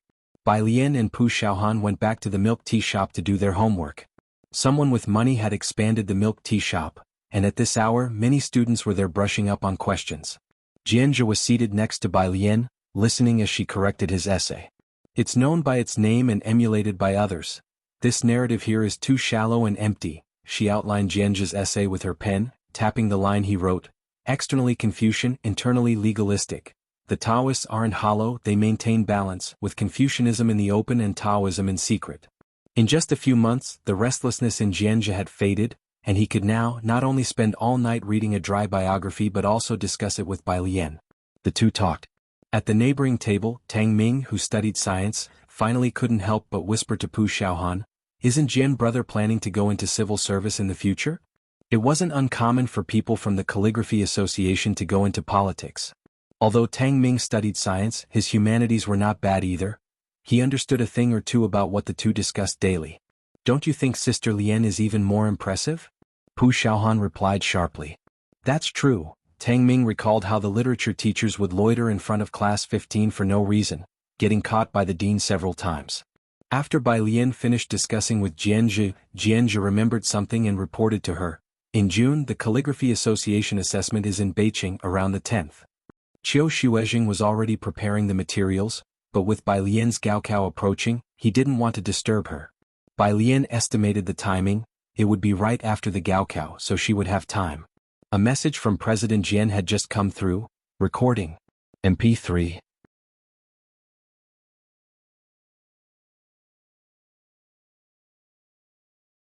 Chapter 506. 201 Soar to the Sky, Gift _to President Jian. In seclusion? He spoke simply and to the point, probably having heard from Sister Xin about her decision not to consider new songs before her college entrance exams. Bai Lian wrote down a line, then took out her earphones, connected them to Bluetooth, and listened to President Jian's composition. Her new song was different from her previous style, leaning towards a traditional Chinese aesthetic, cold season tassels. President Jian started with a solo pipa performance, elegant and ethereal, imbued with an ancient and stable charm yet filled with exotic sentiments. In the first second, Bai Lian envisioned a scene of yellow sand and withered bones. After listening for a while, she remembered to reply to President Jian. By Jian, one, on the other end of the phone. Looking at this one, for the first time, President Jian felt a helplessness identical to that of Jiangfu Lai. President Jian directly messaged Jianzhe to inquire about Bai Lian. Jianzhe candidly told him about Bai Lian's activities. Study and then more study, and everything else would have to wait until after the college entrance exams. As for after the exams, Bai Lian would first go to Beijing. President Jian, when are you going to Beijing? Jianzhe, the Calligraphy Association's assessment, we should set off on the 9th. President Jian, got it? Jianzhe looked at President Jian's reply, scratching his head. What did he mean? Was he also planning to go to Beijing? 3 days later. Afternoon, Jiangjing. The postal worker rode his bike to a stop at the entrance to Tall Street. With one foot on the ground, he looked up at the ancient and dignified buildings on both sides, then looked down to confirm the address on the ragged box in his hands. Tall Street, number 29. Hesitating, he rode the bike onto the main road and finally stopped in front of the grand entrance of Guangliang, where a pair of 2-meter-tall stone lions stood guard, exuding an air of deterrence. 2 security guards stood at the door. Barely stepping off his bike, the trembling postal worker was approached from a distance by one of the guards. "Hello, do you have a parcel for our third young master?" The young man handed over the tattered box from the back of his bike. The guard hesitantly took it, looking down at the address label. The sender's handwriting was neat and tidy, and his eyes settled on the recipient's name, Su Nanjing. Indeed, it was for the third young master. Looking up, the name of the sender was 2 characters, Bai Lian. But the security guard couldn't bring to mind any family surnamed Bai that was on good terms with the Su family. He took the battered box and went back, running into Su Jueming coming out of the house. He promptly removed his cap. Second master. Dressed in a long gown, Su Jueming nodded slightly, his gaze falling onto the box in the guard's hand. The guard hurriedly explained, "This is a parcel for the third young master. I was just about to take it to him." "For Su Nanjing?" Su Jueming reached out, and the guard handed over the parcel to him. Looking down at the sender, Su Jueming's eyes landed on the place of dispatch. Seeing that it was sent from Xiangqing, Su Jueming casually threw the box back, not sparing it another glance. The guard let out a breath of relief, aware of the covert struggles within the Su family. Offending any of them was not an option, and if Su Jueming insisted on inspecting Su Nanjing's parcel, there would have been nothing he could do. Ahead, Su Jueming walked up the steps, speaking with someone beside him. Nothing in the black market either? CIA has already investigated. Before the invitation was sent out, it was divvied up by those people in the international circles. The man explained in a low voice. The invitations that leaked to the black market were bought up as soon as they appeared. However, you don't have to worry. I've heard that the third young master hasn't received any news either. Jiangjing Xijing Club. The club was exclusive. Qi Shuyun was visiting such a place for the first time. Following Leng Shuha into a private room, she found it spacious inside, with groups of men and women sitting together. Some were playing cards, others were discussing matters. But most heads were turned, attention drifting towards someone on a sofa in the corner. There a young man sat, his coat removed, wearing only a light blue hoodie, leaning on the sofa, casually holding a rather tattered paper box. Mr. Xiao. At the front, Leng Shuha greeted Xiao Bingwen and then introduced Qi Shuyun beside him. This is the daughter of a teacher I knew long ago. Xiao Bingwen, who had gathered everyone, was still holding a pair of small scissors, moving briskly. Leng Shuha spoke and Xiao Bingwen paused for a moment to nod at him. Sun Feng, make sure Ling Miss and her company enjoy themselves. Then he immediately made his way to Su Nanjing. Sun Feng stood up from the card game, a cigarette dangling from his lips, to welcome Leng Shuha and her companion. Seeing Qi Shuyun glance towards the corner, Sun Feng joked, "Ladies, the ancestor there has been in a foul mood recently. Don't provoke him." His words made Qi Shuyun wrap her coat tighter around herself and revert her gaze. She wondered inwardly who exactly this person was. In the corner, Su Nanjing carefully examined the paper box just delivered from the Su residence, silent and deliberate. She hasn't seen her teacher for several days. Xiao Bingwen remarked, eyeing the box in Su Nanjing's hands. Forget it, he'll find a different birthday gift for the old man. Su Nanjing clicked his tongue. The auction was in 2 days and there was not enough time now. Xiao Bingwen casually passed the scissors to Su Nanjing. What's this? He stared at the tattered parcel in Su Nanjing's hands, feeling quite out of place that such a wrapped paper box had appeared in his possession. Alien sent me a specialty. It's so light, is there actually something inside? Su Nanjing looked at the double-wrapped paper box and took the scissors passed to him. Su Nanjing was not like Jiang Fulai. He was not one to change course easily, hence he was the one who flew away from Beijing. Su Laoyi was in a hurry, and in his rush to catch the flight, he didn't have time to say goodbye to Bai Lian or Jiang Fulai, only leaving a message for both of them on WeChat. Is this her handwriting? Xiao Bingwen leaned in to look at the neatly written address and laughed. I never thought your name looked so tidy. He had thought it was something important, but it turned out to be a parcel sent by Bai Lian. Xiao Bingwen withdrew his attention and poured himself a drink leisurely. Not so curious anymore. Su Nanjing cut along the edge unhurriedly, creating a slit.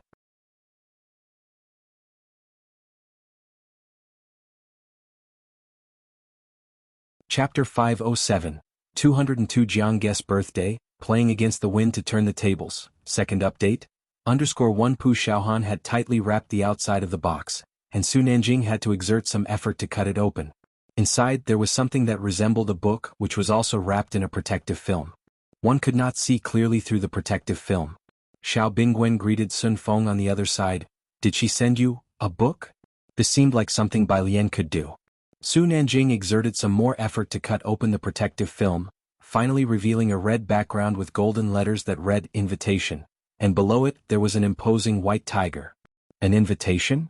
Xiao Bingwen picked up the red wine that was put aside, stood up to prepare to attend to the group that had come today, and glanced at it casually. What kind of invitation is this? A white tiger from the White Tiger Auction House, huh? He said it offhandedly. In mid-sentence, his steps abruptly came to a halt. Then, with a snap, he set down the wine glass, his gaze fixed unblinkingly on the invitation. There had never been a moment where he felt the sound of his heartbeat so clearly. His throat tightened and his voice trembled. This is... They didn't have invitations, but they had seen them before.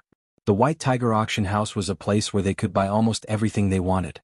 Occasionally, certain items were too precious, making the invitations hard to get, but in most cases the Su and Xiao families were still able to get one through official channels.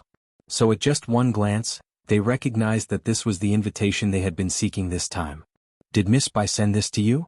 Xiao Bingwen looked at the tattered box beside him and then at the understated and mysterious invitation in Su Nanjing's hands, finding it absurdly comical. Su Nanjing immediately took out his phone to call Bai Lian. She picked up after one ring. "Little sister Bai Lian, what did you send over?" Bai Lian had just finished school and she was at a milk tea shop ordering a milk tea, while Chi Yundai was passing a plate of cake to her. An invitation. She took the cake that Chi Yundai offered and turned to walk inside, her voice calm and unhurried. "Haven't you been looking for it? What's the matter?" Su Nanjing, No. "Oh," Bai Lian's tone was casual, "is there anything else?" Her tone suggested, "Don't disturb my studies." The two hung up the phone. Xiao Bingwen had listened to the entire conversation, finally came back to his senses and murmured, "Where did she get that invitation from?"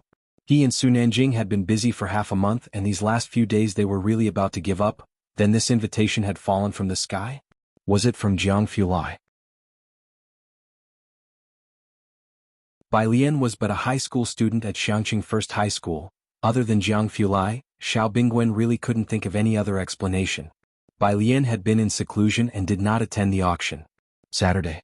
It was rare for Jiang Fulai to have a day off, and these people were already regulars at the library. The light streamed through the library windows and fell on the table by the window. Today the library was quite busy, and the table on the right was completely occupied by Bai Lian and her group. Jiang Fulai sat on the very right with black headphones on his ears. In front of him was a very thin laptop. His slender fingers tapped on the keyboard, and occasionally he turned his head to speak with Bai Lian. The sunlight fell on his face, his eyelashes cast down, giving his usually cold features a touch of entanglement. Tang Ming across him raised his hand, looking cautiously towards Jiang Fulai. "Teacher Jiang, we're having hot pot for lunch." Jiang Fulai was used to being cold, and his demeanor didn't seem to fit someone who would join them in bustling eateries. Although they had had hot pot together many times, inviting Jiang Fulai still took a lot of courage from Tang Ming. "Sure," Jiang Fulai nodded indifferently. Tang Ming finally sighed with relief and quickly sat down. At noon, the hot pot restaurant in the next mall. To ensure everyone could eat properly, Tang Ming and the others booked a private room. The group wasn't large: Bai Lian, Jiang Fulai, Pu Xiaohan, Ning Xiao, Tang Ming and Jiang He. They had ordered a dual-flavored hot pot, to which Jiang Fulai was indifferent. He held a pencil, scanned the menu and ticked a few dishes Bai Lian would eat. As he continued scrolling, Bai Lian reached out to press down on his fingers. Jiang Fulai's fingers were always cool, due to spending too much time in the underground laboratory. Even in Xiangqing, it didn't change his constitution. His naturally pale and cold fingers seemed even more like white jade. Feeling a warmth, he looked at Bai Lian's finger pressing on his hand, then watched her leisurely pull the pencil from his grip. Bai Lian rested her chin on her other hand, tilting her head slightly. "Teacher Jiang, no need to order more, they've ordered more than we can finish." She spoke from experience. Jiang Fulai let go of the menu. "All right then." He didn't continue ordering. Having known each other for so long, aside from when Jiang Fulai was teaching them and prone to teasing, during meals, he generally did not disrupt everyone's good time and was trying to contain the coldness he emanated.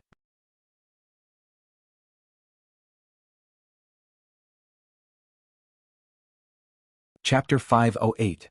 Jiang Guest's 202nd birthday. It's all about turning the tables against the wind. Second update. _2 At the dining table, Pu Xiaohan was posting pictures in the group chat. "Pu Xiaohan, Grandpa's clothes are almost done." After sending the message, she looked up at the people around the dining table. "Grandpa's class uniform is ready. I've reserved a set for the good guy, but he won't be able to take the graduation photo with us next month. Especially Zhang Xiai's. Given the current atmosphere in Class 15, the merit of Zhang Xiai's and Wang Qi cannot be overstated. To take a graduation photo without Zhang Xiai's would make Class 15 seem somewhat imperfect, Pu Xiaohan felt. Although they joked and laughed when mentioning Zhang Xiai's, Pu Xiaohan and the others knew they could only adopt such an attitude. A year in jail would have too large a psychological impact on a high school student. "Don't worry," Bai Lian said as she picked up public chopsticks to serve food. Xiaobei mentioned that they've prepared a banner for the good guy. Banner? The mood livened up at the mention of Wang Qi. Tang Ming, curious, asked, "What kind of banner? What good deed could Bei have done?" "Hey, I was even thinking that at the time I could wear his clothes and take a photo with you all in his stead." Pu Xiaohan clapped the table. "Right, you could print out a large picture of the good guy and paste it over your face." A group of teenagers were eating hot pot. Worries came suddenly and left just as quickly. Jiang Fulai quietly listened to their conversation, occasionally helping Jiang He reach for dishes he couldn't, without interrupting their chat. Bai Lian also listened in lazily. After finishing the meal, Pu Xiaohan called the waiter over to clean up the table. Jiang Fulai was sitting on the same side as Bai Lian. To his left was Bai Lian, to his right was Jiang He. After the meal, the waiter had also cleared away the excess bowls and chopsticks from the table. He thought Bai Lian would be in a hurry to return to the library to do homework. But Bai Lian didn't leave. The others at the table were still discussing post-graduation matters, with Tang Ming expressing a desire to take a photo with Class 15. Since Bai Lian was there, Jiang Fulai wasn't in a rush either. He leaned back slightly and spoke to Bai Lian. They're talking about a graduation trip. Have you thought about it? A graduation trip? Have you ever traveled? Bai Lian asked as she heard the term for the first time. She opened a can of cola with one hand for Jiang He and turned to look at Jiang Fulai. No, Jiang Fulai hadn't gone traveling either. His life consisted of nothing but research. Then you still talk about taking me to the snow mountains? Bai Lian remembered this. The private room was warm. Jiang Fulai had already taken off his coat. He was wearing a white shirt with the collar slightly open. He hadn't expected Bai Lian to remember that, and he softly replied, "You could go during the summer break as well, but the snow won't be as thick then." "No rush," Bai Lian suddenly said, recalling something. "But I kind of want to go to the grasslands." She flipped through history. There lay the tomb of the third princess. The grasslands? Jiang Fulai tapped his fingertips on the table, picturing the map in his mind, planning the route. That works too. As he was speaking, the private room's door was pushed open, and the waiter brought in the disassembled cake. Creamy white frosting, red roses spreading along the center all the way to the base of the cake. Clusters of roses, nestled against the green vines, were blooming together. It was like a passionate oil painting. Irresistible to the eyes. Ning Xiao stood up to receive the cake, and after thanking the waiter, he placed it on the table. But the waiter didn't leave, instead looking longingly at the cake that resembled a handicraft. "Handsome, where did you buy your cake from?" "This wasn't bought," Pu Xiaohan smiled at her. "It was made by our friend." The cake maker of course was Qi Lu.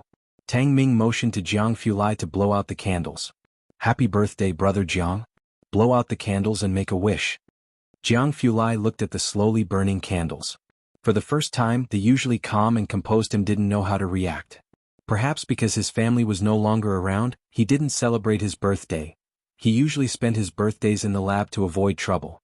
If others couldn't find him, it would just be dropped. Even Su Nanjing and Jiang Shijue would only send a gift when the time came. Blowing out candles and making a wish, this was his first experience. The windows in the private room were closed. The candlelight reflected on his cold face. Under the urging of Tang Ming and the others, Jiang Fulai slowly closed his eyes and made a wish. He didn't have any particular wishes. If it were before, he might have wished to find dark matter. But now he quietly thought, "May Miss Bai be safe and sound year after year." Jiang He stood by his side and helped him blow out the candles. In the evening, Jiang Fulai leisurely strolled in the setting sun. He escorted Bai Lian back to the Ji family. Ji Heng invited them to have dinner. He had specially gone fishing with Chief Chen that day, and the neighbor Andy helped with cooking. By the time the two returned, the meal was ready.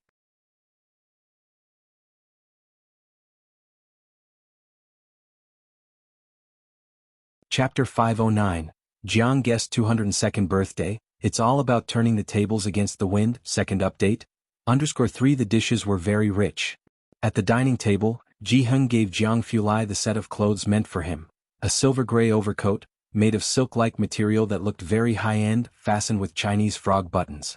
Patterns were embroidered across the middle of the sleeves and the front.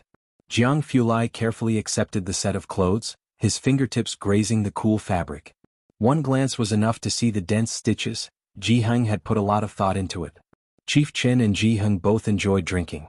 The two chatted as they sipped their liquor, and an hour passed by without finishing their meal. That's when Jiang He found time to go to his room and bring out his Lego for him. The Lego was a custom-designed castle tower. The blueprint was drawn by Jiang He, and his teacher helped him make numerous revisions. It was 30 centimeters wide and about 40 centimeters tall. The intricate bricks and the connecting beams could be seen. Jiang Fulai said thank you twice today. After giving the gift, Jiang He couldn't take his eyes off him. Jiang Fulai took it and pointed at a spot, looking at Jiang He and casually remarked, "This part isn't drawn well."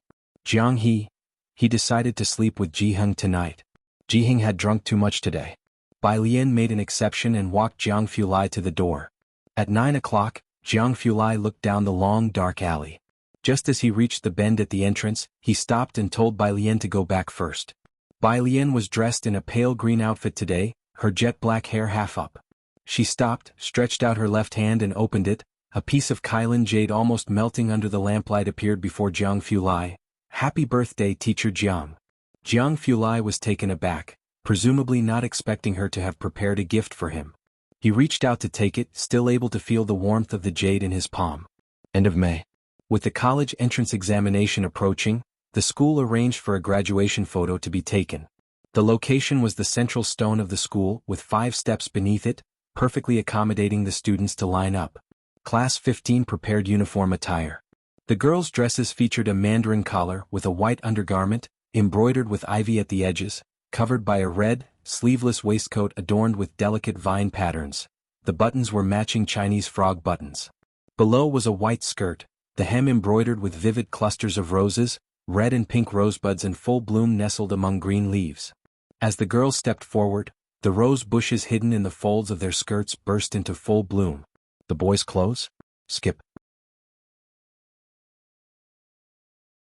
The students of Class 14 were currently taking their graduation photos below, while the photographer snapped pictures and they stood on the steps, involuntarily gazing at the students of Class 15, their eyes resting on the last tall girl. Bai Lian, with her phone in hand, nonchalantly followed Lu Lingxi at the end of the line. Her hair, still half up as usual, her almond-shaped eyes half closed, her hair was too long, loosely curling over her shoulders beneath the wooden hairpin. Bai Lian, who was used to wearing plain clothes, wore such a brightly colored outfit for the first time today. The traditional Chinese-style clothes seemed to have been tailored specifically for her, set against a backdrop of blue sky and white clouds. The wind scattered her skirt's hem. A girl of roses, blossoming in the wind. More than half the students from Class 14 were stunned, and the photographer had to remind them to come back to their senses. They all say I look stupid like this. Lianjie Xiaohan, take a look, do I look dumb? Wang Qi unfurled his custom-made banner, about 70 centimeters long with the words written on it, posing with Zhang Xi's, a Mr. Nice Guy, red background with white characters. Pu Xiaohan looked up, imagining her gorgeous graduation photo marred by this thing. No wonder the cultural committee member had been complaining non-stop. She refused. Bai Lian looked at the line of text and nodded, I think it's fine, the color matches our clothes well. Wang Qi's eyes lit up. Right? I knew you'd get it, Sister Lian. You really think so? Pu Xiaohan asked incredulously, clutching at Bai Lian's arm. Bai Lian was puzzled. Yeah. Pu Xiaohan. It was the first time Pu Xiaohan realized that Bai Lian was actually quite straightforward.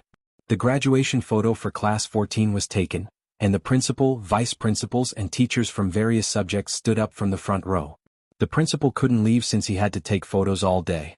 Wang Qi. Lu Lingxi called for Wang Qi, her gaze briefly pausing on Wang Qi's banner before she said, the chemistry teacher hasn't arrived yet, he's teaching in Class 9. Go call him, will you? Wang Qi put away the banner and went to summon the chemistry teacher. The principal and vice principals came over looking for Lu Lingxi and Bai Lian. The end of the college entrance exams was finally approaching, and the principal looked at Bai Lian with mixed emotions. Bai student, relax. No matter how the tests go, just do your best. Okay, consented Bai Lian with a nod. Time flies. Lu Lingxi adjusted Bai Lian's clothes, looking at the girl in front of her. I remember the first time you came to take the test, you scored 50 points in comprehensive science. Back then I thought you would need to repeat a year. From the nearby steps, Pu Xiaohan called Bai Lian over to line up. Bai Lian walked over. The principal watched her walk away musing, from 50 points to now, I wonder how she will fare in the college entrance exams. She hasn't been in the joint exams, so I have no idea how much Song Min has improved. I have a feeling this year's exams won't be easy. The vice principal had now become a die-hard supporter of Lian. There's no need for won't be easy. The valedictorian will definitely be our Bai student. As he spoke, he murmured to himself, don't think I don't know you've already prepared the valedictorian banner. The principal, the homeroom teacher of Class 8, stood next to the principal, watching Bai Lian in the crowd without saying anything. Bai Lian stood in the second row, next to Pu Xiaohan, the breeze gently lifting the wisps of hair on her forehead, with a stone carved with Bai Xiangjian's words behind her, flaunting the youthful spirit and ambition of their generation. Wang Qi had called the chemistry teacher over. The students of class 15 had already lined up. He stood behind Bai Lian and Pu Xiaohan holding a flag, whispering. They were just discussing how Sister Lian managed to come this far from 50 points in comprehensive science. How did she come this far? Bai Lian slightly tilted her head towards Wang Qi, raising an eyebrow in her usual casual way, yet with a hint of playful arrogance Wang Qi had never seen before. She didn't speak but looked through the gap at the line of poetry on the stone behind. The Bai family's army won many battles by turning defeat into victory. That was what she was best at, playing the game of turning the tides against the wind. Do you understand, young one? Requesting monthly votes, dear readers.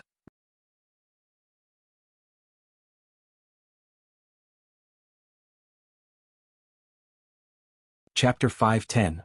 Battle 203 commences. A clash of two champions. 1 at 10 in the morning. The sun was plenty strong. Light passed through the clouds and settled on Xiangqing No. 1 Middle School, falling upon the boulder that had stood for 1,000 years. Bai Lian reached out her hand to shield her eyes from the glare, her gaze fixed on the powerful and resonant characters inscribed on the stone. In the interplay of light and shadow, it was as if she saw the comrades who had fought the last battle with her 1,000 years ago. The interweaving of light and shadow was blurry. 1,000 years later, Bai Lian stood beneath the line of poetry she had written with her spear raised, about to fight her first battle. The photographer held up the camera, intending to check the framing in the viewfinder, but his attention was captured by the girl inside the lens. She stood amid the crowd, her face slightly turned, with half-tied hair resting on her shoulder. The girl in the lens had eyes that held the fierceness of war horses and iron soldiers, as if she had traversed mountains and rivers, emerging from the battleground to split open hills of corpses and seas of blood on horseback. Despite the crowd of students around her, rowdy and joking, in that instant, they all but became her backdrop. The photographer involuntarily focused the lens and pressed the shutter. After capturing the moment, he reviewed the photo just taken. The composition was beautiful, like a destiny revolving through a millennium, filled with a mysterious sense of story. He admired it for a while, planning to send it to the student later. The students of class 15 had mostly lined up, and the photographer put down his camera, amplifying his voice. Students, quickly get into place, the teachers can take their positions now too. The disciplinary teacher, who was negotiating with the principal about exactly how many banners were ordered, stopped upon hearing this. He adjusted his shirt and walked forward solemnly. In the crowd, Pu Xiaohan was holding her video camera, filming the making of footage. When everyone was almost ready, she put down her camera and stood up. Seeing Wang Qi actually pulling up the banner, she said, "Wait a moment, let the photographer take a picture of us without the banner first, then we can take one with the banner later." This was the result of Pu Xiaohan's discussion with Lu Lingxi. Take one without the banner first? Wang Qi folded the banner, stuffed it into his pocket and patted it. "Fine, I'll bring it out again later." Wang Qi, lower your head a bit. "Don't squeeze me, Xiaohan, I'll stand on your right. Can I stand in front of Sister Lian, please? You go to the front, even on tiptoes, you aren't taller than me." The students of this class, dressed in uniform traditional clothes, chatted noisily. Beneath the lens they were green and vivid. The photographer, looking at these bright and youthful students under the sun, unexpectedly recalled his own school days, that bygone youth which would never return, wondering how many of these students would still be in contact with each other in a few years. He sighed. Click. The photo was taken at that instant. For the second shot, Wang Qi asked a classmate to move aside, leaving a space, then he turned to Ning Xiao on his left, mustering his courage. "Top student, can you cooperate with me?" Ning Xiao looked down, his fringe hiding his dark eyes. He coldly eyed the absurd banner in Wang Qi's hands without saying a word.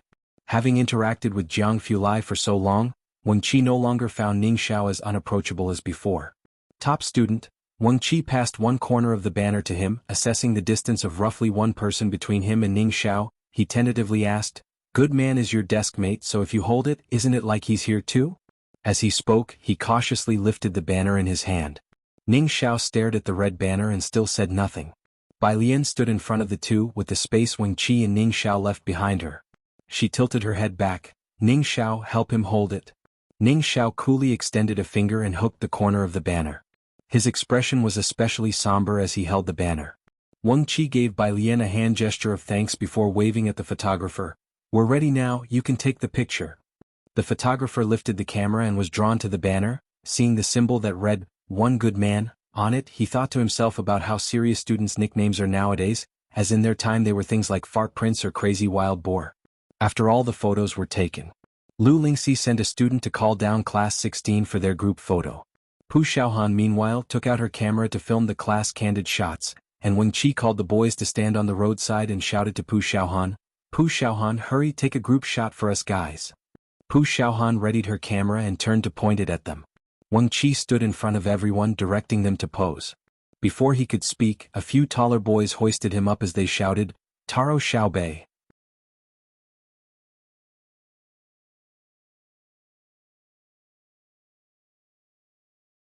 Chapter 511. 203 starts the first battle. A pair of heroes _2 Pu Xiaohan captured this scene on video from the side. Class 16 students came down. They were on the 4th floor and hadn't seen Class 15's graduation outfits that morning. Upon coming down now, the girls immediately gasped in astonishment. The photographer taking the graduation photos was discussing the placement positions with Class 16's teacher. Two girls from Class 16 walked over with their smartphones and stopped beside Bai Lian. "Bai Lian, could we take a picture with you?" There were many photos of Bai Lian in the school forum, most of which were of her back. Students from other senior classes would often visit Class 15 to seek blessings from the two exam gods, and as the college entrance exam approached, they were seizing the last chances to take photos together, which might not come again after the exams. How come Tang Ming hasn't come down yet? Wang Qi, who had been ditched for quite a while, finally managed to get close to Bai Lian to seek salvation. "Wasn't he supposed to take a photo with us?" Just as she was speaking, Tang Ming hurried over, still draped in his school jacket, muttering, I made it. Wang Qi, overwhelmed, pointed at Tang Ming and said, "Everybody go swarm him." Tang Ming was an unofficial member of Class 15. He had just come down and was still unclear about what was happening when he was surrounded by a crowd from Class 15. A lot of them had brought smartphones and took many photos to share in the group chat. Bai Lian looked through the group for a few photos and finally found one where she was with Zhang Shi's banner and Pu Xiaohan and others, and she sent it to Jiang Fulai. "Print it out and bring it to the good person tomorrow," Jiang Fulai replied quickly. "Graduation photo?" 1. While this group was fooling around, Lu Lingxi stood by watching for quite a while without urging them back to class. Considering the pressure students of Class 15 had placed on themselves this half year, it was good for them to relax a bit before the exams. Her gaze landed on Bai Lian, who was standing to the side looking down at her phone, and she walked over to her, pausing.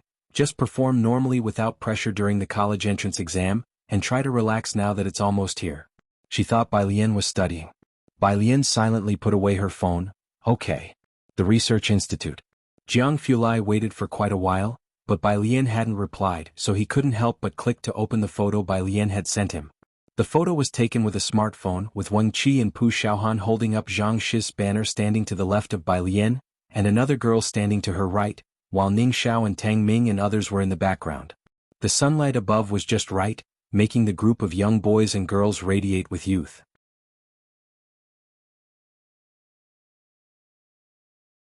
He looked at the girl in the center, who stood amidst the crowd, her dark apricot eyes looking at the camera, a smile playing on her lips, her posture slightly lazy and facing the wind, with her half-tied ink-black hair fluttering, blending in with the surrounding youngsters. A group of spirited senior high school students. Jiang Fulai tapped on the photo with his fingertip, then reached out to press save. After exiting, he opened up the Beiqing High School forum. Since Bai Lian arrived at Beiqing High School, she had become a frequenter on the forum. What score she got, what she wore today, encountering her in the cafeteria. At first, Jiang Fulai intended to delete it, but as he scrolled through, the forum seemed like a journal of her growth. From the first mention of Bai the Great to now, the graduation photo. Jiang Fulai lowered his head, thinking about checking for new posts from today. He instantly saw the pinned photo. I took a photo with Senior Bai. She's super beautiful. Scrolling down, there were more photos with her. It was one thing with senior students, but even the first and second year students went to take photos? Jiang Fulai looked on coldly. After school in the afternoon, Class 15 students had a 100% head-turning rate as they walked on the street. Bai Lian carried her backpack in her hand, walking on the very edge of the group, with Pu Xiaohan by her side, while people from Class 15 were urging Pu Xiaohan to hurry home and post the video she had taken to the group chat. The milk tea shop was still packed as ever. Jiang Fulai was speaking to Qi Yundai across from the milk tea shop, wearing a garment made for him by Ji Heng today, a silver-gray silk shirt, elegant and cool, subtly shimmering with a cold light in the sunlight. He listened quietly to Chi Yun-dai, his eyes occasionally sweeping over the school gate in a somewhat absent-minded manner. It was only when he saw Bai Lian and her group, dressed in rose-colored graduation robes, did he pause for a moment. Mr. Su has already spoken to Jiang's butler. Chi Yun-dai was saying something to Jiang Fulai when he noticed Jiang's gaze shift and belatedly looked behind him. Upon seeing Bai Lian emerging from the school gate, Chi Yun-dai stopped. They're taking their graduation photos today. As the college entrance examination approached, the school was plastered with banners. When Bai Lian approached, Wang Qi and Tang Ming quieted their roughhousing and respectfully greeted Jiang Fulai before heading off to the milk tea shop together. Chi Yun-dai remembered his cake and dashed back to attend to it without delay. Jiang Fulai stood still, appearing aloof, his gaze fixed only on Bai Lian. Bai Lian, holding the banner from Zhang Xiai's, paused slightly and said, "What's up?" Jiang Fulai leisurely took out his phone, opened the camera app and casually asked, "Bai Lian, can I take a picture with you?" Bai Lian, where had he heard that again? Jiang Fulai seldom took photos. He turned on the front camera, which had no beauty filter, but with their superior bone structure, even just showing above the chest, the two were dressed in ancient-styled clothes in the camera. The two looked like they were part of a painting set in ink and wash, with a wisp of sunset in the background, exquisitely beautiful. There were no compositional techniques in use. Their good looks alone carried the photo. After Jiang Fulai finished taking the photo, he checked it, was satisfied with it, and remembering that Bai Lian had once criticized his photography skills, showed it to her. "Bai Lian, what do you think?" Bai Lian looked down at the photo and let out a sigh. Across at the milk tea shop, Pu Xiaohan, holding an order, stood by the counter and whispered to Yang Lin, "Teacher Jiang's angle is so fatal, his photography is really not up to par." Yang Lin looked up and glanced across through the glass. Chi Yun-dai, having donned his chef's hat, felt like giving Pu Xiaohan a thumbs up. Meanwhile, in Beijing, approaching the college entrance exam, Bai Qiming had specially invited the principal of Beijing High School and the head teacher of the international class to a meal at a hotel to inquire about Bai Shaoqi's situation for the exam. The principal of Beijing High School spoke highly of both Bai Shaoqi and Song Min. Both students have made rapid progress this semester, and there's no need for concern. President Bai, President Song. Always serious, Bai Qiming couldn't help but smile, and he and the Song family had already booked the hotel. "Do you think Shaoqi stands a chance of being admitted to Jiangjing University?" "Of course," the principal nodded, smiling with a sense of admiration. "Though she's not as good as her brother academically, she's improved significantly this semester. Without any mistakes, there's a 90% chance she can get into Jiangjing University." Bai Qiming had no clear concept of their academic achievements, but hearing the principal's affirmation that Bai Shaoqi could indeed gain entry, the surprise on his face was unmistakable. His hand clenched the wine glass tightly to prevent himself from showing too much emotion. Would their Bai family really produce two champions? Two outstanding students at Jiangjing University? Even though the principal mentioned Bai Shaoqi wasn't quite on par with Bai Shaoka, Bai Qiming was still pleased. Now that Bai Shaoka had begun an internship at the Jiangjing laboratory and had met many professors and doctoral students, with the addition of Bai Shaoqi, they were one step closer to making their mark in Jiangjing. Behind him, the Bai family butler looked on at this scene, feeling happy for the miss. Yet, he couldn't help but remember Bai Lian, whose impression on him when she left the Bai family was unforgettable. Bai Lian was in the same grade as Bai Shaoqi, but since moving to Xiangqing, there had been no word from her. Bai Qiming was happy for his daughter but couldn't help feeling regretful. It's a shame she ran into Song Min. This year Song Min is probably going to be the Beijing top scorer. He had already heard from the Song family on several occasions that Song Min had been first in all the recent joint exams, far outstripping the second-place student. Bai Qiming had thought the principal would agree, but unexpectedly, both the principal and the head teacher remained silent. Bai Qiming paused, slightly puzzled.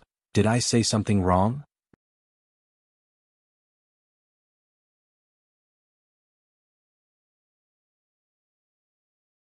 Chapter 512, 204 Bai Lian's score as if she wants to be the top scholar, second update.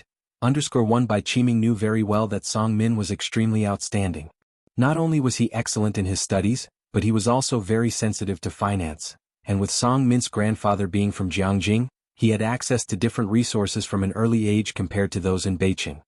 He had mentioned more than once to Bai Shaoqi that she was unlucky this year to be in the same cohort as Song Min. The headmaster of Beiqing High School naturally thought of Bai Lian. Ever since they discontinued the joint examinations, they had no idea about Bai Lian's exact performance. Song Min had made significant progress, yet they didn't know how Bai Lian had fared. I hope our school can once again win the provincial champion. Bai Qiming felt there was an undertone in the headmaster and class teacher's words, but he didn't think much about it. As long as Bai Shaoqi could get into Jiangjing University, that was enough. After dinner, he sent the two of them off and returned to the Bai family residence, where he shared the good news with the Bai family clan. I said it, these two siblings have potential, an authoritative uncle from the clan declared. I will notify the people in the village right away, and when the college entrance examination results come out, we will celebrate at the ancestral hall. Aside from the new year, the clan seldom opened the ancestral hall. Last year they had opened it once for Bai Shaoka when he became the provincial champion, but they only opened the side door. The central door was not to be opened easily unless there was a significant contribution. This was the most exciting time for the Bai family clan in the past few years. Bai Qiming, speaking with the clan members, could not hide his pride on his usually stern face. Glorifying the ancestors was something no one could refuse. June 1st, Saturday. Bai Lian and Ning Xiao were preparing for the college entrance examination, and since Beiqing High School did not close for the holiday, she did not visit Zhang Xiai's today. Jiang Fulai went with Qi Yundai instead. Without Bai Lian around, Zhang Xiai's became even more unapproachable, and the two prison guards dared not get too close to him. Qi Yundai, upon entering, immediately adopted an expression that could send someone away for 10 years. After escorting the two to the visiting room, the prison guards exchanged glances and breathed a sigh of relief. Inside the room, Zhang Xiai's had been waiting there. Seeing Jiang Fulai and Qi Yundai, he was startled for a moment before standing up and speaking in a muffled voice. Brother Jiang, teacher Qi Yundai tossed the keys to Zhang Xiai's. Zhang Xiai's bowed his head and used the keys to unlock the handcuffs. Qi Yundai glanced over and commented, "Quite skilled, aren't you?" Zhang Xiai's placed the handcuffs down, loosened his wrists, and followed Jiang Fulai's instructions for a while. Without Bai Lian there, Jiang Fulai's patience was limited. Even he got scolded for making mistakes in front of Jiang Fulai. Seated across from Zhang Xiai's, his white shirt sleeves rolled up neatly, his delicate features frosted over, he asked, "Are you the one applying for the University of Political Science and Law?" Qi Yundai watched for a while and his brow twitched. "Let me handle this, young Master Jiang." Jiang Fulai coldly stood up, pulling at his collar. An hour later, Qi Yundai calmly asked, "Would you mind spending another 10 years in here?" Zhang Xiai's. Without Bai Lian present, it would have been good even if Senior Hewan was there, yet why did two King Yamas have to come today? The lengthy prison visit finally ended. Zhang Xiai's would rather go back and spend another 10 days inside. As he was leaving, Jiang Fulai handed him 2 items. Zhang Xiai's took them and looked. He opened the red banner first. "What's this?" As he unfolded it, he soon saw the words written on it. "Take a picture with Zhang Xiai's, a good man." Zhang Xiai's. At this moment he turned his attention to the other item, a photograph. It was a picture of Bai Lian and the others with this banner, and as he looked at it he vaguely remembered, they've all taken their graduation photos already, huh? They're graduating. He treasured the photograph, storing it as if he too had participated in the graduation photo shoot from afar. "Right, brother Jiang." Zhang Xiai's took out a letter he was holding and handed it to Jiang Fulai. "Please give this to Sister Lian to pass on to Lu's mom when the time comes." This was Zhang Shi's letter to Lu Lingxi. Evening. The courtyard at Ji Heng's. Since the graduation outfits for Class 15 were completed, he had some free time to work on his own small items. Jiang He had been with Ji Heng during this period. Like Ji Heng, he didn't talk much and was different from other kids his age. He was smart and independent, yet he wasn't a conversationalist and tended to be hard on himself. Strangely enough, he got along very well with Ji Heng. Usually one would be drawing while the other would be embroidering, passing the days quietly. When Su En arrived carrying a bunch of gifts, the courtyard gate was open, and he immediately noticed Jiang He sitting leisurely at the stone table with his paintbrush. Ji Heng looked up, saw Su En and was somewhat surprised. "Why did you suddenly come back?" He stood up. Zu's assistant followed Su En, also carrying a lot of items. "Chairman Su was worried about disturbing Miss Bei's exam preparation and didn't inform you in advance. I don't plan to stay long, just came to see you and Alien. Alien has her exams, so I have to rush back tomorrow." Su En placed the heap of gifts in the living room, pausing when he saw the TV there. You bought a television? He had thought Ji Hing didn't enjoy watching TV, so he had not considered buying one for them. Su En had brought a bunch of gifts this time, including tobacco as well as clothes and accessories prepared for Bai Lian. Alien bought it. Ji Hing brewed 2 cups of tea and asked them to sit down. After a long wait without anyone else showing up, he pondered for a moment. Has Mulan not come back? Su En placed the items down and replied, Xiangqing is far and the doctor said her pregnancy is not stable, so I didn't let her come back. Ji Hung glanced at Su En as he lit his tobacco pipe. You don't need to explain for her. What Ji Mulan was thinking Ji Hing knew very well. Even if the journey wasn't so long, Ji Mulan hadn't even phoned to ask about Bai Lian's high school exam results. Now, as long as she didn't coerce Bai Lian, Ji Hung preferred not to get overly involved in Ji Mulan's affairs. He was aware that Ji Mulan's attention was solely on the unborn child within her. Ji Hung lowered his head and took a puff of smoke. His gaze was heavy. Bai Lian had returned with Jiang Fulai. When the two arrived, Su En was in the hall talking to Ji Hung. Seeing Bai Lian and her companion return, Su En couldn't help but stand up. He went outside to greet Bai Lian, his eyes pausing briefly on Jiang Fulai. Jiang Fulai wore a white shirt today, and under the lights all of his usual sharpness seemed to be hidden away. Yet, those light-colored eyes that glanced over still felt very oppressive. Su En pondered deep down, wondering exactly who Mr. Jiang was. Jiang, surname Jiang? Su En pondered for only a moment before shifting his thoughts. He reached out and handed a gold top-of-the-list pendant to Bai Lian. Your high school exams are in a couple of days. I wish you success in leaping through the Dragon's Gate in advance. He had the pendant specially made by a goldsmith, and both Su Jiue and Bai Lian had one. Beside him, Zh's assistant chimed in with auspicious words. Miss Jiue said that with Miss Bei's math skills, you will surely make it to the top of the list. Thank you, Bai Lian said humbly, accepting the pendant. Jiangjing. Su family old house. Su Jiue was still at school. Only the old Madame Su Wenyao and Ji Mulan dined together.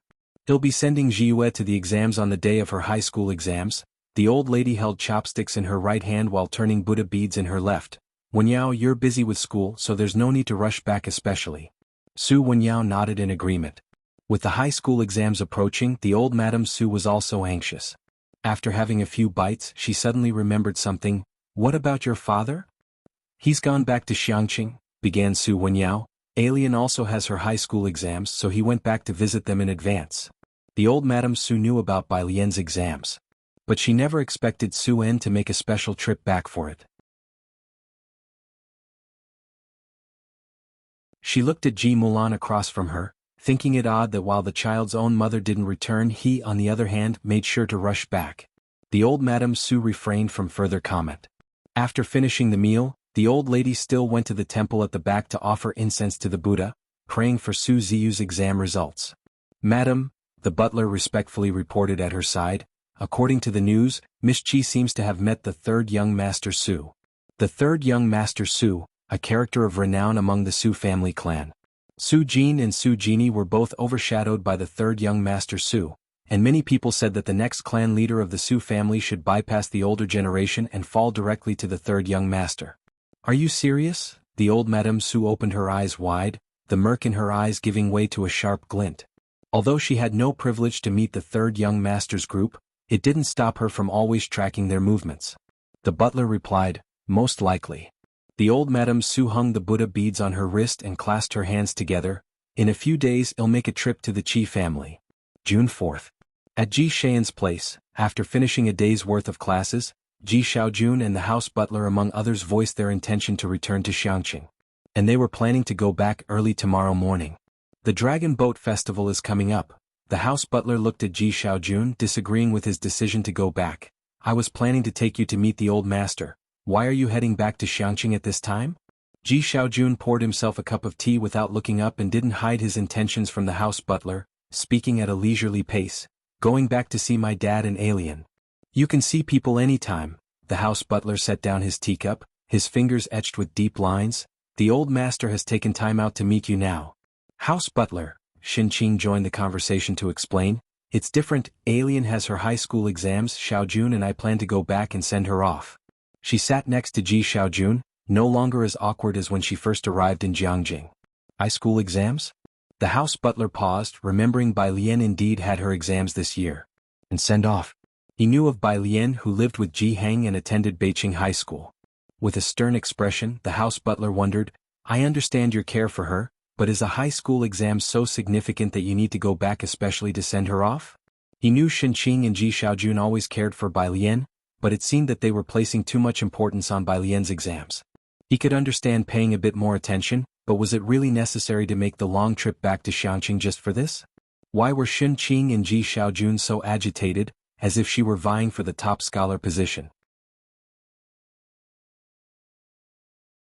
It's a holiday today, so let's ask for monthly votes to update more.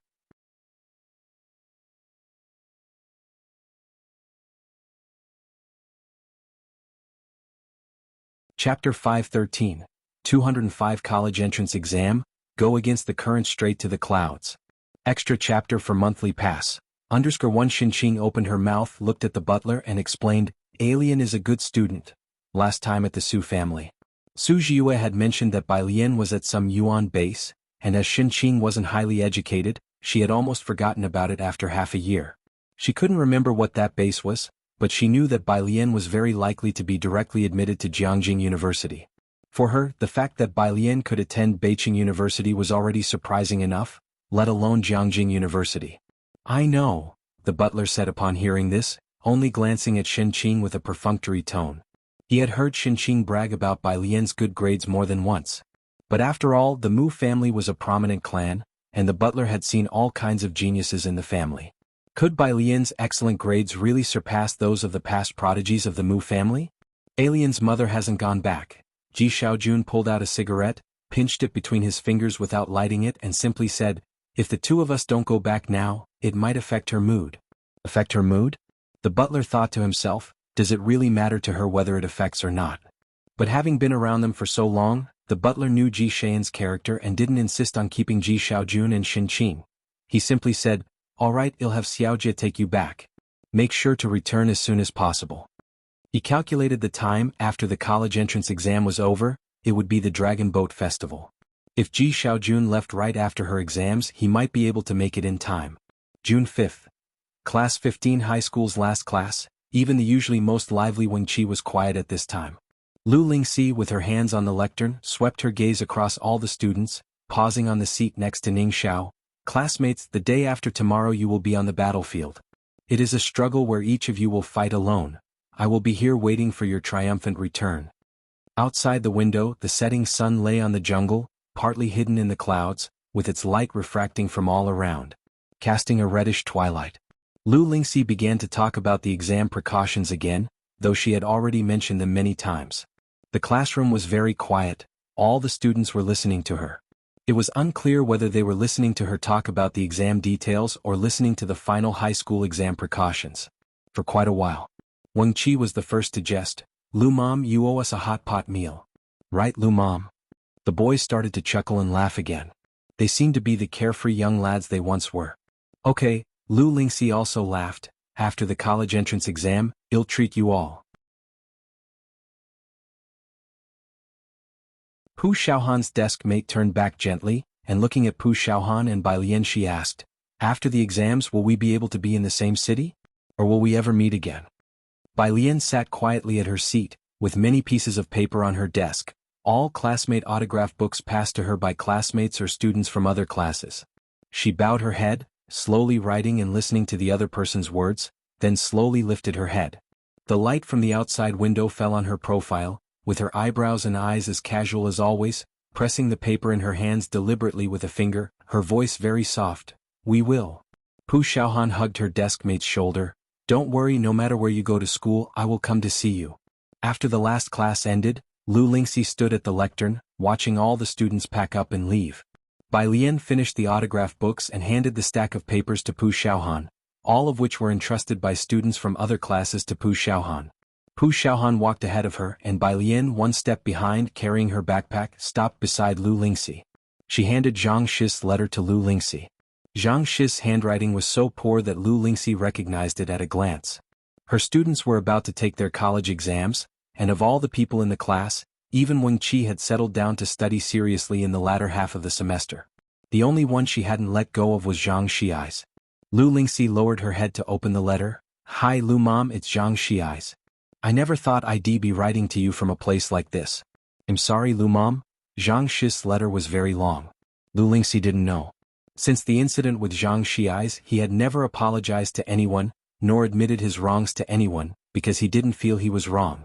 The only person he had said sorry to was Lu Lingxi. He says he's seriously reforming and studying there, and that he wants to become a lawyer later. Lu Lingxi carefully put away the letter. Then I'm also relieved. June 7th. Early in the morning. Ji Xiaojun and Xin Qing arrived at Ji Heng's yard early to accompany Bai Lian to her college exams. Bai Lian still got up very early, rising at 6 in the morning to read for a while. Xin Qing dressed in festive red for the day. Seeing Bai Lian's room door open, she brought in the food she made in the morning. Alien, why don't you sleep a bit more? You're tuning in to the Han Li's Wuxia Chronicles YouTube channel. We're so grateful for your support, and don't forget to subscribe to join us on this incredible journey through captivating stories. Your generosity through donations truly makes a world of difference, as it's the primary source of revenue that allows me to expand and enhance this channel for you. Thank you from the bottom of my heart for being a part of this adventure.